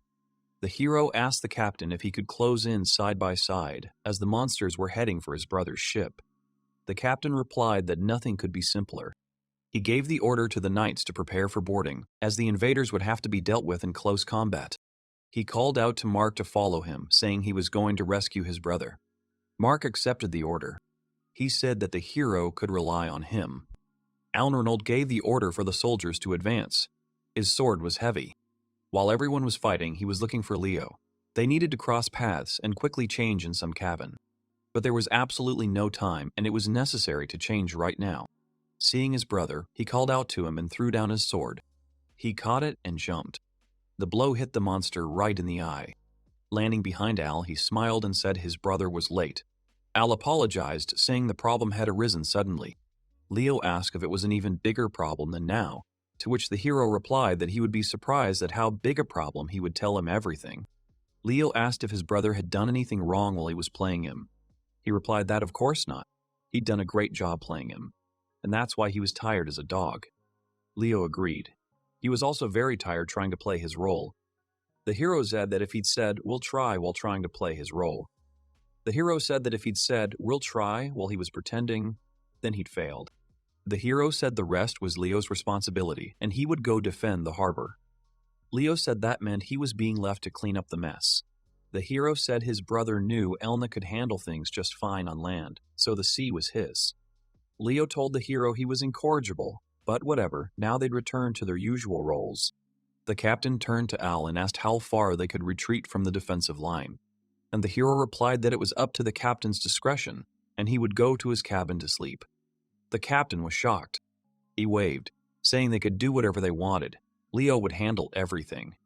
The captain sighed. saying he thought Prince Arnold had behaved more decently while Leonhard was gone. When the hero woke up, the noise finally died down. Apparently the battle was over. He left the cabin and told the captain that if the battle was over, then it was time to return to Rondon. He wanted to sleep in his castle. They swam back. There were no significant losses.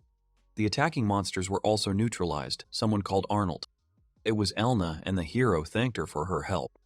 She replied that he had fought well himself. He said he was very tired, and she asked what had happened. He told her it would be better not to get so high, and she told him not to pretend to be Leo.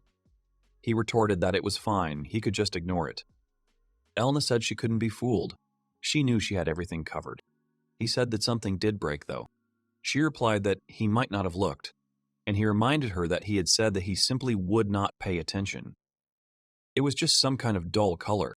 She shouted, asking where the tear was and accusing him of lying, to which he replied that it might be okay, but he should still try a brighter color. She shouted that she hadn't asked for advice. Later, the king was informed that the sea dragon had awakened. Al explained that it had already destroyed 3 of Albatross's newest ships. The king asked why they should care. This was the answer they were expecting, so Elna told them to immediately switch roles again, and he had to play Leo again. He replied that the king's words were true, but Albator wished to establish diplomatic relations with Rondon. He said that as a representative of the Empire, he calls on them to forget past grievances and help Albatru cope with the disaster, and he also guarantees all support from the Empire. Seeing the king's doubts, he asked what was wrong, and the king asked if Rondon would suffer losses. The hero replied that it wouldn't necessarily, but on his way there he encountered a dragon, and it was heading for the shores of Rondon. This time, everything turned out well, but it was clear that the monster's attack was caused by the appearance of a sea dragon, which had never approached the continents before. The king still had doubts. Hero explained that the dragon was moving practically along the shores of Rondon, and he could assume that the sea trade routes to the south were inaccessible. Only land routes remained. There were no direct routes, so Rondon would be cut off from the rest of the world. In this case, they cannot count on the help of the Empire if they decide to ignore the problem.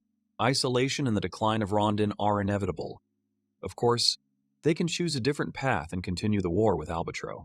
How the Empire will act then is no longer known to the hero. The king was finally convinced by his words, and he agreed that they would help Albator in the fight against the dragon, and he would immediately send his fleet to Albator. This meant that Albator could now turn to the guild. The next morning, Rondon equipped an armada of ships to assist Albatross. Leo and Elma decided to sail with them. The boys said goodbye to Alnord and asked if he would stay. He replied that he hoped the battle with the sea dragon would unfold in Albatriz and that he would find peace here. He asked Elna how she was, and she replied that she'd somehow survive. He turned to Leo, telling him to take care of the girl. He promised they'd be back soon. Al said that was good, and he was counting on them to give the dragon a good beating. Otherwise, how would he return to the Empire if a dragon was hanging around in the sea? Out of sight, the hero vanished. Rondon Adventurers Guild. The worker was carrying documents and calling out to drunken adventurers when someone entered the building. It's time for the hero to play behind the scenes. She asked his name again, and the man replied that he was Silver, an SS rank adventurer from the Capitals Guild. He didn't want to distract her, so he put her colleagues to sleep and apologized for frightening them. The girl recognized Silver as the same Aga known as the Silver Doom. He said he wanted to rent a meeting room. Entering the room, he summoned the deputy guild leader, who, shocked, asked how he had ended up in the southern lands. The deputy guild leader's name was Glide. Silver replied that he had a meeting there, and the guild's deputy asked in surprise that he really had friends. The hero replied that it didn't matter. What mattered was that he'd heard rumors and wanted to know if they were true. Glide said there was no point in hiding it, and they were indeed tasked with subduing the sea dragon, leaving the entire guild in a state of utter dismay. Silver said that was expected and asked what rank the mission was assigned. Glede replied that it was originally S, but the dragon was causing destruction, so it was upgraded to SS. So they're calling on mages of at least the highest rank. Silver said that's unnecessary. Even if they defeat the dragon, Albatross will lie in ruins.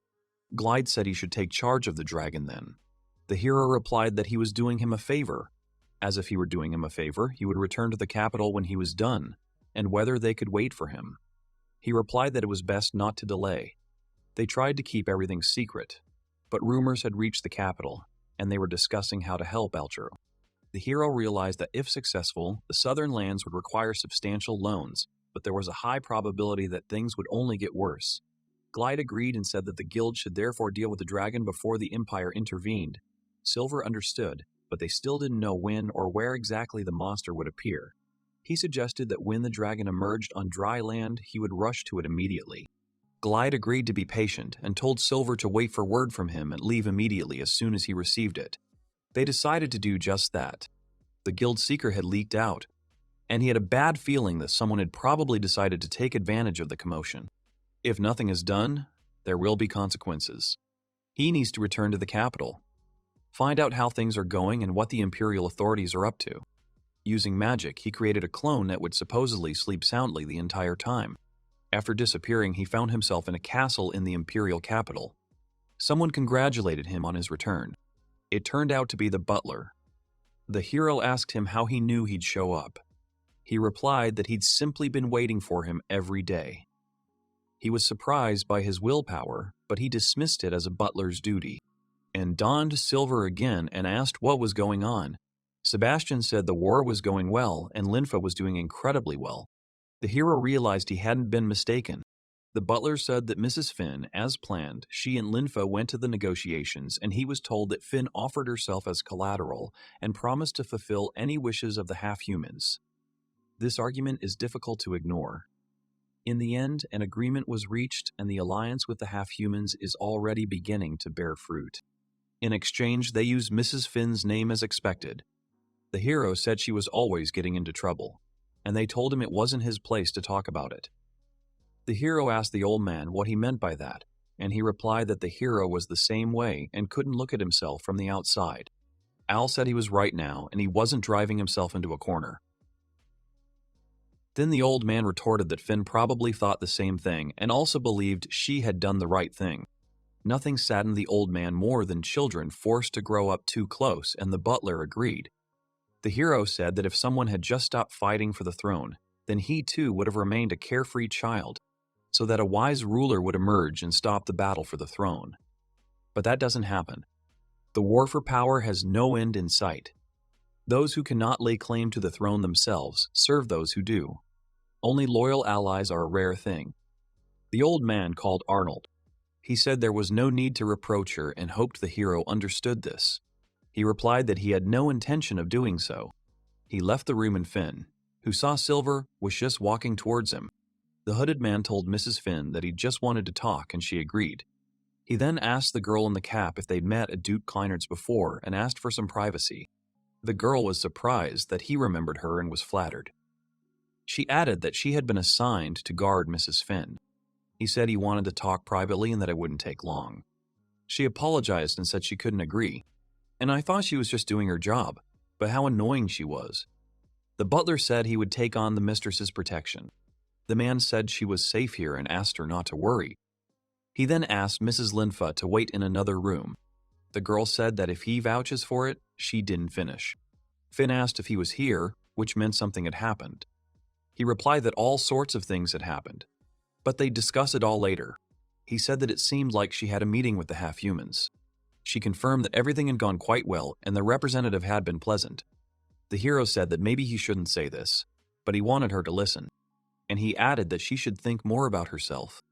The young man said he couldn't bear to see her sacrifice herself and that it would be better not to go that far. Finn replied that she would be of no use, but he called her special, and she whispered the name of Prince Arnold. The guy said that he can only take off the mask in front of her and Sebastian, who is his guardian and has always been there. He is like a father to him, and he added that, besides him, she was the first one to whom he had opened up, and, having learned his secret, she ceased to be a stranger to him. He said that Leo was his one and only brother, and she was also one of a kind, and everyone had their own role. The hero said that it was enough for him that she was nearby, and that he had someone to share his secret with.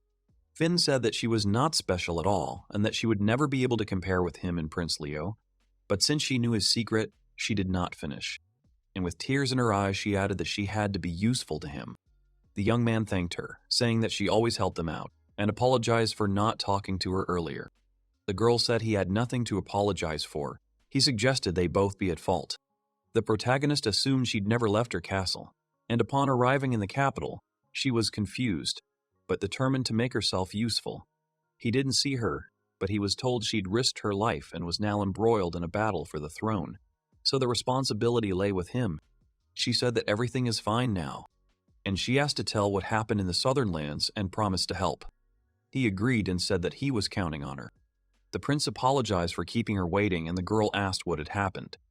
He said a sea dragon had appeared in the south and asked if she understood the gravity of the situation. Linfa asked in horror if it was a dragon. Finn said that Mr. Silver says we need to wait for word from the guild. The protagonist said that the situation was different now, as the two southern states had formed an alliance and were working together. He added that intervening now would only complicate matters. The young man said the dragon was a dangerous opponent even for S-rank adventurers, and therefore would require reinforcements. The girl replied that this was not surprising, and she asked why he came here. He said there was a girl in the southern lands who could wield the sacred sword, and that the two of them could defeat the dragon. He needed a representative from the emperor. She said that only a member of the imperial family could wield the sacred sword. She replied that if Lady Finn supported him, she was certain the empire would listen to him and understand the importance of helping the southern lands. Arnold said that the capital already knows about the problem, apparently from someone in the guild, but the guild is afraid of the empire's intervention. He added that for some reason the guild wanted to keep everything secret and handle it themselves. However, if they sent someone from the imperial family with him, they would also be forced to send an army, and he wanted to avoid that. Linfa asked why he needed Lady Finn and what he had in mind. He said that 3 princes laying claim to the throne would volunteer to accompany him. Prince Gordon was the most influential, and with the others, an army and guards would be sent to protect him. Then he could transport everyone with magic and settle the matter relatively quickly. The girl suggested that he wanted Lady Finn to persuade them to send someone else, but they needed to raise their price for the battle for the throne, and the 3 princes would not want to follow the plan. The protagonist added that they would wish to lead the army, would demand active participation in the battle, and it was unknown whether they would ultimately succeed. The guard suggested that if he needed someone who was not involved in the fight. She did not finish her sentence, and she asked if this meant that he wanted to take the 4th prince with him. The young man confirmed that this was exactly it and said that it seemed he preferred studying to intrigue. Arnold added that although his mother was the emperor's wife, he had no influence in the palace and did not strive for power himself. Finn said she would try to convince them. The guy refused, saying that even if she asks. It is reported that this is the 4th prince, Arnold Lakes Adler. He added that he is currently writing his best work. The protagonist thought the emperor's son was smart and diligent, but lacked literary talent. He added that while he was looked down upon, everyone laughed at him, while his older brothers were truly handsome. The young man asked if he was the same Silver, who confirmed it and said he hadn't had the honor of meeting him before. The young man asked if it was his idea to ask him for help. Silver said that a sea dragon had appeared soon afterward and he had decided that he would agree to represent the imperial family. The prince replied that the southern states were not part of the empire and he had no obligations to them. He asked if it was wise to send a few men trying to conserve the army. Finn suggested thinking about the brothers currently in the south. He replied that he didn't want to seem callous, but both Arnold and Leonard were adults, and he was unlikely to be of any help to them. The girl said that if he refused, they would be forced to beg the very people he was supposed to protect. He asked if she was hinting at her younger brother and sister. She replied that all means were fair. The boy said that he loved his little brother. But little Krista was their treasure, and sending this golden-haired angel to the battlefield was absolutely impossible. He replied that he couldn't forget about his unfinished masterpiece either. He was filled with doubts. Finn said that if he was plagued by doubts, he should go with them. She said the more experience a writer has, the better the book will be. She'll save her sister and gain invaluable experience.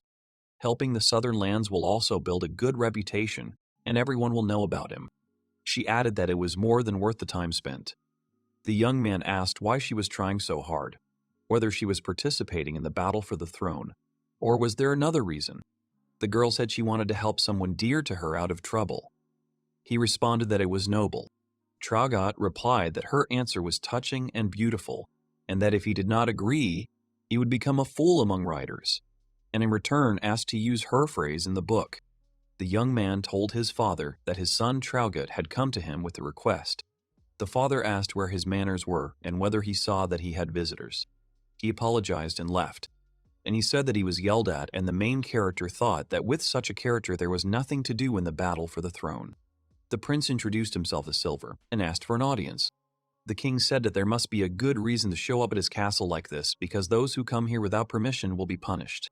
He apologized for not being able to comply with the formalities, as the matter was urgent, and he asked not to be angry with the man who once saved his life.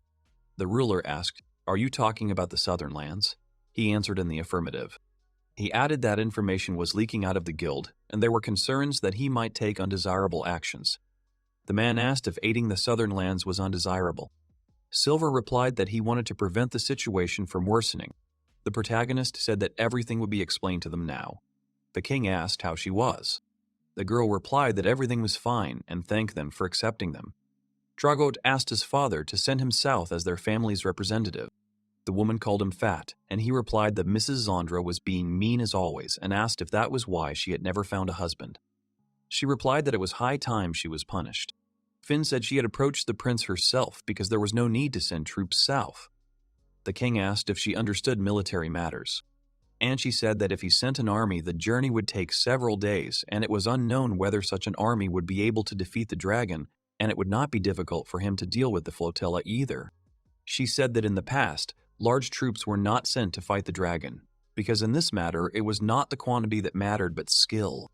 The girl said she believed he should be sent, and with his help they would be able to use the sacred sword, and the Empire's contribution would be invaluable.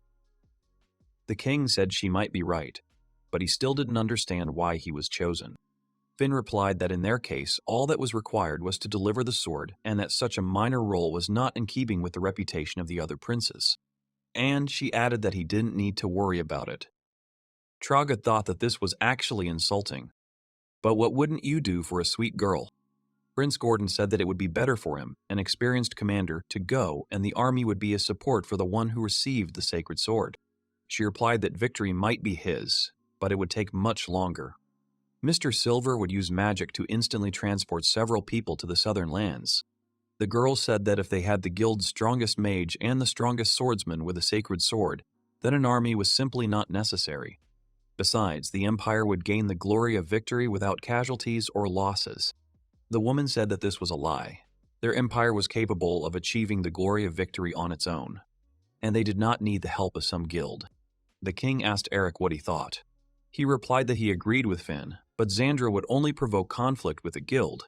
He added that rumors that the heir to the Empire had merely delivered the sword would undoubtedly spread. Gordon said this was a chance to subjugate the southern lands and asked to be entrusted with the task. The king replied that the southern lands were of no interest to him, and he said that they would follow Finny's advice. Zandra told her father not to fall for the guild's tricks. They'd already caused a lot of trouble.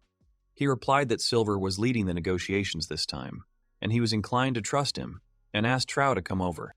He appointed him as his messenger and ordered him to deliver the sacred sword to the southern lands. And he said he trusted his son to him. Silver said he would return him safe and sound. The prince asked for beautiful girls to guard him. The hero replied that they would meet a swordswoman in the southern lands, so he should be patient, and he asked only that not too strong girls be assigned to serve as a security.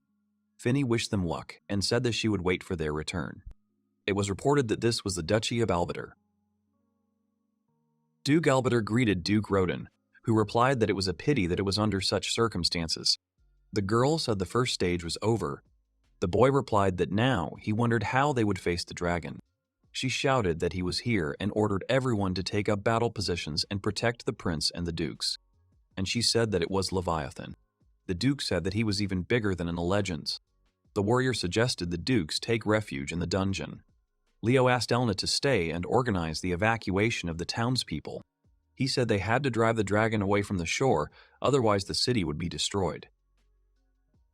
She asked him what he intended to do, and he replied that there was panic on the ships, and someone needed to lead them.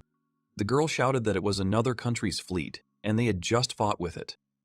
In this chaos, they would simply defeat him. The boy replied that his brother had negotiated peace for him, and he could not stand by and watch as this alliance fell apart.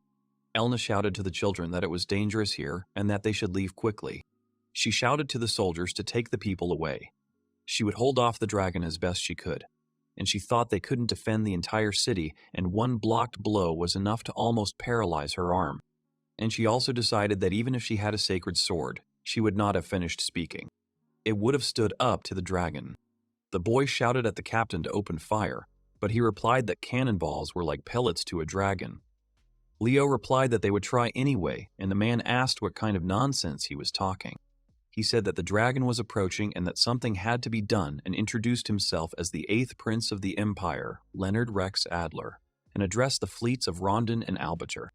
The young man said they would open fire and distract the dragon, and if there were any brave souls left among them, they should join them. He added that a couple of frigates would be enough. They just needed to lure the dragon away from the port, and he wouldn't hide the fact that they might not return. Someone shouted that he and the captain had noticed that this was the same ship that had helped them last time. The young man said that it was indeed he, although he only knew about him from his brother's stories. And he thought that his brother had always been able to do the impossible, even though he had to worry about him. He thanked them for their courage and loyalty, thinking what a wonderful brother he had. He ordered all guns to be fired, drawing the dragon's attention to himself. The girl reported that a terrible monster had appeared in the sea, and she was told to immediately leave the guild for shelter. She asked to save the country, since the entire people of Albatross were in danger and were about to be defeated by the dragon, so they would accept any help. People panicked and asked what they should do. Someone said that whaling definitely wouldn't help, but a man replied that the girl was asking for help.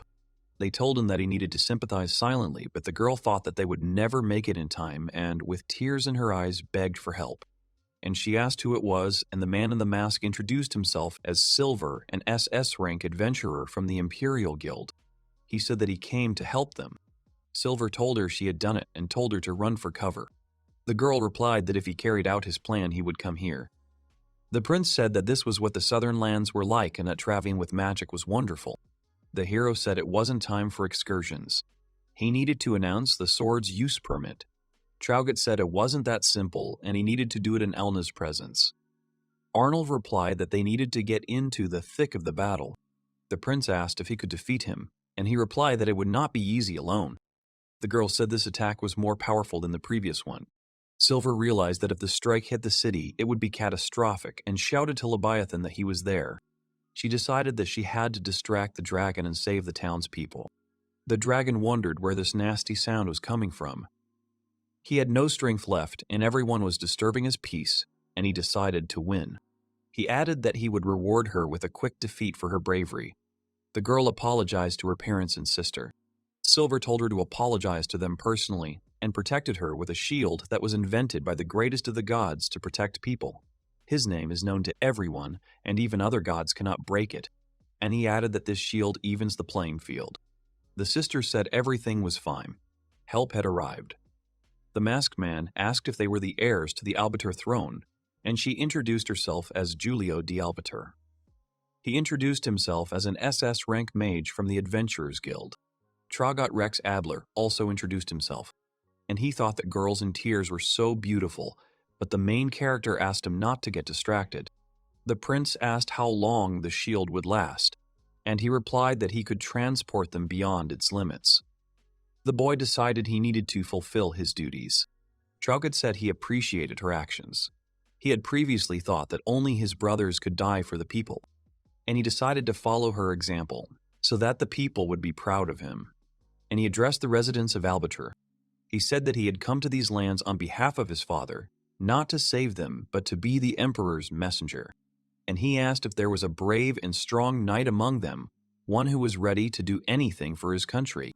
The guy said that then he would give him a blessing that would help him in the fight against the dragon. Someone shouted that they were answering the call. The girl introduced herself as Elma von Amsberg. He said that in the name of Emperor Johannes Rex Adler he commanded her, and he ordered to wield the sacred sword. She thanked him. Traugott said that there was no need for thanks. He was only doing his duty, and now he would allow himself to watch the battle from here, and thought that their fight with the dragon would be an excellent episode for a book. Arnold said that technically they were his employers, so he needed to clarify a few things. He asked if they wanted to defeat the sea dragon. The girls enthusiastically replied that they did and that their only hope lay with them.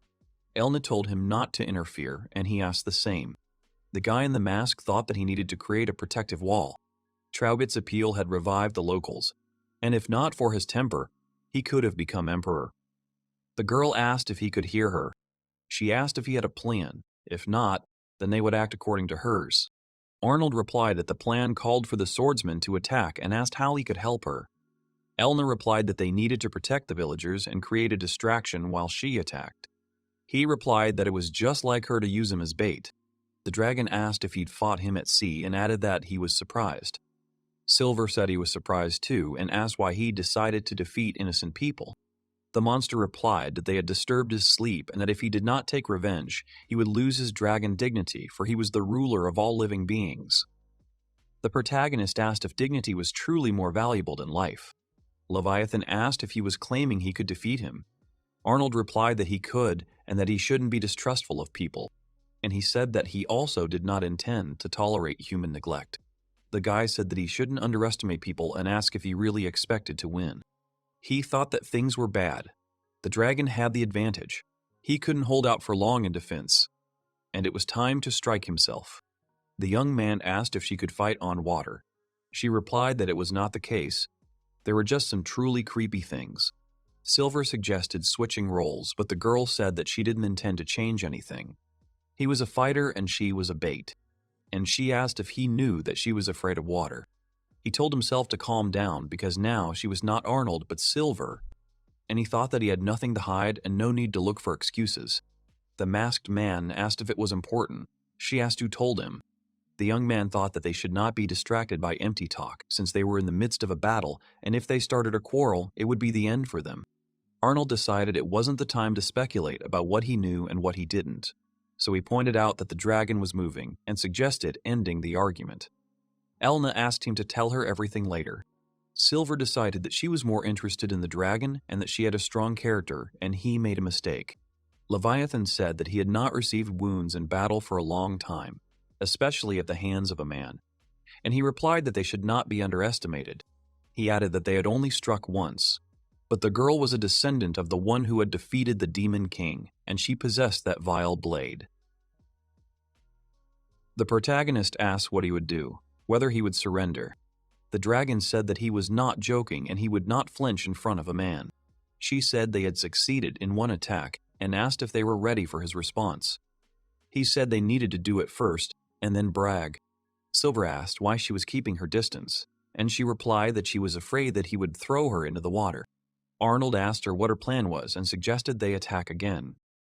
She replied that it wouldn't work, that he wouldn't fall for the same situation twice, and that if he hadn't been hiding in the water, it would have been much easier.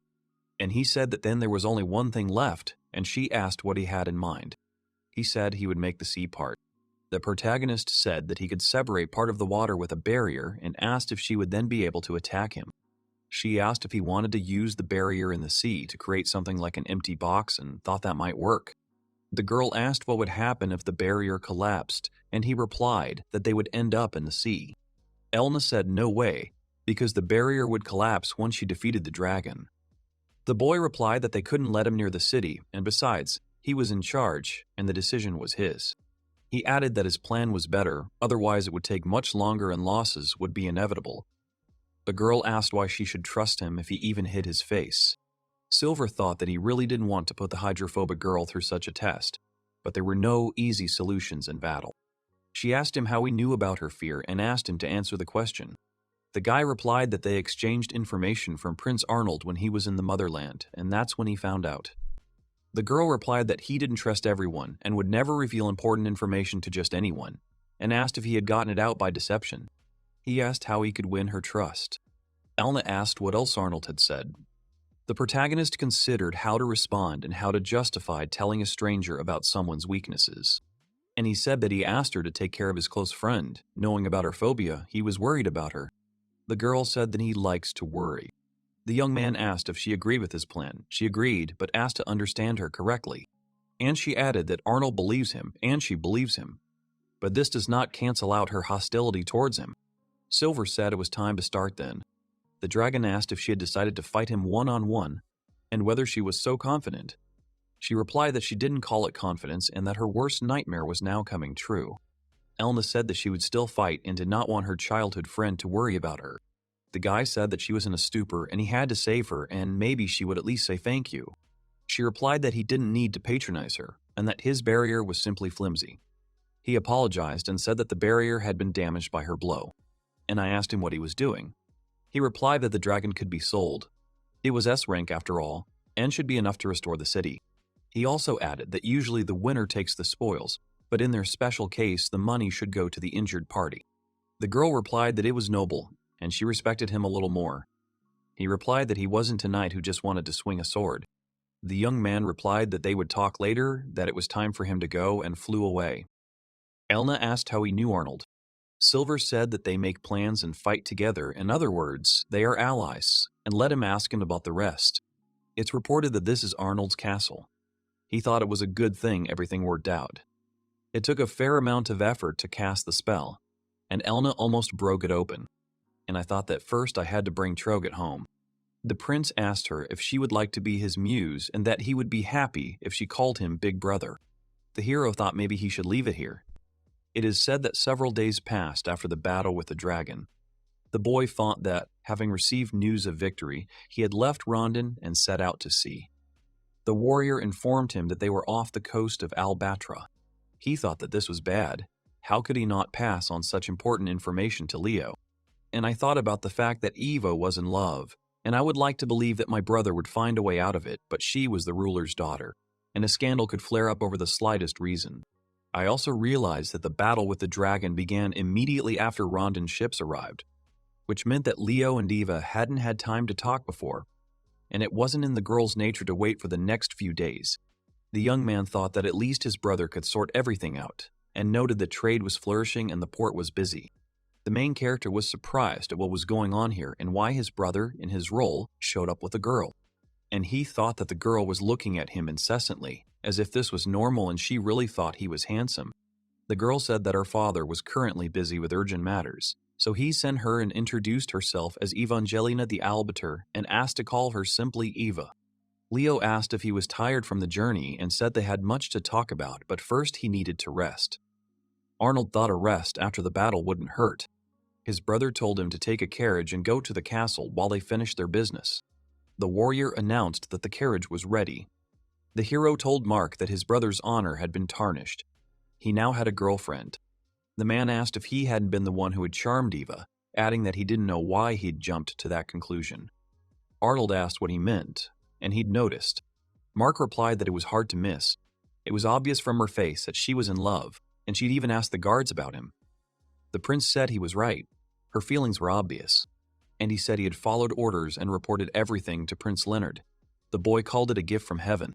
The young man added that there was nothing to worry about now. The man replied that he was glad to hear it as he had been thinking about something else. The protagonist asked about the new problem. He replied that since he was now calm, so was he. Arnold said there was cause for concern. His life was in danger. Mark told him not to worry. He would save him from the threat. The guy thought that she was very angry with him, and this is understandable because she thinks that he revealed her secret. He thought there was no one in the carriage to save him, and the conversation would be difficult.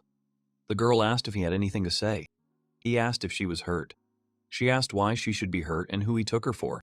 Arnold said that when he learned that they would have to fight at sea, he was worried about her and told Silver about her fear of water. And he apologized if he had hurt her feelings and asked who else but him should worry about her, since old friends should take care of each other. Elna responded that it was all rather humiliating, as if she were too weak and needed protection. She asked if he would continue the conversation this way, and he said yes. The girl said that she would forget that he had revealed her secret to the impudent man in the mask, and that this was not what worried her.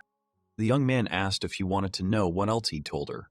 She replied that he'd said they had some kind of agreement and asked if they were so close that they even discussed her fears and what they were up to. The protagonist decided that if he didn't answer, she wouldn't leave him alone and said that he and Silver had agreed to cooperate to help Leo take the throne. And he thought that using the title of prince and the influence of a famous magician, he wanted to find as many supporters as possible. so he got Duke Kleinert as an ally. Arnold said that during the unrest in the eastern lands, he and Silver had kept in constant contact, and it was the same now. Elna asked if he was trying so hard for Leo's sake. He added that the mage and Leo were in cahoots and that he was acting secretly.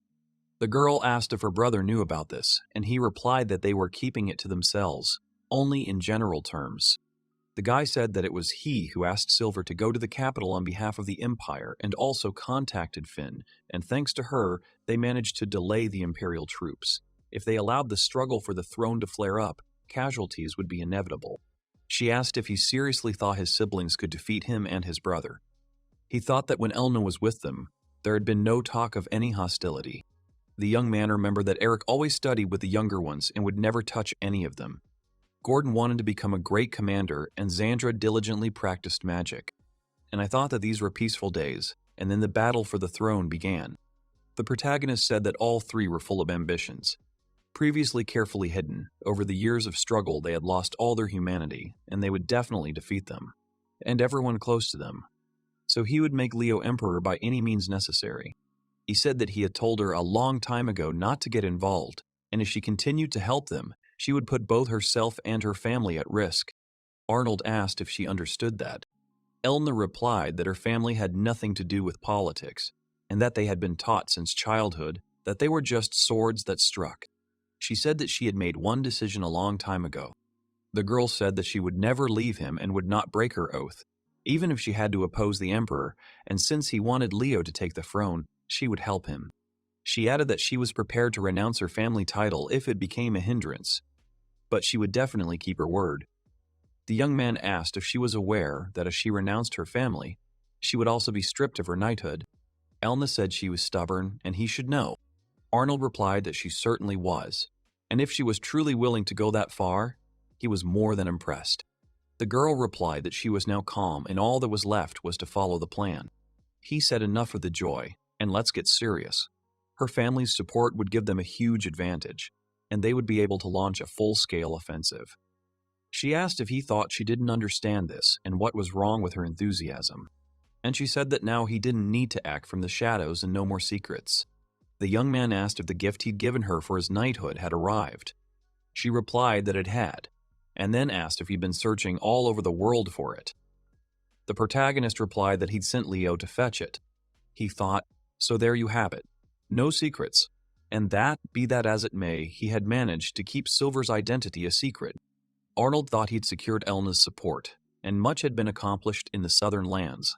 And when Leo told his father of these successes, the struggle for the throne would intensify even more. No more mistakes could be made. The guy thought he was finally home, and the girl said they had worked hard. The young man said he hadn't expected to see her there and asked what had happened. She replied that he had returned home. She said that she could not defend him with a sword in her hand like Elna, and she was not as smart as Renfrey and was hardly able to provide him with any significant help. And she added that therefore she will do what she can. Finn said that he always has somewhere to return to. This is the home of not a talentless prince, not the strongest magician in the Empire, but simply Arnold. So she is here. The girl promised to create a cozy atmosphere for him, to see him off and meet him at the door, to congratulate him on his victory, and to thank him for his efforts. He replied that he didn't need more help. She said that she was like a bird. She would wait for him to return home, and if he did not return, the bird would not be able to bear it. So she asked him to always return home. The guy replied that now he would try his best and had no right not to come back, if Arnold was also needed by someone. Finn asked if there would come a day when he could just be Arnold outside of his home. The young man added that for this to happen, the battle for power must end, and when Leo takes the throne, he will be able to live a quiet and inconspicuous life, and without meeting with ministers and aristocrats. The heroine said there was no need to be sad. One day he wouldn't have to take risks anymore, and he had her.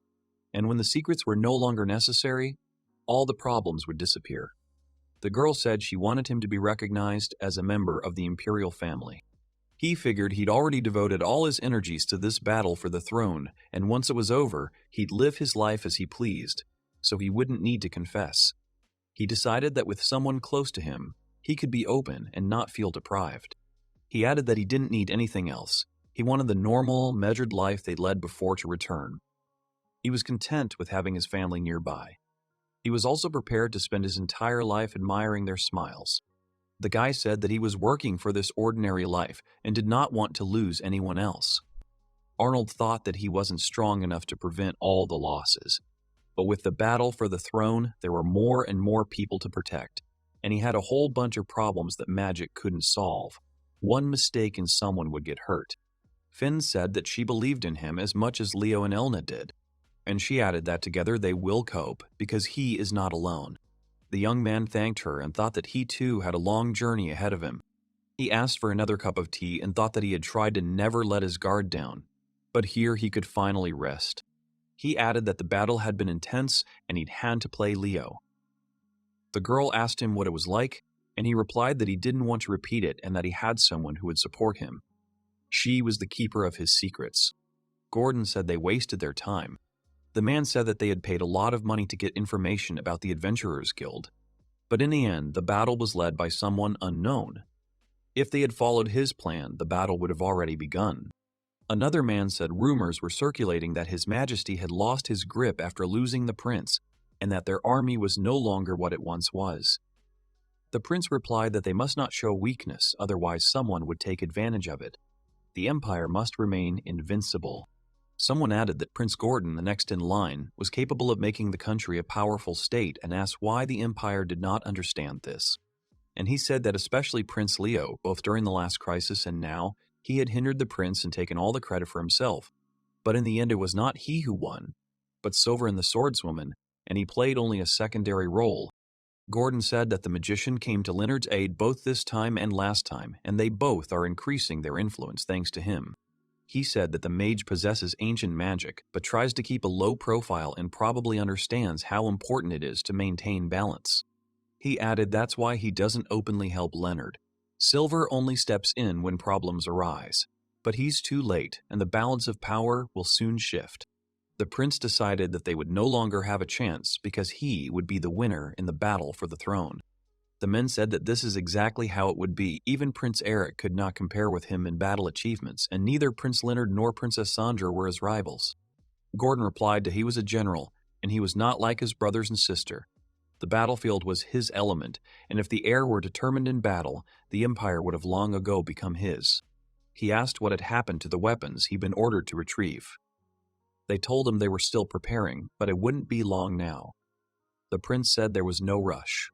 The empire had enough enemies, and the battle would begin sooner or later. The prince decided that then his father would recognize his merits and see how quickly he would restore order, and everyone would be happy to serve him. He also added that the army must be strengthened at all costs, and that only he was capable of commanding it, and he would do anything to make the imperial forces invincible. He asked them not to forget about Eric and his sister. Gordon replied that she had softened up after losing her brother and had nothing to frighten him with. Someone reported that Fleet Admiral Riserot, as well as other army commanders, had repeatedly spoken out in her support, and many sympathized with her. And he added that in wartime the princess could also very well distinguish herself. The prince asked if he meant to say that she would get around him. The man apologized and asked him not to be angry. Gordon replied that he needed to be kicked out, as he didn't need fools around. He added that he was only calling for vigilance.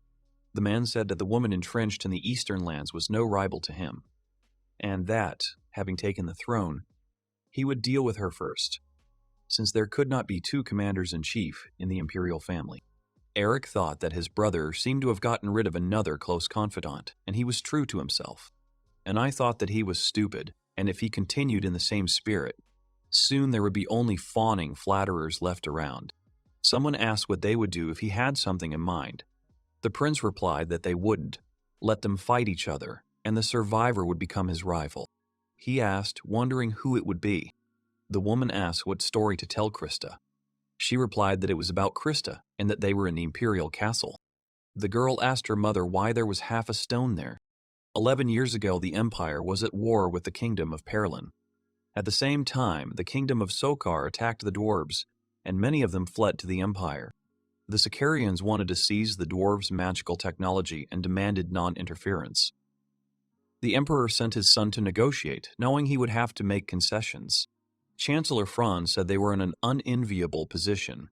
If they expelled the dwarves, to whom they had promised protection, all the eastern peoples would rise up against them. Emperor Johannes replied that if they didn't send the dwarves away, everyone else would rise up in arms. Conflict was inevitable, either with the eastern peoples or with another state. The chancellor suggested another solution: hand over the dwarves' magical techniques to calm Sokar down for a while.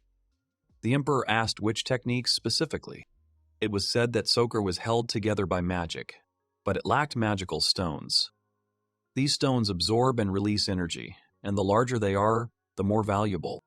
The emperor asked if this wasn't too much of a concession. The chancellor replied that it would save the lives of the refugees and avoid a war on two fronts. The emperor decided to give Sokar a larger stone to calm him down. He considered this the best option, as the situation was not in their favor. A few days later, a diplomat from Sokar arrived and thanked him for the reception. The chancellor asked the emperor whether to proceed as planned, and he agreed. He asked how things were with the castle's security, saying he wanted advice. Then he asked Elna to wait for him. The girl replied that it was fine. She thought her father was still talking and saw a beautiful butterfly. She ran after it, asking it to wait. She made her way through the grass and looked in, asking what was there. She saw a huge magic circle and exclaimed. The girl enthusiastically picked up the sword and exclaimed that it was a magic sword.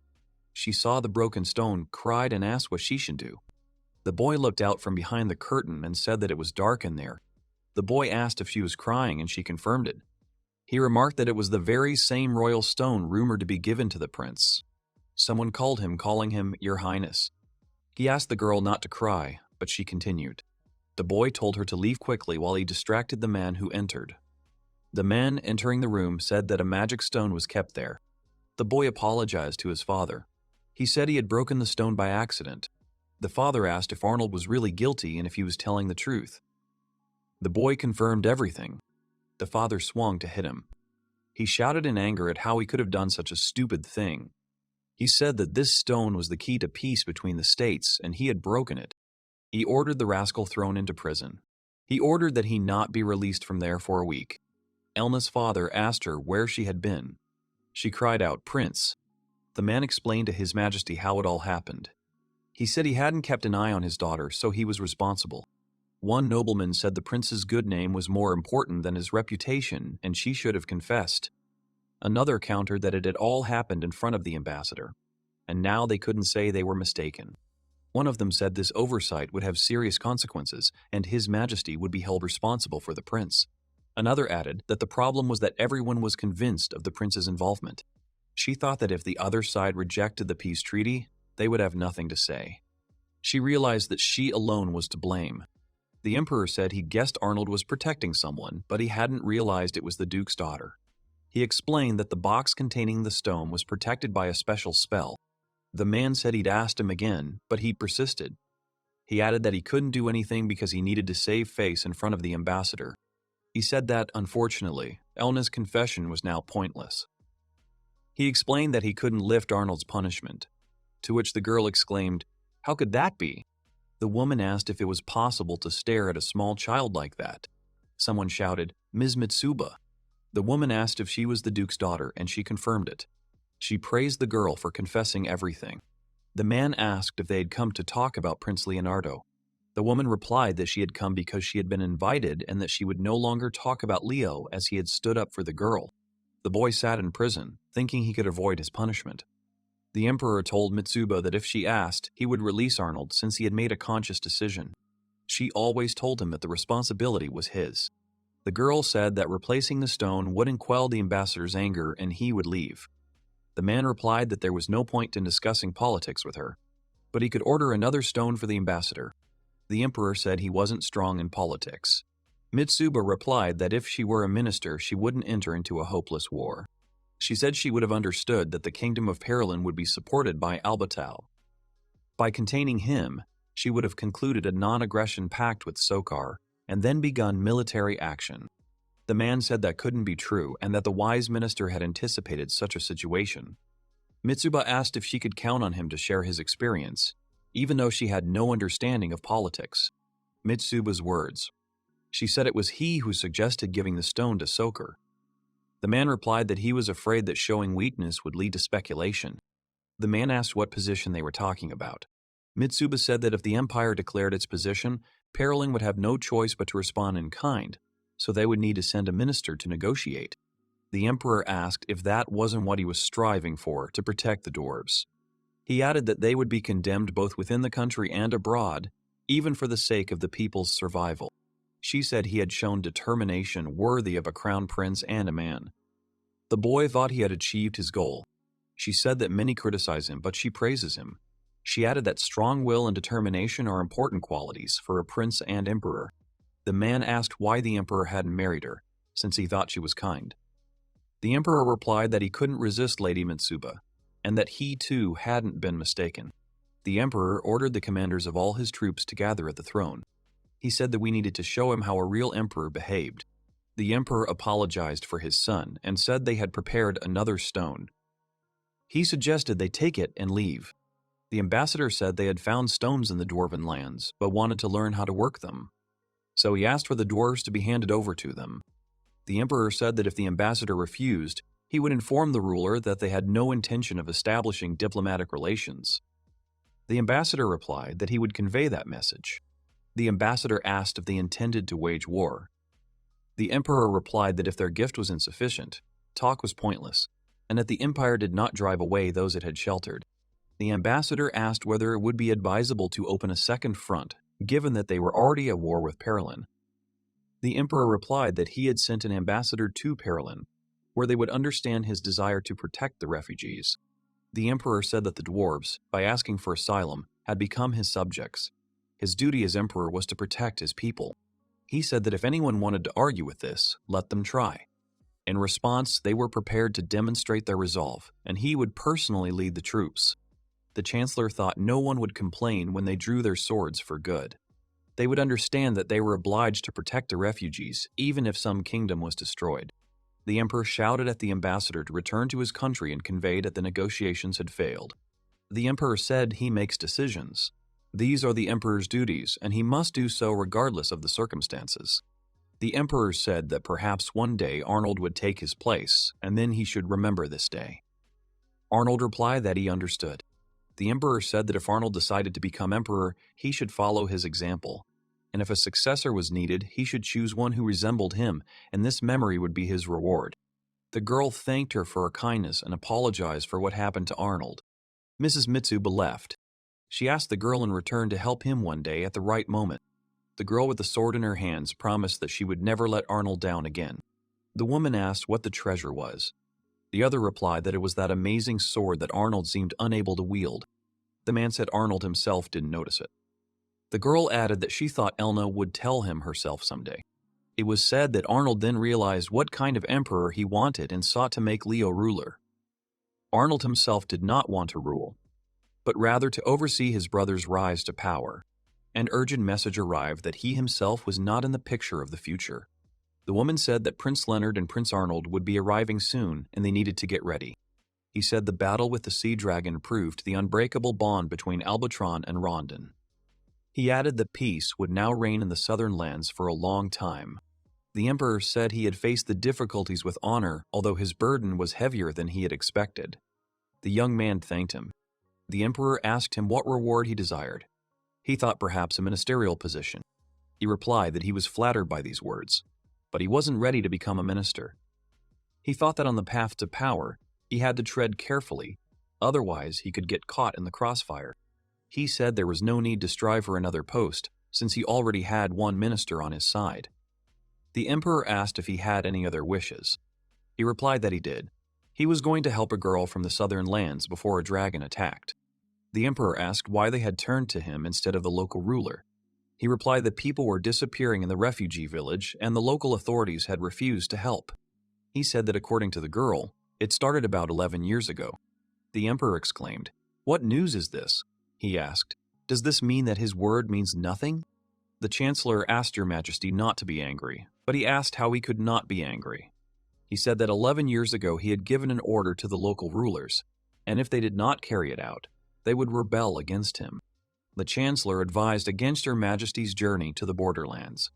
He added that it would be better to entrust the investigation to Prince Leonard, who himself wanted to get to the bottom of it. The woman said she could do a better job and asked to be entrusted with the task. She added that she was of little use in the palace and would be better off fighting for the empire with a sword in her hand. The emperor shouted that it was his personal business and that they were only thinking about the struggle for the throne. He called them idiots. The woman told Gordon that his mother, Xandro, was from the southern lands and that this could escalate the conflict. She asked where his foresight lay and said such matters could not be entrusted to a warrior. The emperor declared kidnapping a most serious crime. He appointed Leonardo as his envoy to investigate the circumstances and declared that all those involved must be punished. The woman said that Xandra's mother's family was involved in this matter. Once they sorted it out, they would strip Xandra of her position in one fell swoop. He thought that the dragon's appearance had made Leonard the official claimant to the throne. He decided that now the real battle would begin. The emperor asked him to stay for a while. The emperor asked Arnold to stay. Arnold wondered why he was the only one asked to stay. The emperor told Franz to speak. Franz replied that he himself wanted it. Franz told Prince Arnold that His Majesty wished to speak with him about the crown princess. Arnold asked if something had happened to his sister.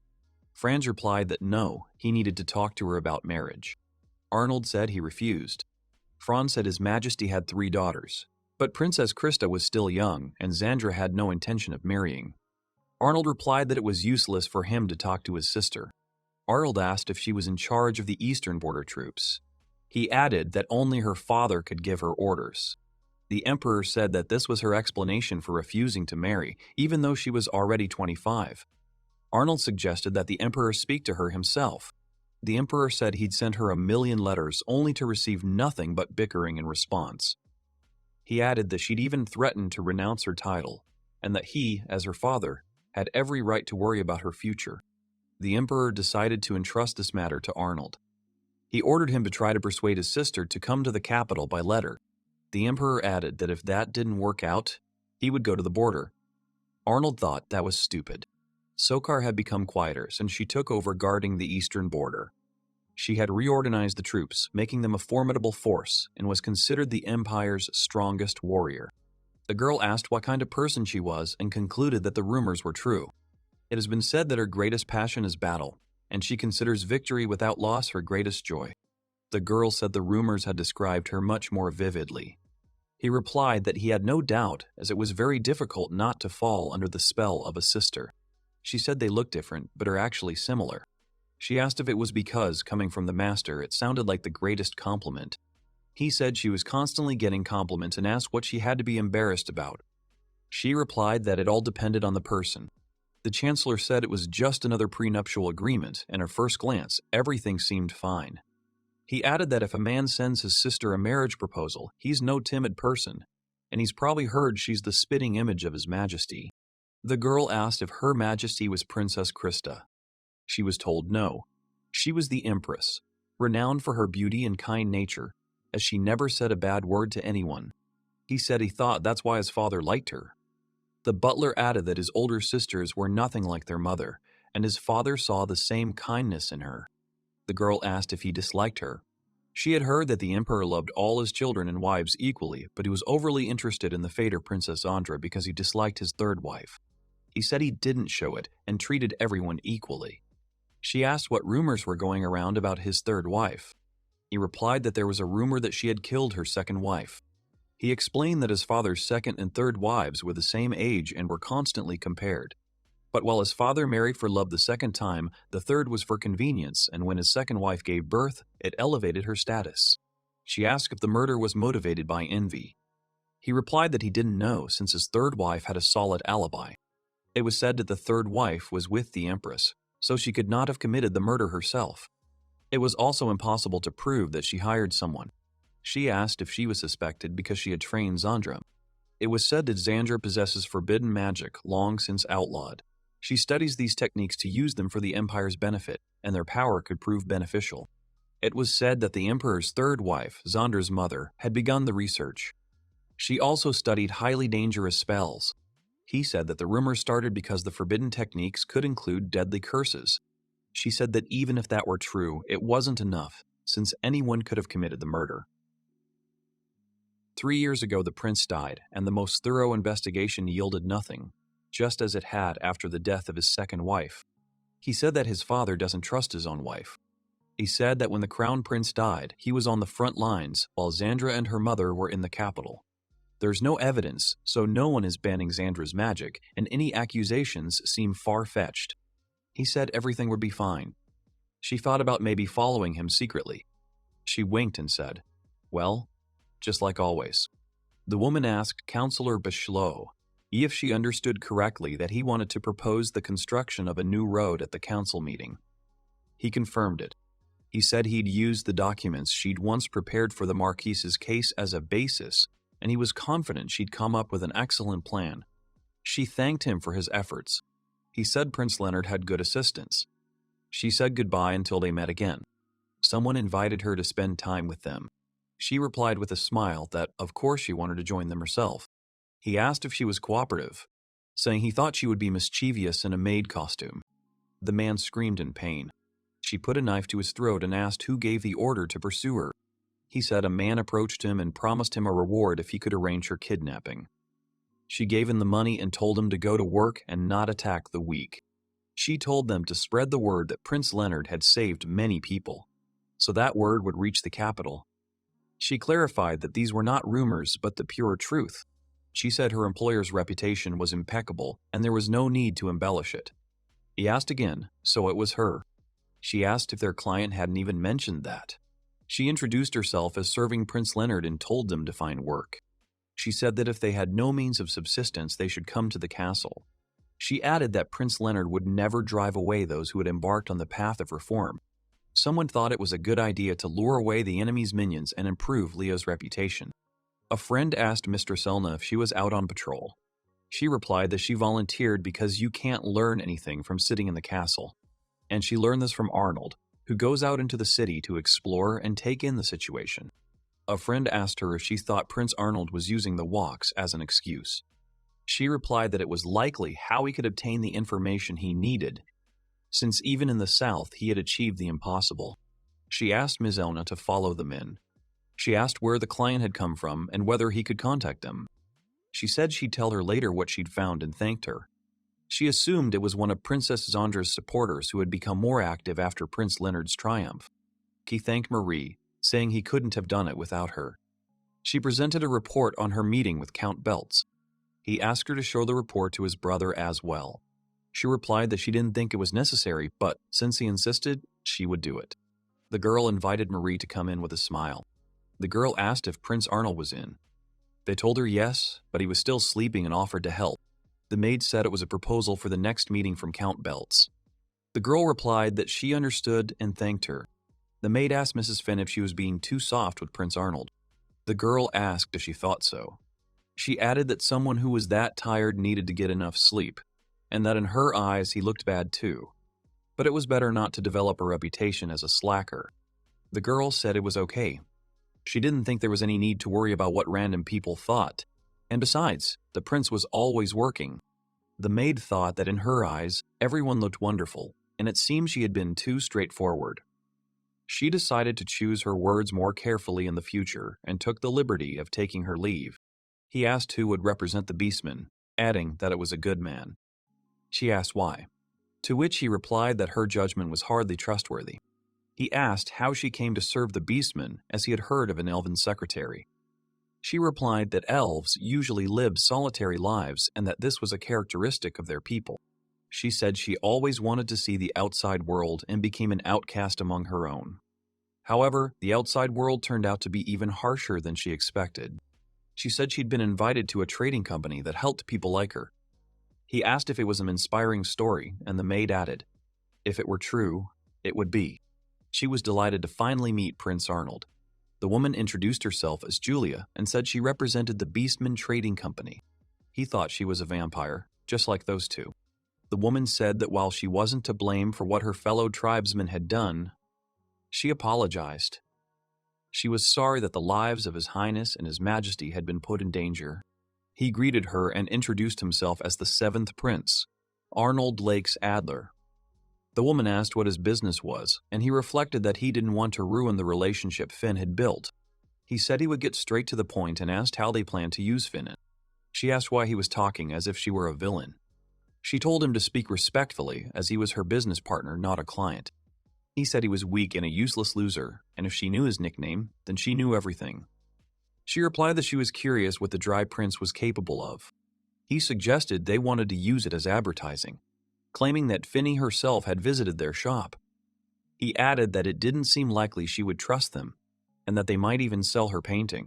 She was surprised, saying he was only feigning incompetence, but was actually very smart. He replied that he had achieved such fame because he had shown no interest in what was going on around him, but that things were different now. He said he decided to make his younger brother, who was almost as naive as Finn, emperor, so he would be there to cover for them. He said that he would destroy those who dared to deceive them. She agreed that he'd guessed correctly about how she wanted to use Finn. He added that the cosmetics she used would fly off the shelves, which would boost their company's image. She asked him not to make it sound like they were the only ones who would benefit. He said they needed to get rid of competing companies and would need financing, offering 3/4. The girl said she'd do what she could and asked how much funding they needed. He replied that he didn't need it now, but that when it was needed, it would be there, and told Finn they were leaving. She asked why they were rushing off to such a rush, as they needed to get the products ready. He replied that they still had a lot to do and would contact her when the time was right. She told him that if he wanted, she could do anything he wanted. She added that she wasn't alone, and that he would have as many non-humans as he wanted.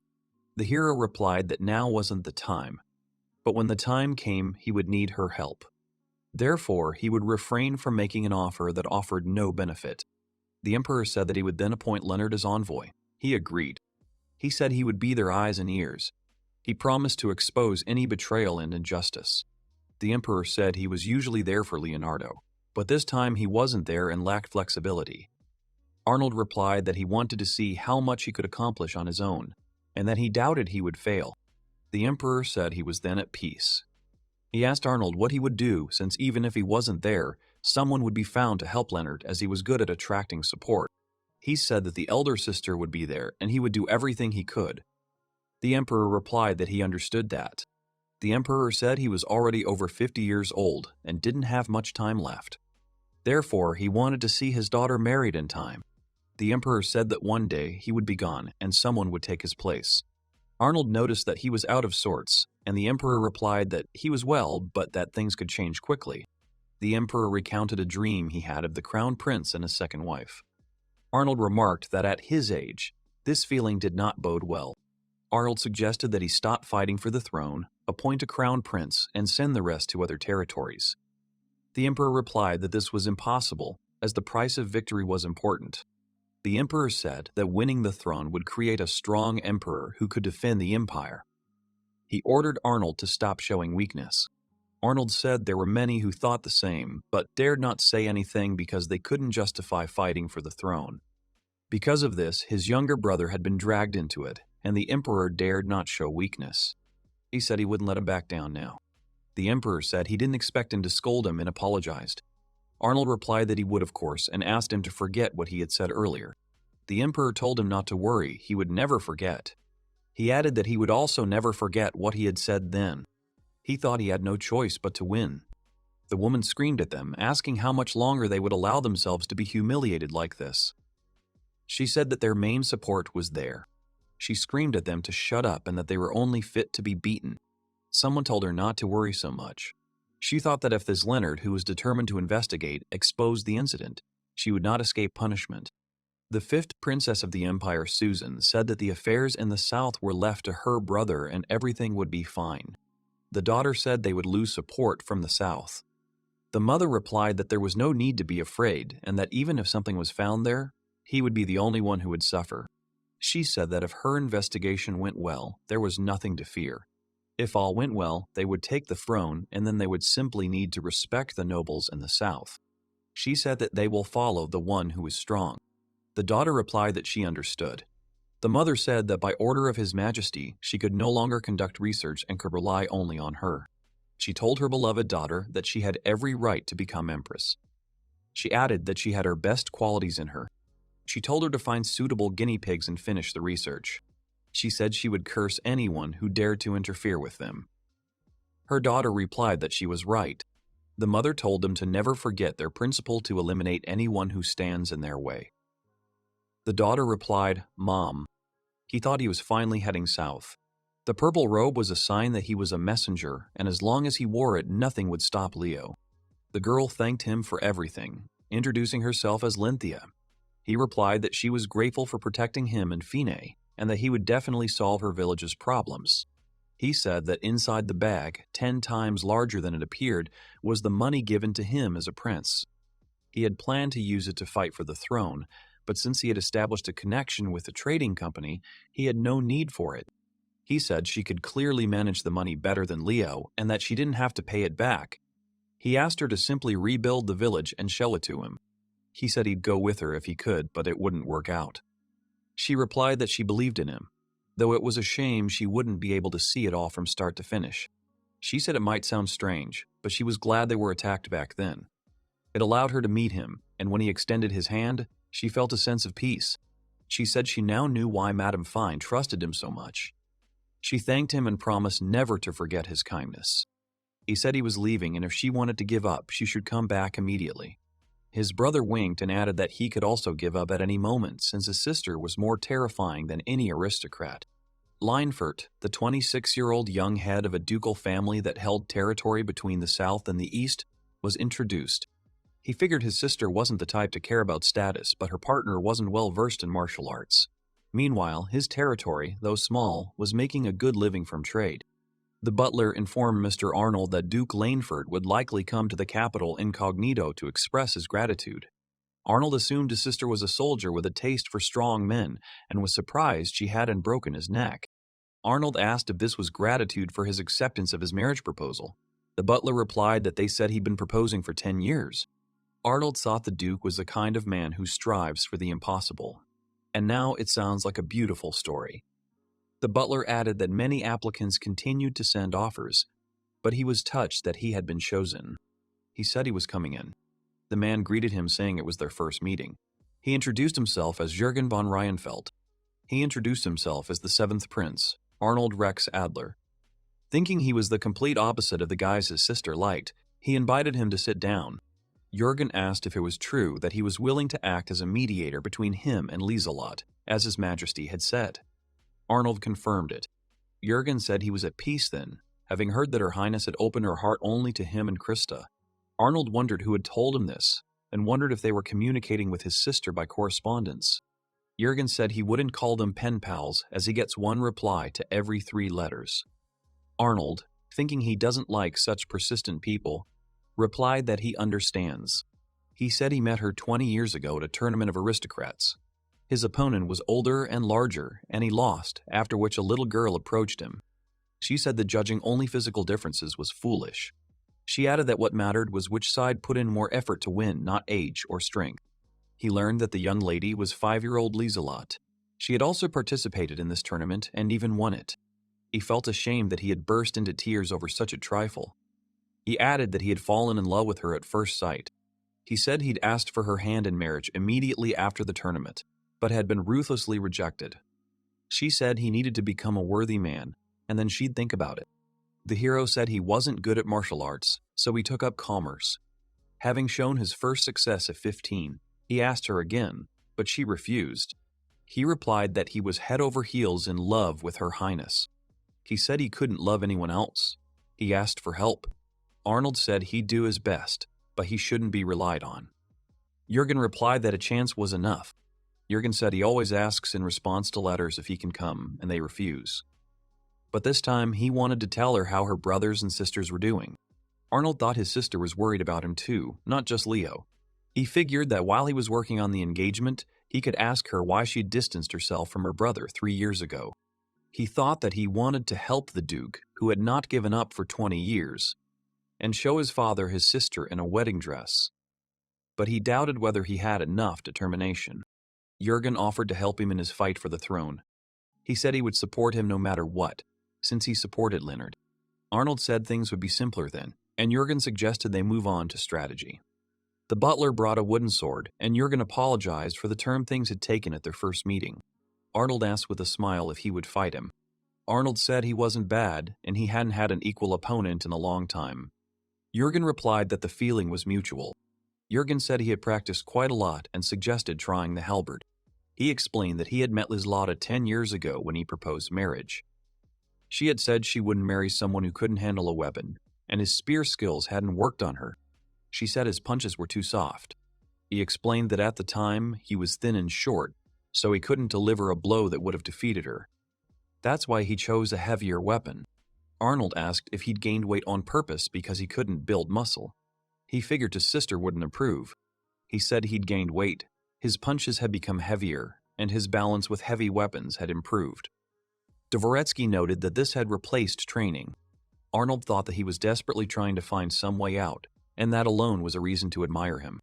Jürgen said he loved her more than his own life and wanted to buy her love. The butler thought that Her Majesty's love could hardly be bought, and that he was already drifting in the wrong direction. Jürgen imagined how he would be left alone, and she would find herself a handsome and strong man and his spirits sank. He exclaimed how weak he was, and that it was all because he couldn't catch up with her. He added that he was ready to play any role if she liked other men, like lazy ones. Jürgen asked for advice, and Arnold replied that he could choose any path that suited him. He thought love was a terrible thing, and Jürgen thanked him for teaching him. Jürgen asked if he found the image of a hard-working man attractive and suggested a change of clothing. The butler agreed, and Arnold suggested they show him how hard he worked. Jürgen asked what he could do to please Her Highness. Arnold replied that, of course, nothing had stopped him before. Arnold recounted how 11 years ago he protected a girl who broke a gemstone. He said his older sister came to him and asked him to name the culprit, promising not to let their father punish her. But he remained silent until the very end. He revealed that he'd kept the secret until the end of his sentence. Then she approached him and said it was immediately obvious he was her younger brother. Arnold said this was good news for the Duke. He added that his sister had always praised him for his perseverance, and he had never given up since. Jürgen said they needed to head to the capital. Arnold agreed and told Seaboss it was time, who replied that he'd get everything ready right away. Arnold said that would be the best option. The butler said that much time had passed since their departure, and there was a possibility of outside interference. Arnold replied that he understood. The man asked if Princess Sandra had called him. He asked if she was sure that Duke Reinfeld was weak, and if she was worried that he had been proposing marriage to the first princess for a long time, but had achieved nothing. She said yes, that was right, because now he had an ally in Arnold, and if she agreed, Leonard's faction would become stronger. She exclaimed that they couldn't allow this. He replied that there was no need to worry. He said that although they were the strongest defense force in the Empire, if he married Her Highness, it would hardly play an important role in the struggle for the throne. It was said that this duke was a true genius with unparalleled business acumen. He was well suited to become the next prime minister, and many nobles would be delighted to see him in that position. She was surprised that he praised him so much. He replied that without a doubt, if he sided with Leonard's faction, it would become more powerful. She said she didn't think he'd ever succeed. He replied that he hadn't shown any progress yet, but he couldn't say anything about it. He said that Duke Reinfeld was favored by His Majesty, and that doing anything to him would incur his wrath. Moreover, Leonard was currently preoccupied with the problem of the exiles in the south. She exclaimed that her uncle was in charge in the south, and if Leonard gained authority there, it would be a huge problem. She asked if she should just sit back and watch. He said he'd try to think of something to prevent their marriage if it did happen. She asked him what that meant, and he replied that His Majesty had become irritable in their relationship after the incident with Count Bell. She asked what if there was no sincerity. The butler replied that His Majesty would bless their marriage if the Duke's feelings were genuine, as he had been courting the princess for a long time. He said he had a friend who owned a brothel. He offered to send a prostitute, supposedly summoned by Duke Reinfeld.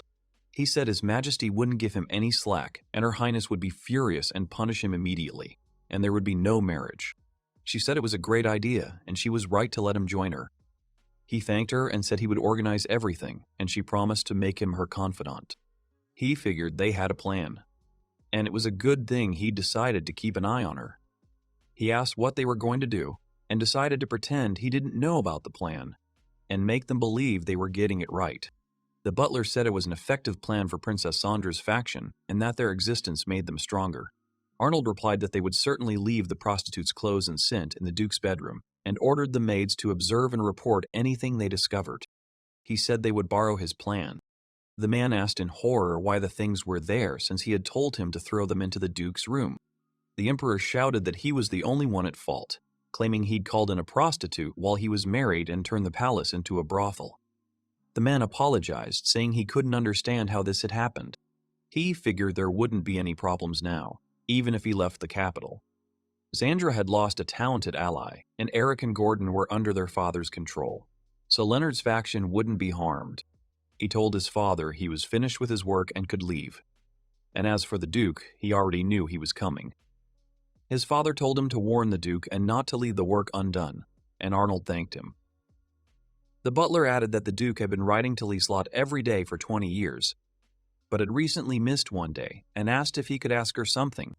He asked if it was because it all happened on a day when he was not in the capital, and if he was asking because of his sister. The butler confirmed it. He said that given his position, he had never encountered his gifts or letters. He thought the princess tore them up, but it seemed she read them. The butler said she always read his letters and accepted his gifts. Even when she went to the battlefield, she didn't break this tradition, and he would already like them to get married. Arnold thought it was rare to find someone so persistent. He added that he had been alone the whole time. Jürgen apologized for causing inconvenience to her and the princess, although he did not give up. The butler said that while he didn't want to get involved, he would also support him. For him, Lieslot was more important than his own life. Arnold asked his father what would happen if his sister didn't want to give an answer or get married at all. He said there was nothing he could do in that case. He thought that if his sister got married, she might not be involved in the struggle for the throne. The Emperor said that she might lose her royal family title, and he would hardly want to lose a good general of their army. Arnold said he'd try his best, even though he didn't know what good news he'd bring. He figured marriage meant committing herself, and she probably couldn't find the answer herself. He thought that in any case, he should first listen to her opinion. The largest city in South Wumi was shown. Duke Kruger thanked him for his cooperation. Leonard replied that he was not worthy of thanks. Sven von Kruger, the brother of the Emperor's fifth concubine and Xandra's uncle, said that the aristocrats should cooperate with the inspector. Leonard said he thought he was the best person to tell about the South and asked if he had noticed any of the local aristocrats behaving strangely. The Duke replied that he had not seen anyone suspicious and that the aristocrats on their lands did not show disobedience. Leonard thought he knew how to avoid answering and that he wouldn't get anything out of him anyway. But that didn't prove anything. He decided to keep a closer eye on him. The merchant said yes, of course, and asked if anything strange had happened. The girl replied that nothing came to mind. She thanked him and thought that it meant that collecting information in the city was useless. She wondered what to do while Mr. Leonard's meeting was still going on. She excused herself and asked if she could ask a question. Grandpa asked what was wrong, and she replied that everyone here was so mean. He said he'd gotten lost 3 days ago and asked her to show him the city gates, and she agreed to take him there. She said he'd helped her too, or rather, given her a way to kill time. He replied that it was interesting. He said he didn't need anything and asked her to wait a minute. She told him not to be shy. Grandfather said they were going that way, and that it wasn't it, and that it should be somewhere around here. She replied that they had reached the gate, and he was surprised at how quickly. He gave her a whistle made from a sacred tree and told her to blow it whenever she needed help because maybe he could help her. She refused to take it. He told her to keep it and not forget about it. He added that relying on someone wasn't such a bad thing. She thought about where to go next and where the voice would lead her. A week had passed since his departure from the capital. He greeted Leonard in Eltz and told him it was his mansion. He said he wanted him to take a bath. He added that he had a bathhouse in his mansion, and that was just what was needed. But then a man ran in and shouted that there was trouble. The man said Her Highness was here and that he had come with her. Arnold replied that he was not a prince and did not like being called that, and the woman told him to call her Marshal. Arnold asked Rise in surprise. Rizalata Rex, the first princess of the Empire and the most powerful general in the Imperial army, was introduced. She explained that the plan was to send a letter upon arrival. Arnold said he hadn't seen her in a while and was glad to see her in good health. She asked if this was how he greeted her after a long absence. She asked how Mother and Krista were. He replied that they were in good health, Krista had made friends and was smiling more often, so he had to keep an eye on her. Jurgen apologized for disrupting their plans. She replied that he didn't need to apologize, and that she had recently been training recruits and then they told her they were coming, so she decided to take the initiative. She asked Arnold why he was there with Jurgen, and he replied that his father had asked him to. She said she could see right through him and knew exactly what his father was capable of. She asked Jurgen what he and her brother had planned, and he replied that it was the same thing. She said the answer would be the same. She said she wasn't going to marry him. She didn't want a husband who couldn't die by her side. Arnold asked for privacy, saying he'd pay for his room. Jurgen replied that he didn't care, and she added that he did. Arnold told Jurgen they were getting along very well. She replied that she too wanted to freshen up, and the three of them could go wash up together. She said that there was no need to worry because she had a body that she was not ashamed to show to others. Arnold asked how the Duke was, and he replied that he was fine. He thought she was always like that, always playing with him. Jurgen said there was nothing they could do for now and that they would have to play by her rules. Arnold agreed, but expressed hope that they would have a chance to make a move. Arnold said that, as her younger brother, he believed she was positive after all. Jurgen asked if it was true that the main reason for the rejection was what she had said. Arnold said they had a chance if they proved he was worthy. He thought his sister had done everything to keep Jurgen out of the army, and that worried him, since she hadn't blocked his chance to become an adjutant. Jurgen said he needed to prove his worth and show her the results of his training.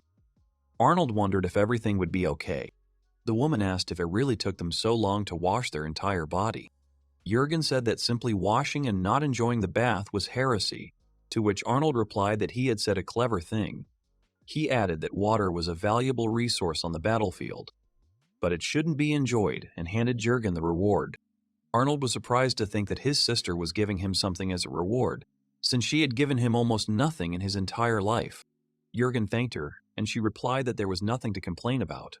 She told him that one day a high-ranking aristocrat had raised a hand against one of her subordinates, and she had burst into his house, declared that her men belonged to her and that she was responsible for their lives, and then punched him in the face.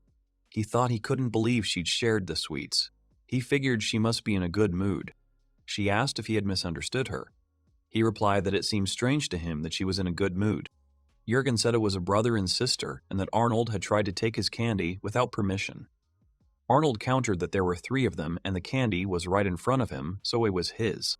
Arnold apologized, saying he'd meant to take her sweets. She replied that she felt better.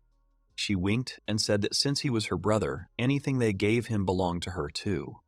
Arnold was indignant, saying that this was such a tyrannical rule and that it was pointless.